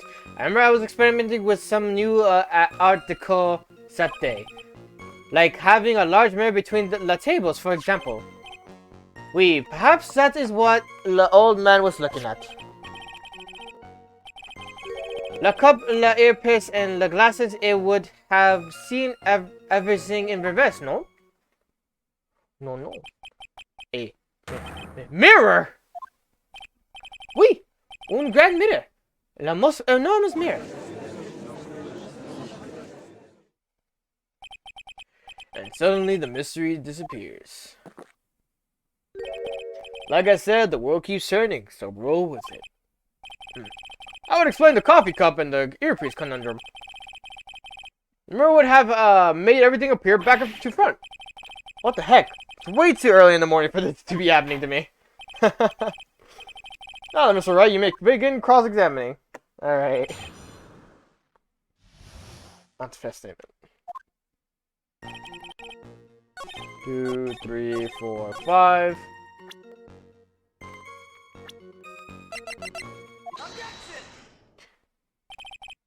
The coffee cup, the earpiece, and the HMD. Let's think back over Mr. Trudeau's testimony for a second, shall we? The boy was wearing the earpiece on the same side as the green lens on his specs. No question, you can lock me up if I'm wrong. It was his left ear without a doubt. So to summarize, we were told both the HMD and the earpiece were on the victim's left side. Now, if Mr. Kudo saw all that as a reflection in the mirror, it means both the HMD and the earpiece were actually on the victim's right side.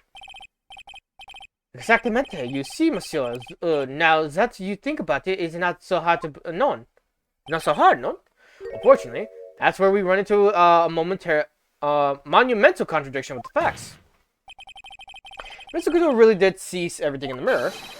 Why is it that the HMD is now on the wrong side of his head?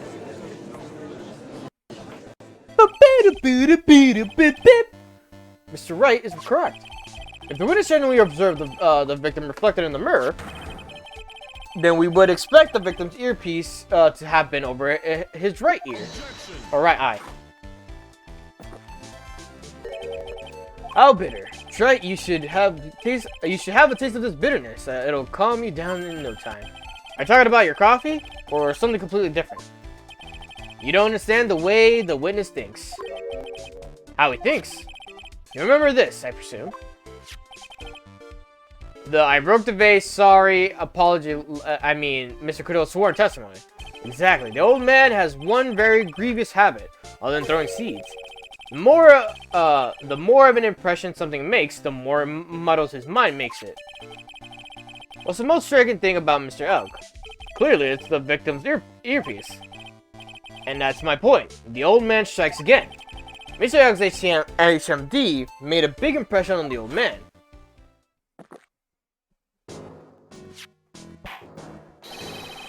I saw the earpiece and those newfangled spectacles he was wearing. Oh, fuck. Oh, yes, they were both on his left ear. Do you hear? His left ear. Ha. Well, Trey. That's the worst but best impression of Kudo ever. Wow, I really thought he was old seedy for a minute there. Kudo's good.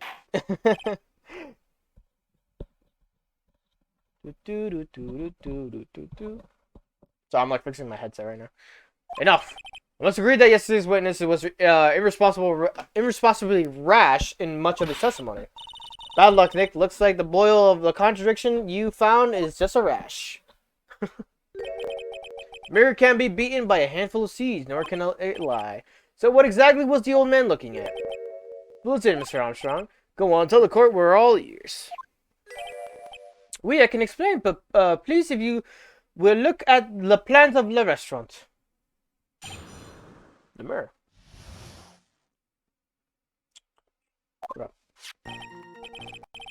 Alors, is everyone sitting comfortably? The mirror is... Wait, what? The mirror, it was in the middle of the restaurant, dividing the two halves. There is only one seat from which you could have seen the image of the victim.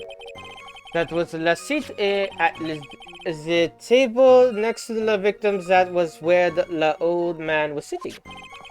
After the terrible incident occurred, I moved the mirror so it was not in the way. But naturally, I did not touch anything else.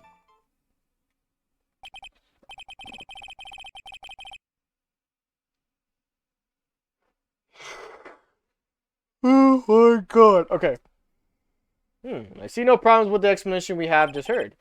From the table next to the victim, Mr. Kudo could have seen the victim in the mirror. What a naughty little coquette. I am confusing all the men like this. Don't worry about it. We can keep up except for the guy breaking out in a cold sweat over there again.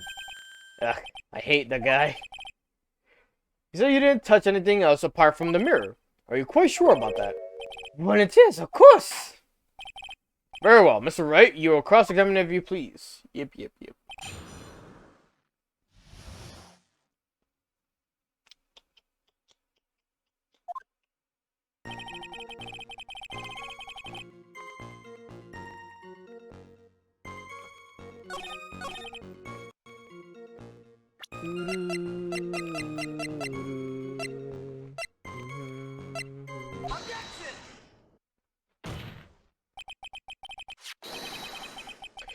This piece of evidence contradicts the testimony we have heard, Your Honor.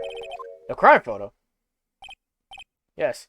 This photo clearly shows something that theoretically should not exist. What on earth do you mean by that, Mr. Wright? Should not exist. Ha, sounds like you're describing yourself, Wright. Please clarify a statement. Oh my god. The vase, I believe, right?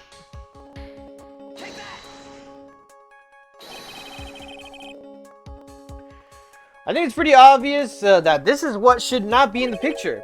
The vase. What possible connection does that have to with the witness testimony? Your Honor, I'm telling you that there should not have been no vase on this table. Because it very clearly contradicts with this piece of evidence. Oh, it's over there.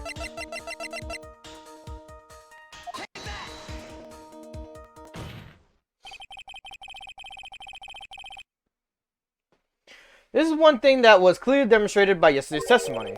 Mr. Kudo broke the vase that was on the table where he was sitting.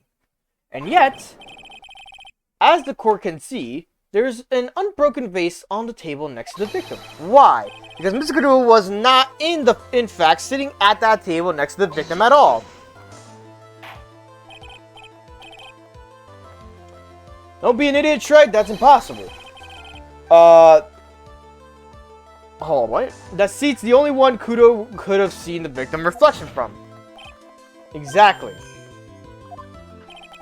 There is only one conclusion we can draw from this contradiction. There was no mirror in Tribulations that day. Your testimony, Mr. Armstrong, is an elaborate lie. Mon Dieu! Don't try to confuse the court. Obviously, the witness cleaned up the vase while the police were taking their time getting to the crime scene. Unfortunately, Mr. Kudo, that doesn't quite work for me. Mr. Armstrong already testified to the contrary in his own words. I did not touch anything else except the mirror. Ugh. Starts shrinking. Well, witness, what do you have to say for yourself? I was right. There was no mirror in the restaurant that day. In light of this revelation, we return back to the original problem. Why did the victim have an earpiece and an ear in which he couldn't hear? Huh. You only get one shot in life. There's no turning back. If you want to claim that the mirror wasn't there, Wright, then this problem is all yours. How do you explain what the old man saw? If I can answer this, then I'll be that much closer to the truth. I'm going to be okay. Can you really solve this contradiction, Nick? There's more than just this one contradiction, Maya. What do you mean? Remember what Maggie told us. There was another man at the victim's table, and there was a sample CD on the victim's table. It all flies in the face of Mr. Kudo's testimony. And I think I know the reason why nothing in this case is adding up. Well, Mr. Wright, let's hear your answer. Yes, Your Honor? The reason behind all the contradiction in Mr. Kudo's testimony is simple. The victim was a phony.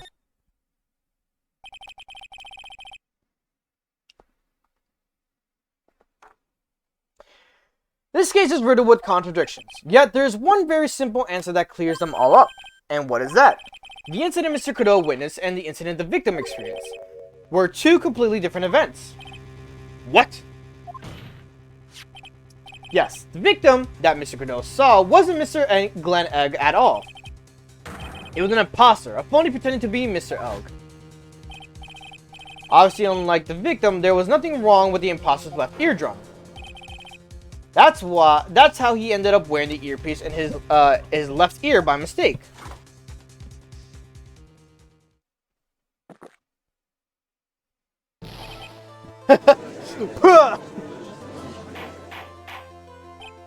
Order in the court. Settle down, and I'll clear the courtroom. Or clear the courtroom. Quiet, Gramps. Why don't you clear out of here, huh? What did you say? Trite. Are you saying that what Mr. Kudo saw was a setup? Yes. Someone pretended to be Glenn Elg and acted out the whole coffee poisoning, all for the express purpose of creating a witness out of one Mr. Victor Kudo. Get real, Trite. Why would anyone want to do that? Isn't it obvious? The thing Mr. Kudo was more insistent about in his testimony was the servant girl brought him a Javachino, but she put something in it. That's the servant girl right there's in the defendant's chair. I remember her well.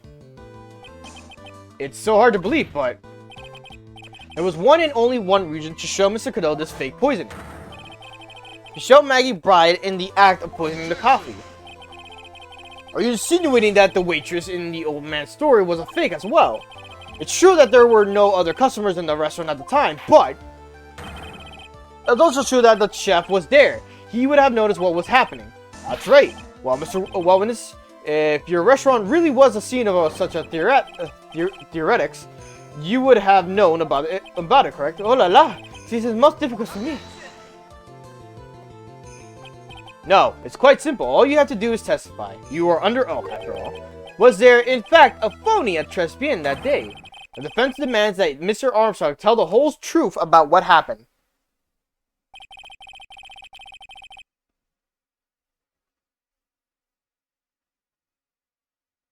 Okay. The first request for additional testimony is accepted. Will you accurately explain in detail the events of the restaurant that day? Oui.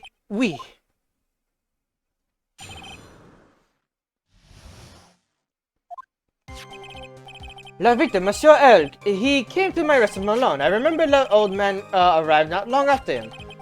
There were no other customers.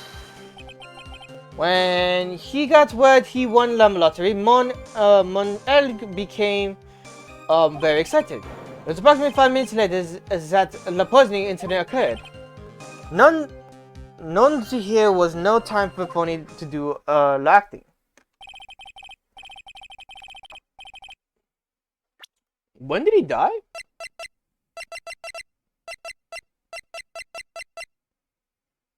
Between 1:30 to 2:30. Okay. Give us the man, pardon. Forgive me, Your Honor. I lied because I want this mess to be cleared up quickly. What you have just done is commit perjury, Mr. Armstrong. I will decide how to punish you later. Oui.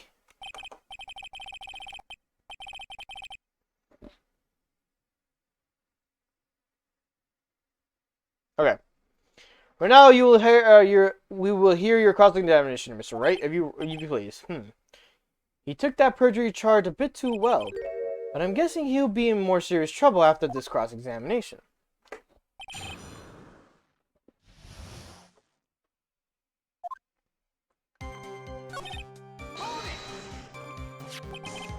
By old man, you mean Victor Kudo, correct?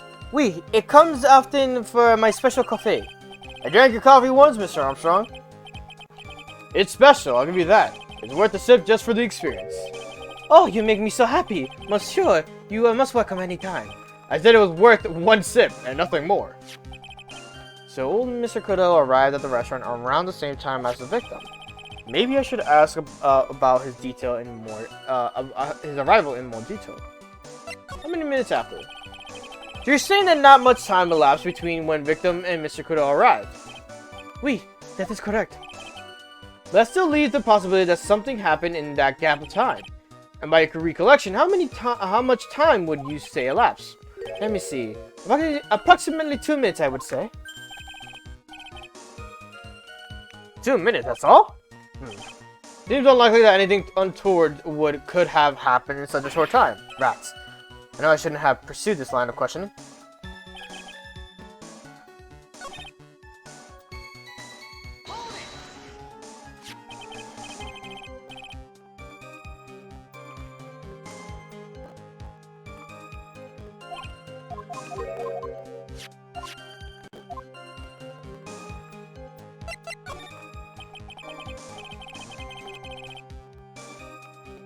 Out of curiosity, about what time was it when Mr. Kudo arrived?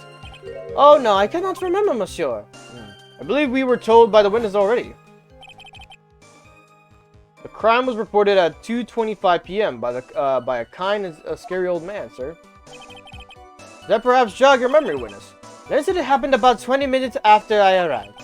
After he arrived. So the victim must have arrived between 2 and 2:10 p.m. Just after 2, huh?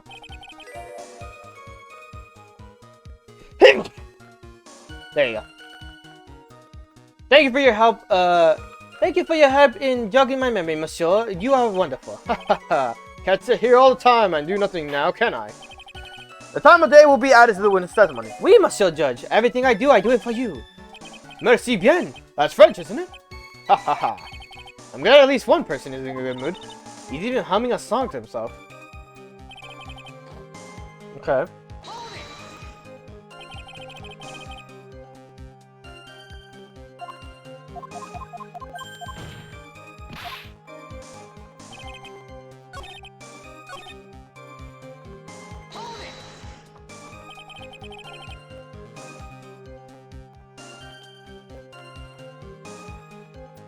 Okay.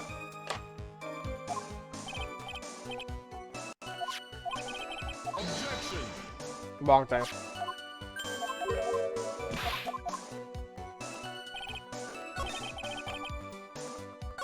Oh, he revised it.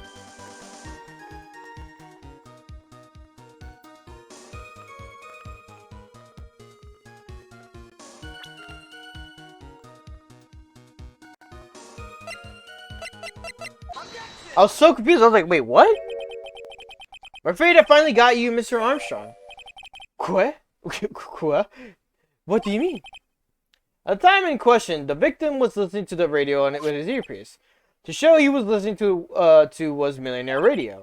Each week they announced the winning numbers of the $500,000 lottery ticket.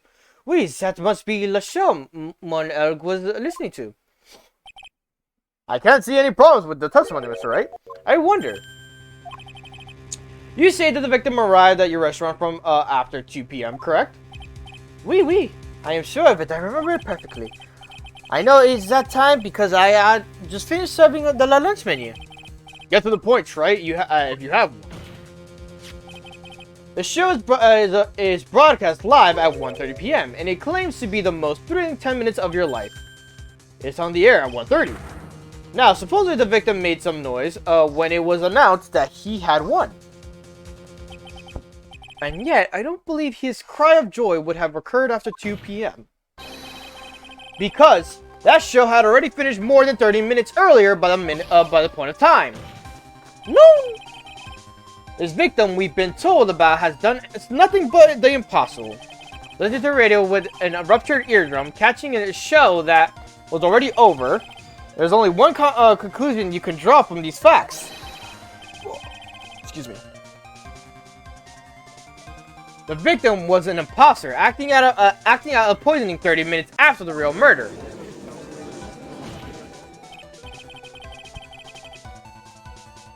Yes, there were 2 Glen Elgs in Trespien that day. The real Glen Elg, now dead, having been poisoned by the real killer, and the phony Glen Elg acting out the events for Mr. Kudo to witness. It certainly seems that way.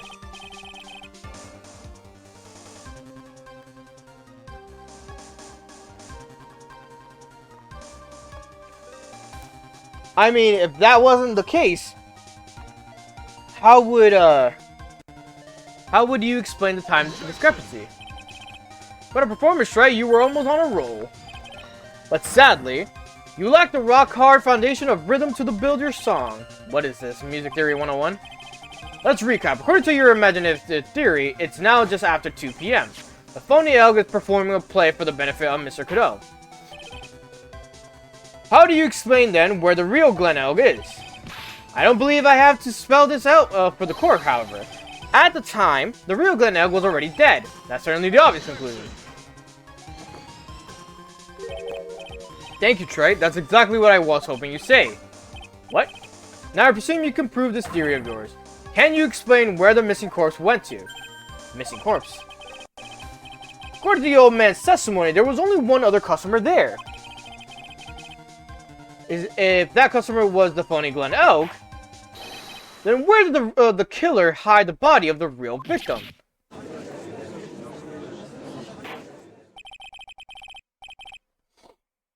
The prosecutor has a valid point, Mr. Wright. If your theory is to stand up to the examination by the court, you must provide us with proof by answering the prosecution's question. Where did the killer hide the body? Yes, Your Honor. No conjecture, Trey. Let's hear some facts for once.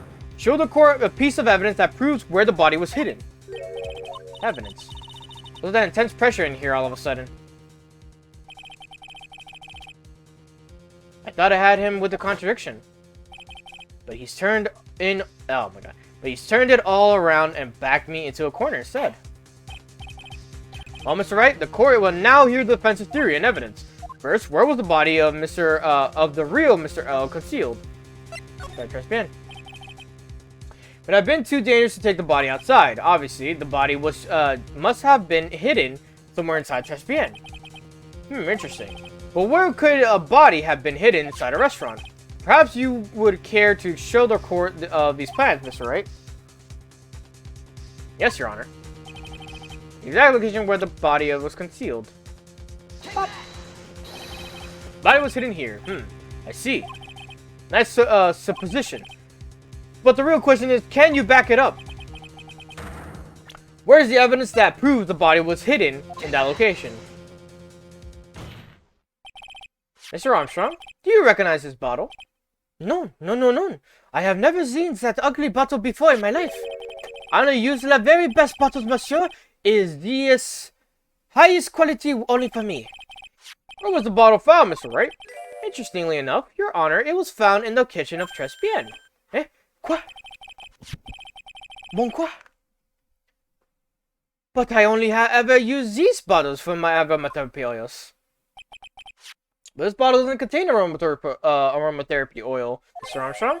No, it contains a medication. What kind of medication? I'm sure everyone remembers, don't they?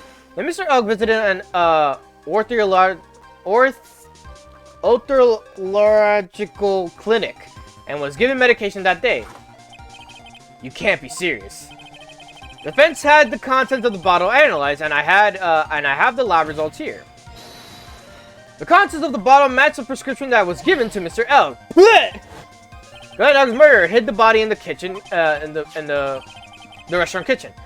At which time, this bottle fell out of the victim's pocket. Mr. Armstrong? When the incident occurred, didn't you say you were in the kitchen? Mondao. Yes, you know what I'm about to say. It was you who hit the victim's body. You did a fine job pretending to defend my client, Maggie Wright, however. You were setting her up to take the fall behind the poor girl's back. No! Order, this is an extraordinary development. Witness, did you murder Mr. Glenelg? Never! I could not do such an horrible thing! No!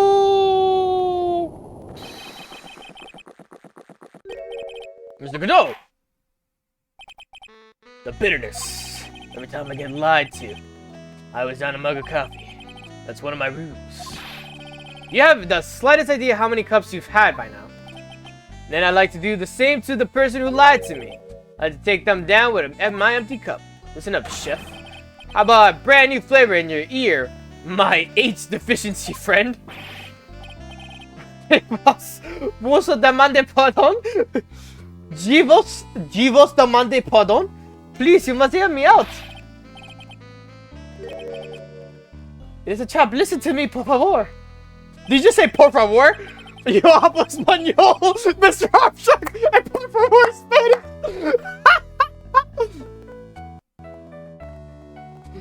Woo! Well, he always gets a new cup, so it's probably like an empty cup that he's after he drank it. Yo.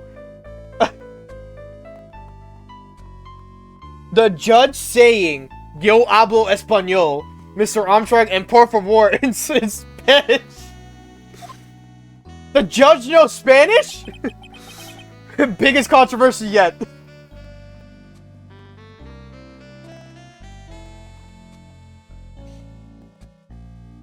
I'm only going to ask you once, did you do it? No. Absolutely none. Let's hear it. You've got one shot, right, Gramps? Witness, the court will permit you to the chance to make one final statement. If you lie under oath again, Mr. Godot's coffee mug awaits you. Does my gavel? Oui, it is clear. What do they always say in the movies? I've got a bad feeling about this. Very well. Begin your final assessment, Mr. Armstrong.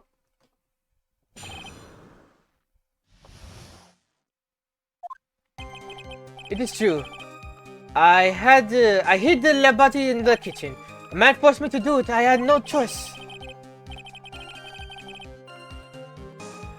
He's been letting him drink coffee since the first case. I had to go along with it. With him because he was a reason why I could not refuse. But I did not kill him. I swear it. You must believe me. I believe him. You were forced by who? I cannot say, or I would be erased. Let's try a different question then. When Mr. Elk died, was he really the only person at his table? There was.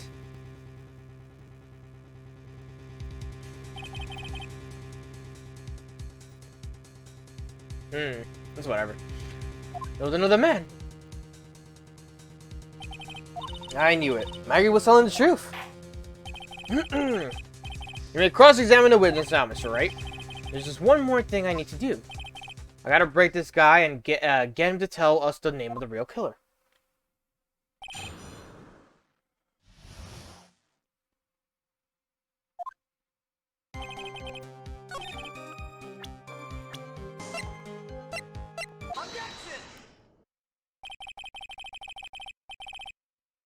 Godot fucking downs like 20 cups of coffee in one session of a courtroom meeting.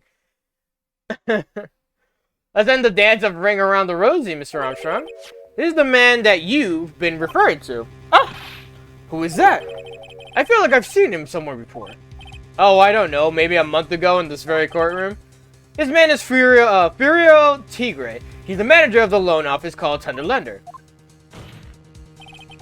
There's no point trying to hide the truth anymore, Mr. Armstrong. I know you couldn't go against Mr. Tigre, at least not while he had this on you.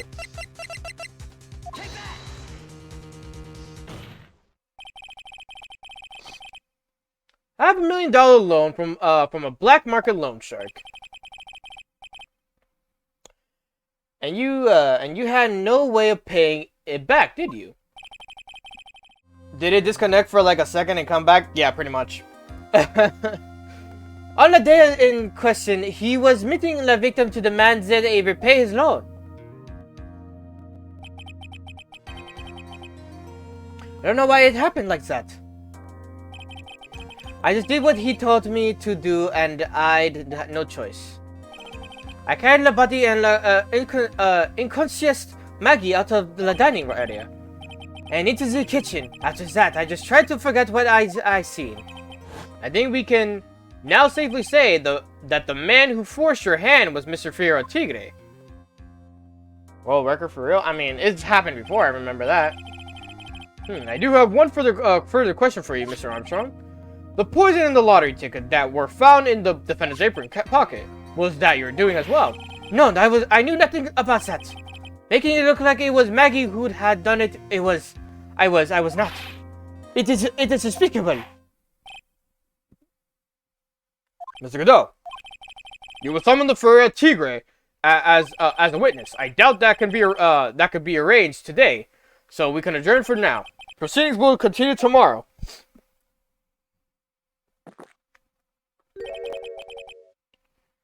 "30 minutes. What? The trial will go on. I'll see it to myself. I need half an hour to get that guy on the stand. Not a minute more. Alda, don't sit back and relax yet, Wright. No one knows if that chef is really telling the truth or not. This trial could still go either way." Very well. Your request is granted, Mr. Godot. We will resume once Mr. Tigre is ready to take the stand. Until then, court is adjourned for a 30-minute recess. Fuck. What the fuck? Right. Now we're up to the half. We're up to the other half.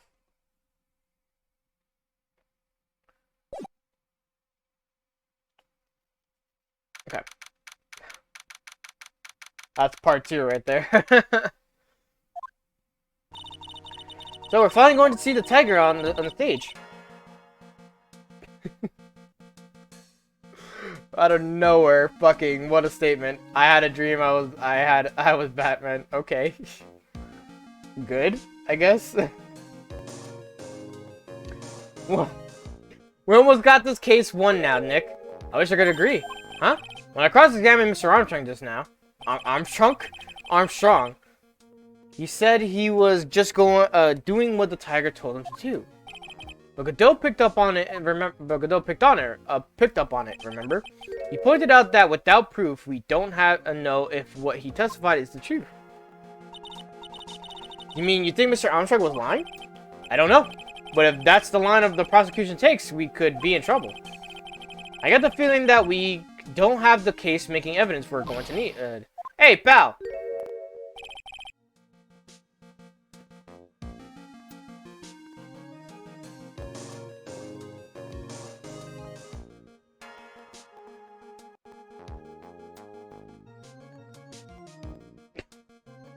Detective Gumshoe.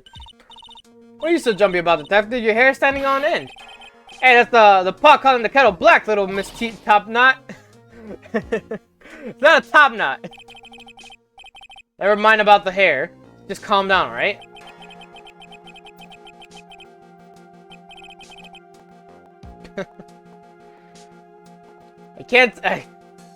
So stupid. I can't stand still when I don't have a job to do. I kinda get wound up. No kidding. You gotta have something you need, you gotta have something you need me to do, pal. Anything. Well, hey, I'm gonna take a jog back down to the precinct. I could get some prints analyzed for you if you got an hour. The trial will have reconvened by then. But Nick, we still don't have a really decisive piece of evidence, right? True. Without some kind of trump card to pull out of the bag, we're really stuck. Said he could get some fingerprints analyzed done in an hour.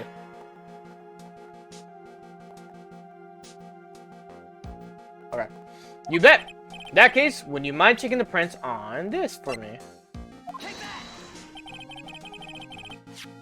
If you're going back to the station anyway, could you find whose prints are on these? Oh, hey, that's the small bottle I gave you back to this morning, right? Yeah, I think it's time we solve the last mystery of who the prints belong to.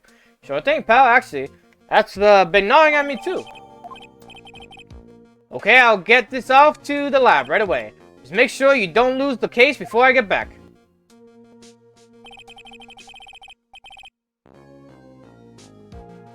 Why are you laughing? Just cause it's so random. This is pretty much the final showdown, I guess. It's pretty much a description of what a dream is, and like that is the case in point. What a dream is. Anyway.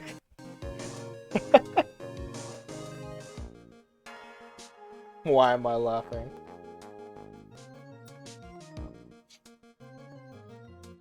Time to separate the phonies from the real guys. Woo! It is hot in my room right now.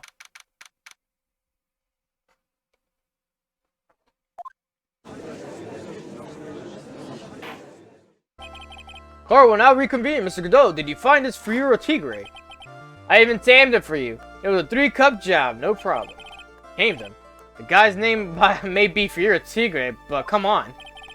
He's pretty lively, but careful, he still bites.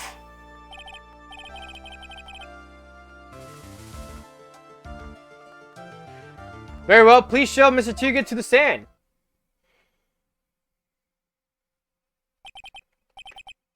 Witness? Please say your name and occupation. Don't hide under the table, Maya. Unless there's room for me down there, too. Would you mind... What you say to me? Nothing. I didn't say nothing. Honest. Who could have guessed that fear would induce a bad Brooklyn accent in the judge? I got business to take care of, you hear me? So who the hell called me into this hole? Was it you, Spiky? No, of course not. It was the judge. This man dipped. Your Honor! Oh dear, I seem to have dropped my pen. Where on earth is it? Don't mind me. Carry on with the proceedings as normal. It was the judge. God. That's it. We're doomed. Maybe you didn't hear me. I said, who the hell was it that called me in here? There's no need to shout. We can all hear you. What'd you say? There's no point struggling. You're caught in a snare. A relentless snare of the law. And I'm the one that hauled you in. That. Too cool. Well, I haven't got the better of you, Nick. Let's start with the basics. You know about the incident in question, correct? Incident? I don't know nothing about no stinking incident, mass boy. You mean you didn't attend the previous trial of Maggie Bride? Maggie who? I got more important things to do than watch the courtroom dramas. Fucking, why does he do what I do? when someone says, hey, do you know about this person? And I'm like, who? Yo, and then they repeat the name. Like, I'm like, who? Of course. Well, perhaps you could give us your testimony then. Please tell us about what you did on the day of the murder. Phoenix Wright. You're the one who set this up, didn't you? You're gonna regret the day you ruffled the tiger's fur. You hear what I'm saying? Maybe I should have brought a diaper with me today? Get a grip, Nick!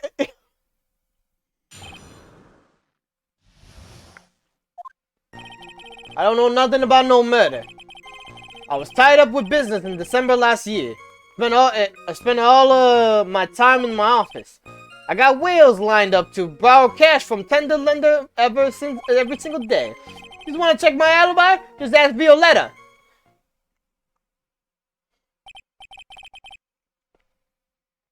Ah, last I found my pen. Very well done, Mr. Wright.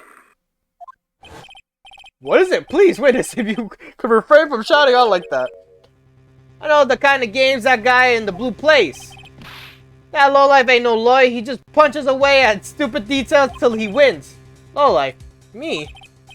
Listen up, Smarty. Every time you ask me something that doesn't relate to this case, I'm gonna bill you $50,000 and you's gonna borrow the cash from me. That's one loan contract I refuse to sign. And don't think I ain't gonna hurt when you tangle with the tiger. Ha. I love a good spectator sport. Just a minute, that's really not. This witness is. How can I put it? A hungry tiger roaming the urban jungle. None of his bad side, and he'll bite everyone's head off. Yours too. Very well. I have no choice but to impose the penalty system here. You'd better be listening to, you'd better be listening. I said I got business to take care of, a big business. If I don't split now, I ain't gonna catch my bus. The court will impose a penalty for any irrelevant pressing of the witness testimony. Keep that in mind as you begin your cross-examination, Mr. Wright. Yes, Your Honor. You can do it, Nick. Come out from under the there already. Would you, Maya?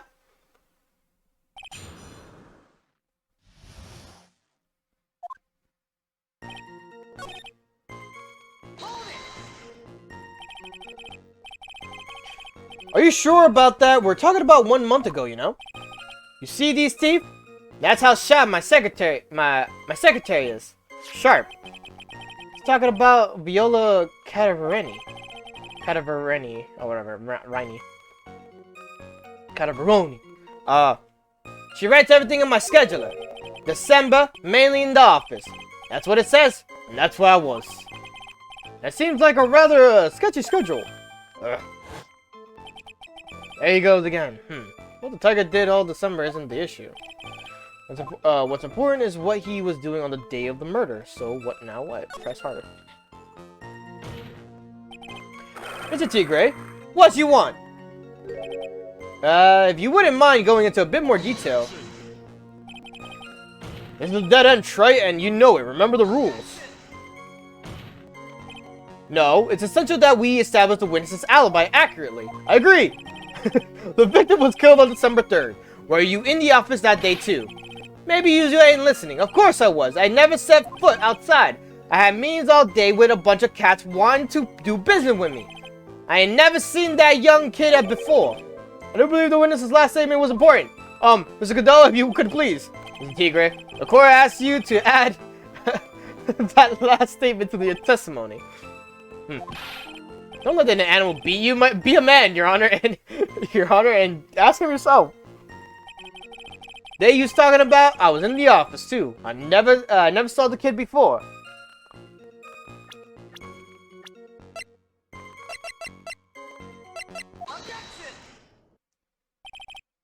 Mr. Tigre, you claim you didn't know Mr. Glenn Elk, but it appears that Mr. Elk knew you. What? Mr. Elk left his little note on his calendar. Meet with the tiger on the date December 3rd. December 3rd. That's the day of the murder. So, Mr. Tigre, I submit that you did indeed know one Mr. Glenn Elk, because on the very day of that incident, you met with him.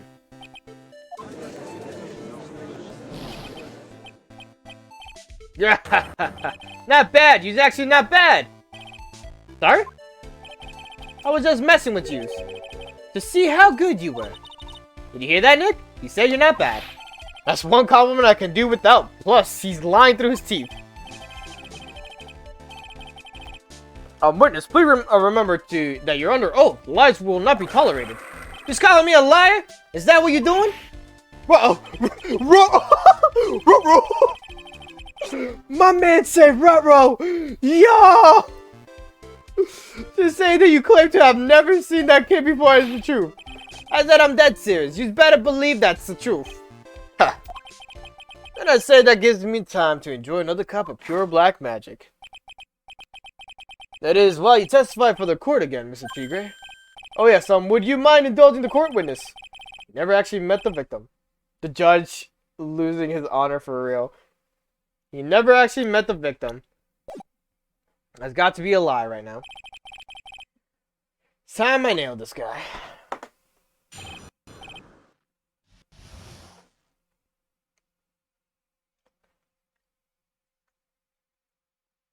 Sorry, I'm like biting my lip real quick. Okay. I ain't no lie, I never met Glenn Elk. There was some lame guy with a name though. I wanted to borrow cash from me. I set up a meeting with the guy at my office, Tender Lender. I waited around for him, but he ain't never showed. I ain't never even been to that trust bien joint use here. I see. That all seems perfectly logical. You had arranged to meet with the victim, but he didn't show up. I've heard it's pretty hard to keep appointments when you're dead. Very well, you may begin your cross-examination, Mr. Wright. Yes, Your Honor. I ain't gonna make my bus now. I'm gonna have to take the express train. That bill's going straight to you, right?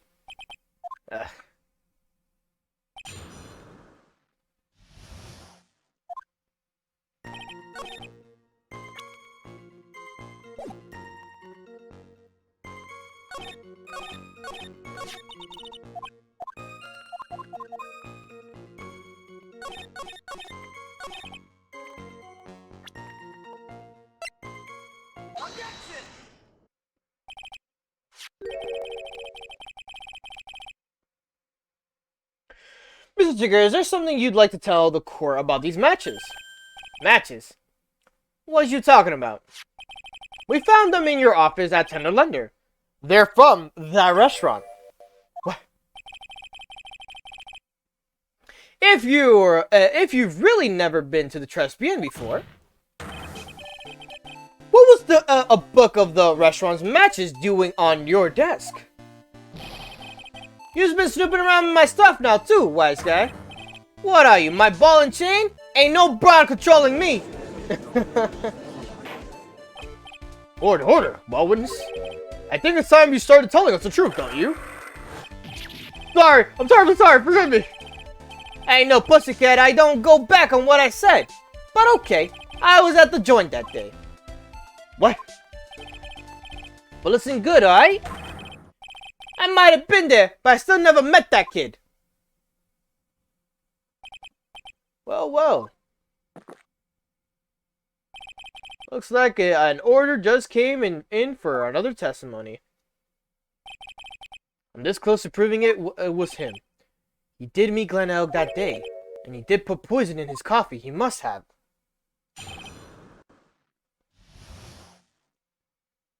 Okay. I was supposed to meet with the kid at the restaurant that afternoon. When I opened the door to the joint, I saw one ugly scene. The guy was laid out over the table, stiff as concrete. I figured if the place wasn't hot already, it was gonna be, and so I split. I had the cop sirens on my way out, and I went straight back to my office. Why are you, like, aggressively red? I see. You didn't actually meet with him in the end then. Well, Mr. Wright, your cross-examination, please. Yes, sir. Hold it. If I wait around here any longer, I ain't gonna make the normal express. No more stupid questions. Heh. No problem. Anytime Tri presses you on something irrelevant, I'll see he pays the penalty. Mr. Godot, that's my job. Your job is to slam that little hammer of yours and call a guilty verdict. So do it. Yes, sir. The special express ain't cheap, right? Just so you know, since you was paying. Oh, man, doesn't the rule of law mean anything around here?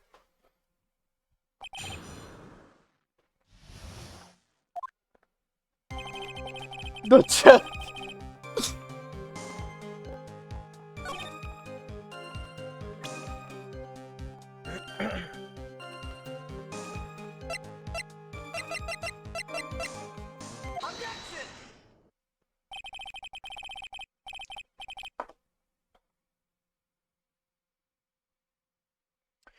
You're something of a loan collecting pro, aren't you, Mr. Tigray?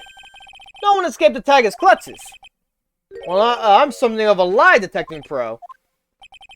And no one escapes the Phoenix clutches. I think it's time we got something straight. Pretty much the essence of what's happening is the Phoenix versus the Tiger. What's this, Trey? A new line of irrelevant questioning. These are the floor plans of the crime scene. You say you were standing at the entrance, Mr. Tigray. From there, your field of vision would have covered an area something like this. Indeed, the witness would have had a clear view of the victim's seat. Isn't that what I said? I saw the back of the kid's head. Unfortunately for you, that is not possible. If the court would think back, you will remember that that between each of the tables is a tall partition. Why, that's true. Now, now look at the plans again. The truth is painfully obvious. From the entrance, the field of vision and of any customer walking in ends here. He's sweating. So, from the entrance of Tribulations, you couldn't have seen the victim's seat. But you did see the victim that day because you met with him. Wrong. Have you forgotten the old man's testimony yesterday? The victim was alone at his table. But the defenses proved that point to be moot. The victim witnessed by Mr. Cadeau was not Glen Elg, but a fake. What? In order to have Mr. Cadeau falsely testify, the real killer posed as the victim he had just killed and acted out of charade.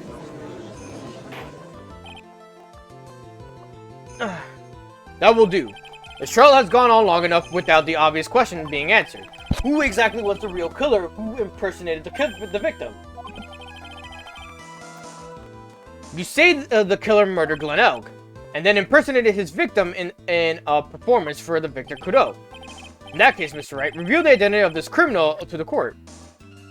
Is it actually Viola? Oh, no, it is.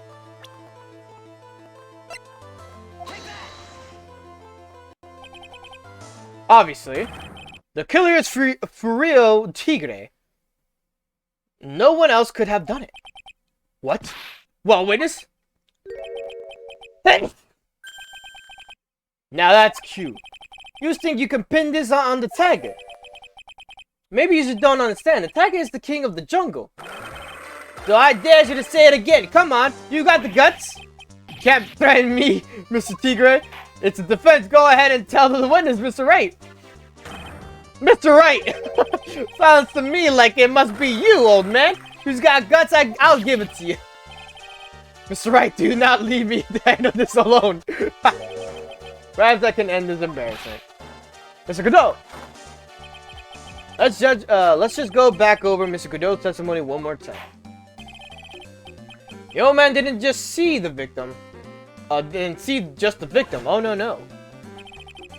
The servant girl brought him a Javachino, but she put something in it. There's no question about it. She very conspicuously put some white powder in there.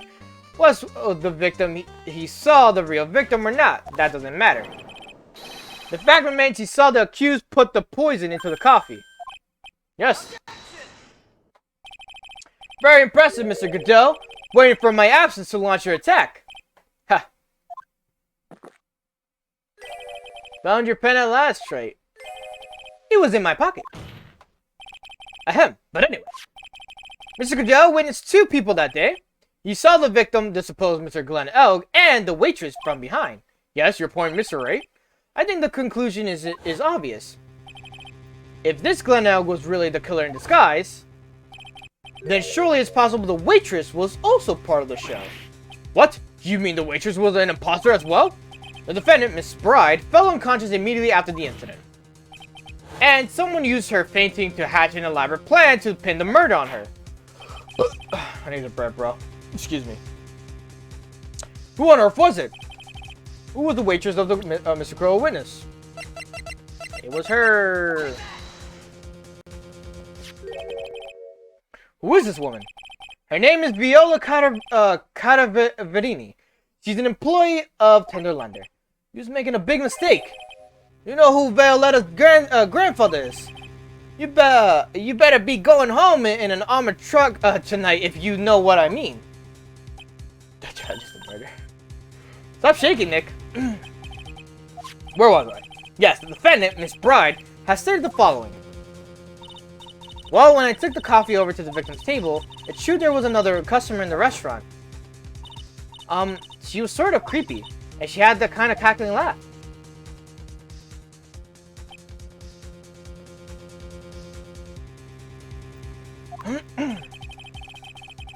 There's too many contradictions in this case. The second man at the victim's table, who nobody but Miss Bride seems to have seen. The earpiece worn by the victim in his left ear when the eardrum was ruptured. And the radio show he was supposed to listen to half an hour after it was over. There's only one logical explanation that clears up all these contradictions. The whole incident took place twice, once for real and once for show. And Mr. Fierro Tigre, the only person who could have committed the crime, is you. Burning yourself is painful, that is true. Witness, what have you got to say? That's cute. Sorry. You was alright. I could do with a guy like you around. What do you mean? Okay, I'm in on this game. I'm gonna have oh my god. I'm gonna have to charter a jet to get me to my meeting now, but I'm gonna give you one more thing to think about before I go. Something to think about. You've got it all wrapped up nice, huh, right? But you missed out one real important thing. But that can't be. I was in the joint that day, and I met that kid too. But I couldn't have poisoned him use here. What? Do you really expect us to believe you now, Mr. Tigre? Ha. What a troublemaker. Troublemaker? Looks like we're going to need another one for the road.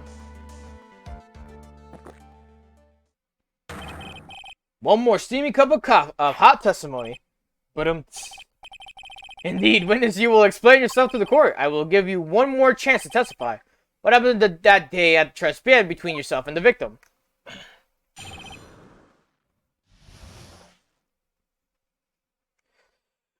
Ties to the victim. Yeah, loaned out cash, about $100,000. That day, he was due to have a little chat. The kid had hit his payback date, see? So anyway, he tells me he's got no way to pay up. I'm about to flatten the guy when he starts screaming. Yes, I won $500,000. He got lucky, you know? Real lucky. If that waitress hadn't done what she done, everything would have been over. Now, I see that the principal amount you loaned to Mr. Elg was $50,000. Yeah, well, you've got the VIG to take into account. Interest bill, oh my god. Well, yeah, you've got the VIG to take into account. Interest builds up fast, you know? That's faster than fast. $100,000 is twice the principal. And the repayment deadline was December 3rd, the day of the incident in question. Yeah, he was one lucky kid. He got that $500,000 just in time. So I ain't have no reason to kill the kid. And if I ain't got no motive, you ain't got no case. His motive? He has to have one, but what is it?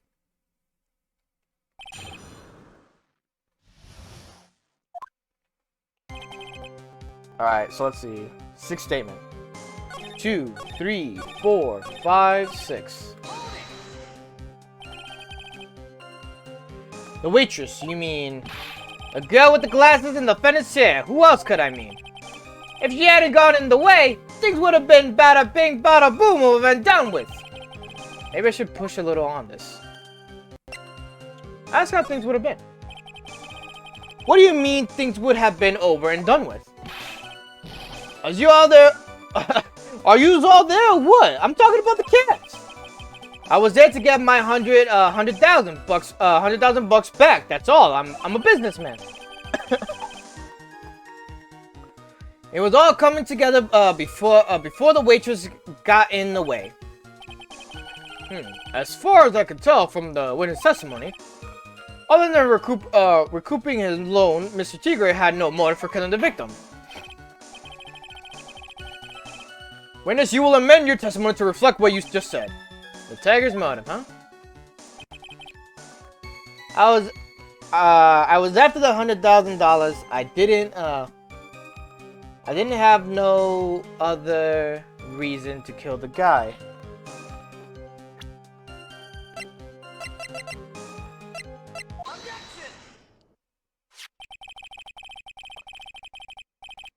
So, you just intended to get back the $100,000 Mr. Elg owed you, correct? I loaned the guy the cash, so that's my right. Unfortunately for Mr. Elg, I don't believe the $100,000 is what you were really after. What are you getting at, Wright? What else would the moneylender be after other than the money? Oh, the moneylender was after money, but money is in a totally different league. The kind of money that a single disc like this would fetch. What is that? A computer virus, Your Honor. A virus called MC Bomber. A computer virus? What does one of those do? Computer virus is a program that wreaks havoc on the inside of a computer. Computer? What does one of those do? I guess the beard isn't the only part of his honor that is from the Stone Age. I'll explain it to you later, Your Honor. Right now, I'll explain it to you later, Your Honor. Right now, this is an important point. The virus, like MC Bomber, would be worth several $1 million on the black market. Several $1 million? Lending money with no hope of ever seeing repayment would normally be bad for business. But in this case, the very fact that Glenn Elg had no way to repay the money is crucial. What? Glenn Elg was a programmer. A highly skilled programmer. That skill was the collateral Mr. Elg put up in order to borrow the money. Objection. You're trying to suggest the witness' motive was to get hold of that program. Exactly. The witness may have poor fashion. The witness may have poor fashion sense, but he is by no means an idiot, right? A man like him could get his hands on $1 million without resorting to murder. Of course he would, provided that he had time. But what if he had needed the money right then? When the pressure's on, the luxury of choice tends to disappear.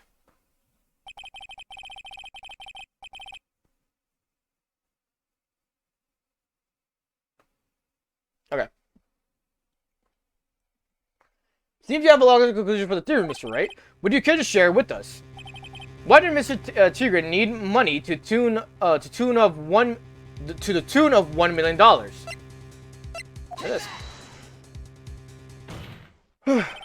In December of last year, You found yourself in need of a huge amount of money.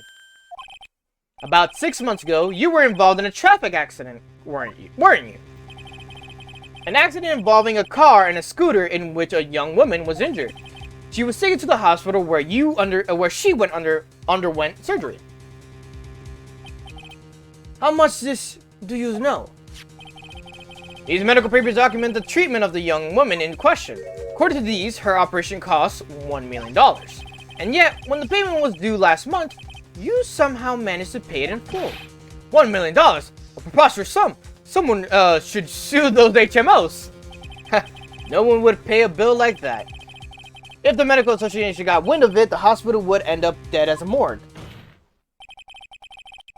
But Mr. Tigre had no choice but to pay, because his very life depended on it.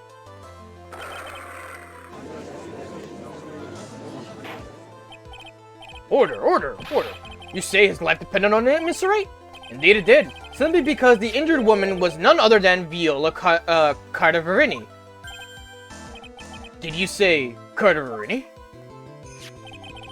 Bruto Cardaverini, mob boss in charge of all underworld activities in the city, and dot and grandfather to his precious Violetta, also known as Viola Cardaverini. Your life was in danger unless you paid compensation to that boss, correct? To the boss, correct? It makes sense. You were desperate to acquire $1 million Bruto Cardaverini demanded of you. So desperate, in fact, that you decided to sacrifice Glen Elg's life to pay your debt.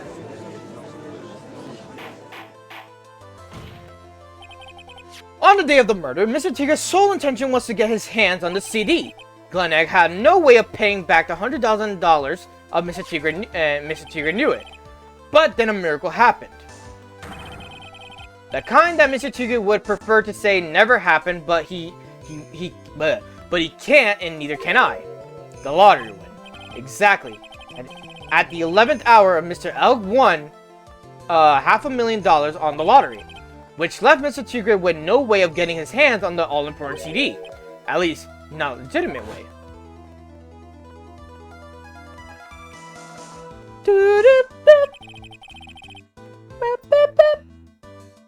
So he resorted to an illegitimate means. That's crazy. He murdered Glen Elg and then made his next move, to frame Maggie Bride for the crime. Mr. Tigre posed as Glen Elg, while Viola Cardaverini played the role of Miss Bride. And then they reenacted the whole thing in order to establish a witness. The witness being the one we all heard testify yesterday, Mr. Victor Kudo. Like I said, Trite, that's crazy. No one could pull off a stunt like that. For starters, there's no way the chefs could have been kept in the dark about it. But Mr. Armstrong was in on it from the very beginning. Have you forgotten already, Mr. Godot? Mr. Armstrong owed the witness money too, $500,000 in fact. He had no choice but to go along with Mr. Tigre's plan.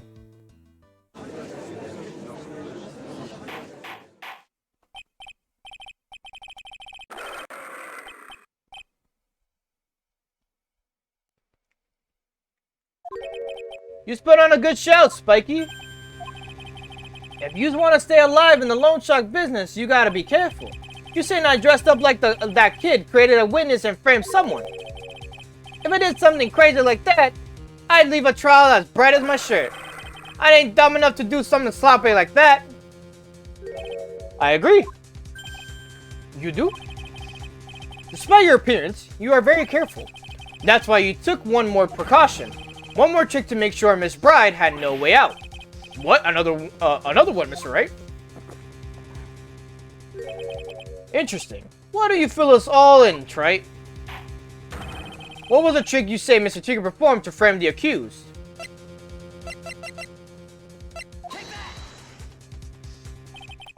What on earth is that? What an insult to think anyone could be fooled by such a childish imitation. Considering yourself insulted, Your Honor. Mr. Tigre, you didn't just pose as the victim on the day of in question. A month ago, in this very court, you posed as me. What? That's truth. But The witness looks nothing like you, Mr. Wright. Although, now that I think about it, it was you, wasn't it? No doubt it was you, standing in here in this very court a mere month ago. The Phoenix Wright who put up that most disreputable, shabby defense I had ever seen. Ugh.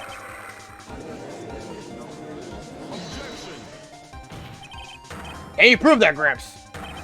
Prove the attorney who represented the accused here a month ago was this man. Are you prepared to take the stand and testify that it was him? Hey. Forget about it, yeah? I wouldn't do something like that, not me. You made a mistake, right? It was someone else, huh? Have you no pride, sir? This isn't a matter of pride. In case you didn't know, Trite, here in court, we deal with people's lives. Ugh. Mr. Doe is right. Your Honor, speaking for myself, I am absolutely convinced. The attorney in question was the witness standing before me now. However, I preside over the court as the judge, with the vested power in hand down as a verdict. Someone in my position cannot be swayed by a memory without evidence to support it. No! If the defense has no further evidence, the court will now excuse the witness. The circumstances surrounding Mr. Tigre are dubious for sure, but not conclusive. But we've come so far. You say he impersonated Glenn Elk, you say he impersonated you. But none of that adds up to a murder charge. You don't have a shred of evidence that the witness poisoned the victim's coffee. Ow. Ha. Sucks to be you, right? Don't mess with the tiger or you're gonna get mauled. You's got that? All we managed to do here was chase him around a bit. But I was so close to getting him to admit his own guilt. Ha. Otherwise I won't be needing a refill. I just had one more piece of evidence. One more piece of evidence and maybe I could get Maggie off the hook. When this cross-examination is over, you are free to go, Mr. Tigre. Hold it! Your Honor, sir! Wait! Wait! Wait! Detective Gumshoe! Sorry it took so long, pal. I staked everything on this. My bad to the works. So here it is. My heart's counting on this too. What is it, Detective? Isn't it obvious, pal? It's the final decisive piece of evidence. What?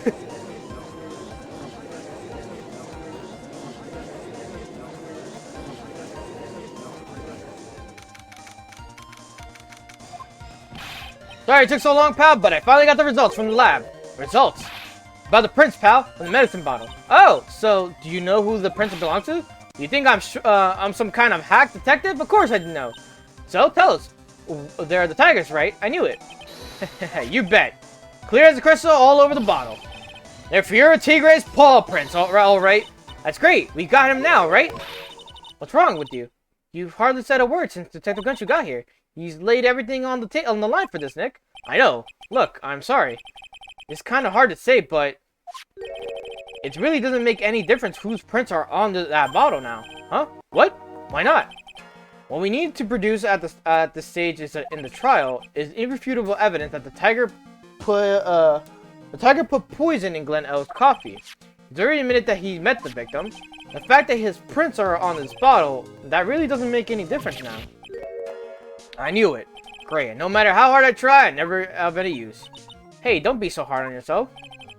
This was our last chance to help Maggie. And I've been working on some useless piece of evidence the whole time. It's alright. I'm a real loser. I'm not bringing news to me, pal. Detective Gumshoe? Maggie! You've been working on something for me? Sorry I let you down, Maggie. I know you didn't do it. And I'm a detective. We're supposed to be able to prove stuff like that. I'm really sorry. Now get out of your way. Detective Gumshoe, wait! He's gone. Isn't there anything we can do now, Nick? I wish there was. Gumshoe worked so hard to get that evidence. If only there was some way I could use it.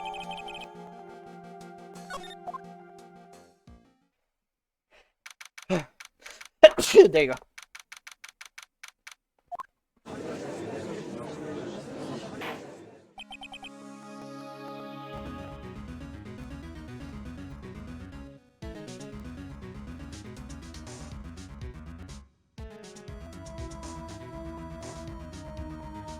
Okay.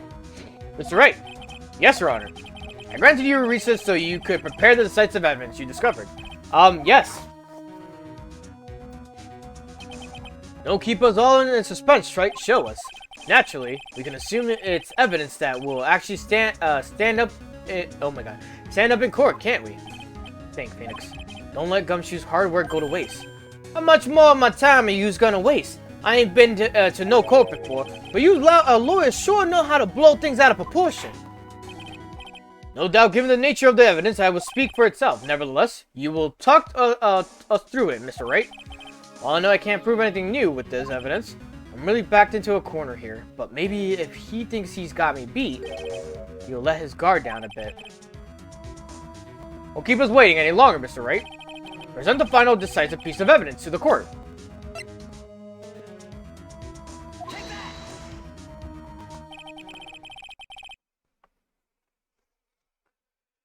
Okay, this is the defendant's final piece of evidence. Isn't this the victim's? Your Honor, naturally, the court is already aware that the contents of this bottle. However, interesting new information has come to light. We have clearly identified some fingerprints on it. Fingerprints belonging to you, Mr. Tigre. What? But Mr. Wright, what conclusion are you hoping to draw from the new information? Everyone in here knows what this bottle contains, except one man. One person in this courtroom should theoretically be in the dark. My prints are on that pansy-looking bottle? Is that what you're saying? Well, what the hell's in it anyway? Phony trial, phony lawyer, and phony clues. Everything about this case has been phony. Seems like the perfect excuse for some phony evidence. Mr. Tigre, this is the decisive piece of evidence that will prove your guilt. Why? Because it contains... This bottle contains potassium cyanide. Potassium cyanide? The poison used to murder Mr. Oak, Your Honor. The victim's killer used this very bottle. And on this bottle, Mr. Tigre, we found your fingerprints. Well, how do you explain that? You'd make a good clown, you know that. What? Because they never gonna get this to stick. You're just making me laugh now. You think a cheap bluff like that's gonna fool a tiger? A bluff? I can see straight through you, Phoenix, right? That ain't a bottle with cyanide in it. No. This is the bottle we found traces of the poison in. Don't mess with a tiger and you're gonna get ripped to shreds. The cyanide bottle was brown and it was made of glass. That cheap piece of trash don't look nothing like it.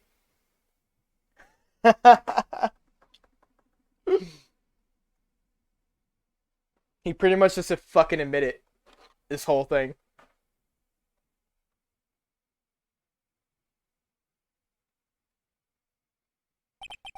Got him. At last. What? What's everyone gone quiet? I said that bottle. Is this the bottle you're referring to? Yeah, that's it. That's the bottle the cyanide was in. But yous ain't gonna find my prints on that bottle. Oh, that cozy looking suit fool you people. That lawyer's just playing games. It be like that sometimes.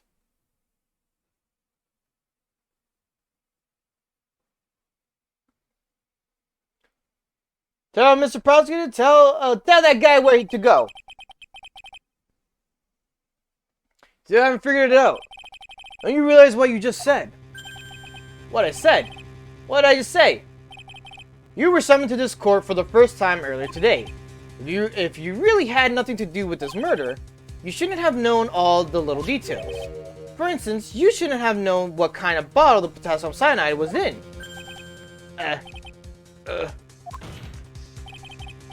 And just now, you slipped up in front of every single person in this courtroom.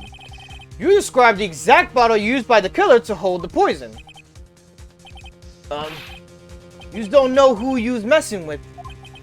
I'm the tiger. I control millions of dollars on the black market. You think I'm gonna let some jumped up suit get the better of me? Sure, the last piece of evidence was phony. But that's just where you are. The phony trial with a phony lawyer.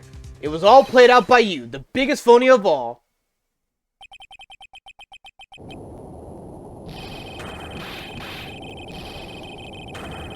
Gua.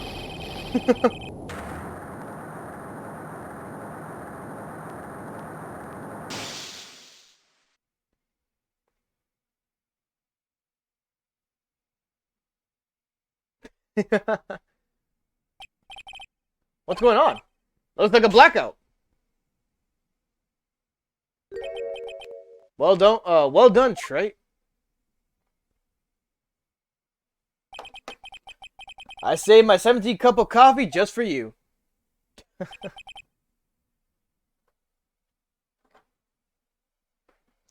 Savor it. While you watch the police restrain your prey.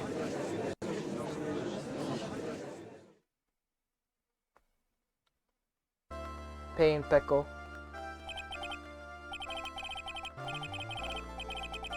Alright, you caught a tiger by his tail, but if this one hollers, he won't be let go. Now then, how are things going with Mr. Tigre, Mr. Godot? He's being arrested on suspicion of the murder, of Glenelg, Your Honor. Fortunately for us, we managed to rectify a very grave error. Miss Bride was found guilty in the absence of a genuine defense attorney. Yes, she was. And in the absence of a genuine evidence. But the tiger made one mistake. Indeed. He very nearly got away with everything if it wasn't for that one slip of the tongue.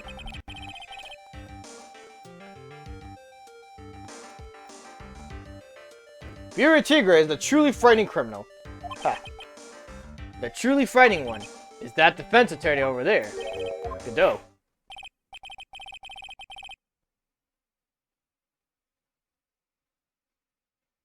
Well, I am now in position to deliver my verdict. This court finds the defendant, Maggie Bride, not guilty.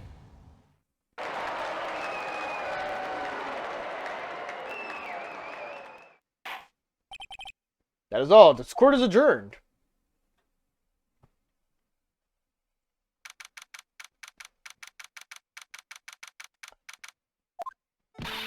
Mr. Wright, I'm at a loss for words. Thank you, sir. Congratulations, Maggie. I was so mad when Mr. Wright landed me in all that trouble a month ago, but now I feel like I can forgive him.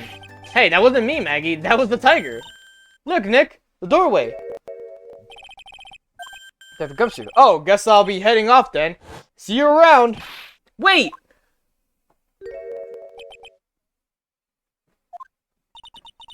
Dr. Gumshoe. Oh, yeah. Congratulations, Maggie. Thanks. I knew you were innocent all along. Why didn't you say that in your testimony then? Huh? Oh, well, well, guess I'll be heading off then. See you around. Wait up, detective! You just ran off.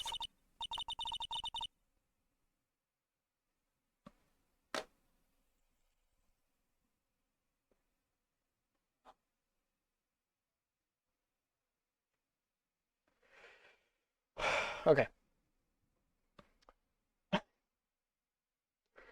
Maggie, why are you being so hard on him? He busted his butt for you.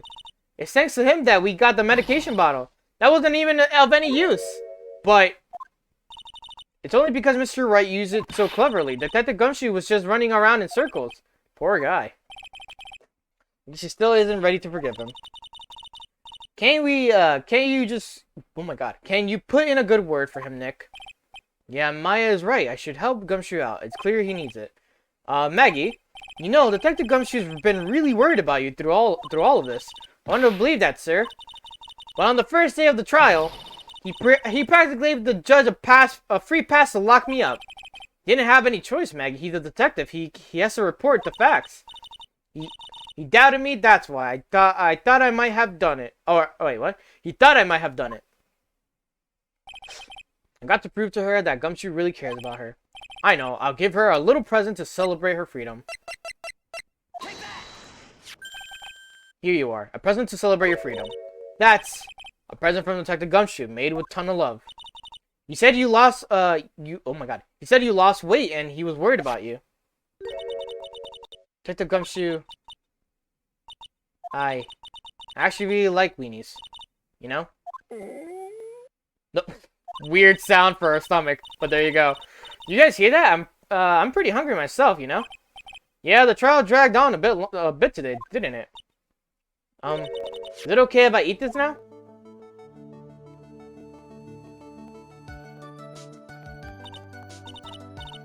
So, how is it, Maggie? It's really good. I choose not to.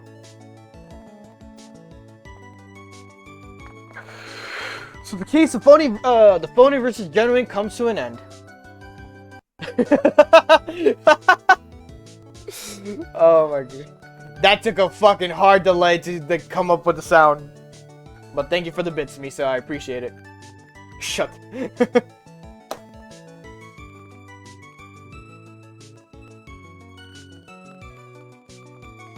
Let me read instead. How would I be a consecrator without reading it myself? Alright, let's see a preview to what's happening next fucking week. A girl, let her go. Oh, this fucking trial. Or, like, this whole fucking spiel. So, try to remember the first trial with Mia. And then we're gonna go back again with Mia again. Come closer and I'll kill her. Are you streaming tomorrow? I'm streaming next week. For this, at least. Tomorrow's Sunday, my guy. You know I don't stream tomorrow. Bang.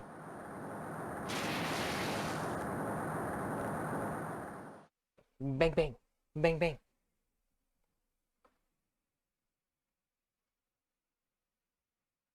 He do be sitting on his computer like me. He's just like me, for real, for real. Was the first case of my long-term mentor, Mia Fey. Fugitive data.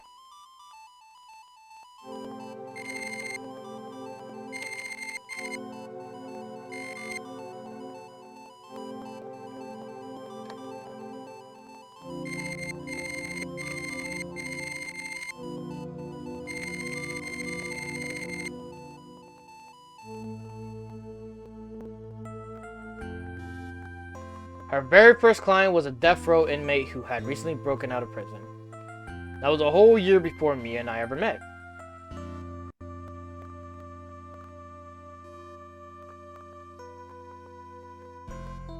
Six years earlier, Mia Fey, first trial.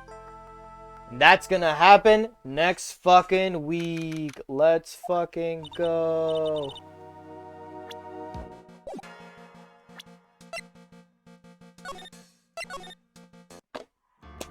Alright.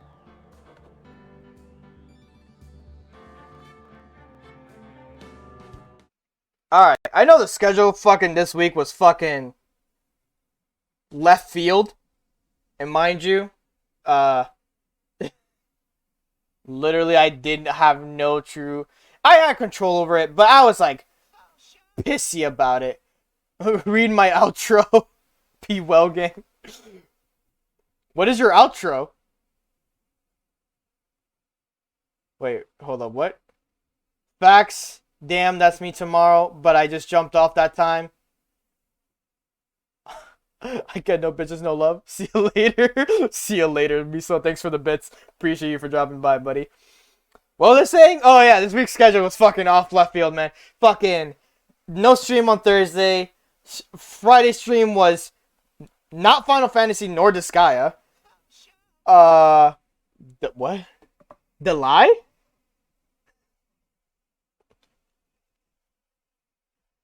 I don't know if that says the lie or die. But if it's die, then how dare you? I mean, you're giving me money, so it's like, who's really who's really at a loss right now?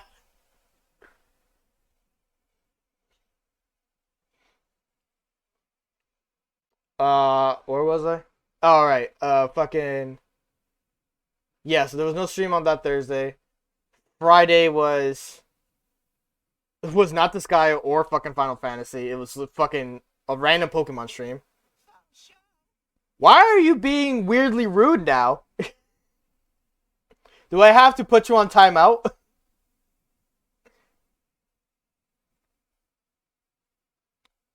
Uh, then to yeah, we at least did Phoenix Wright on the day. So next week it's gonna be Thursday. It's gonna be Final Fantasy. I hope Friday getting back into the Sky because we've been slacking on the Sky for too long now, and then more Phoenix Wright. Not the corner, please. Then behave. Don't be a meanie. Don't be a butthead. Don't be a dickhead. Where are we going with this now? Right, this is the end of the stream. Anyways, anyone who's watching me, appreciate you, as always. Anyone who's dropped by, appreciate it. And so on and so forth. I'm out. Bye to everyone, and see you guys next week. Bye, Johnny.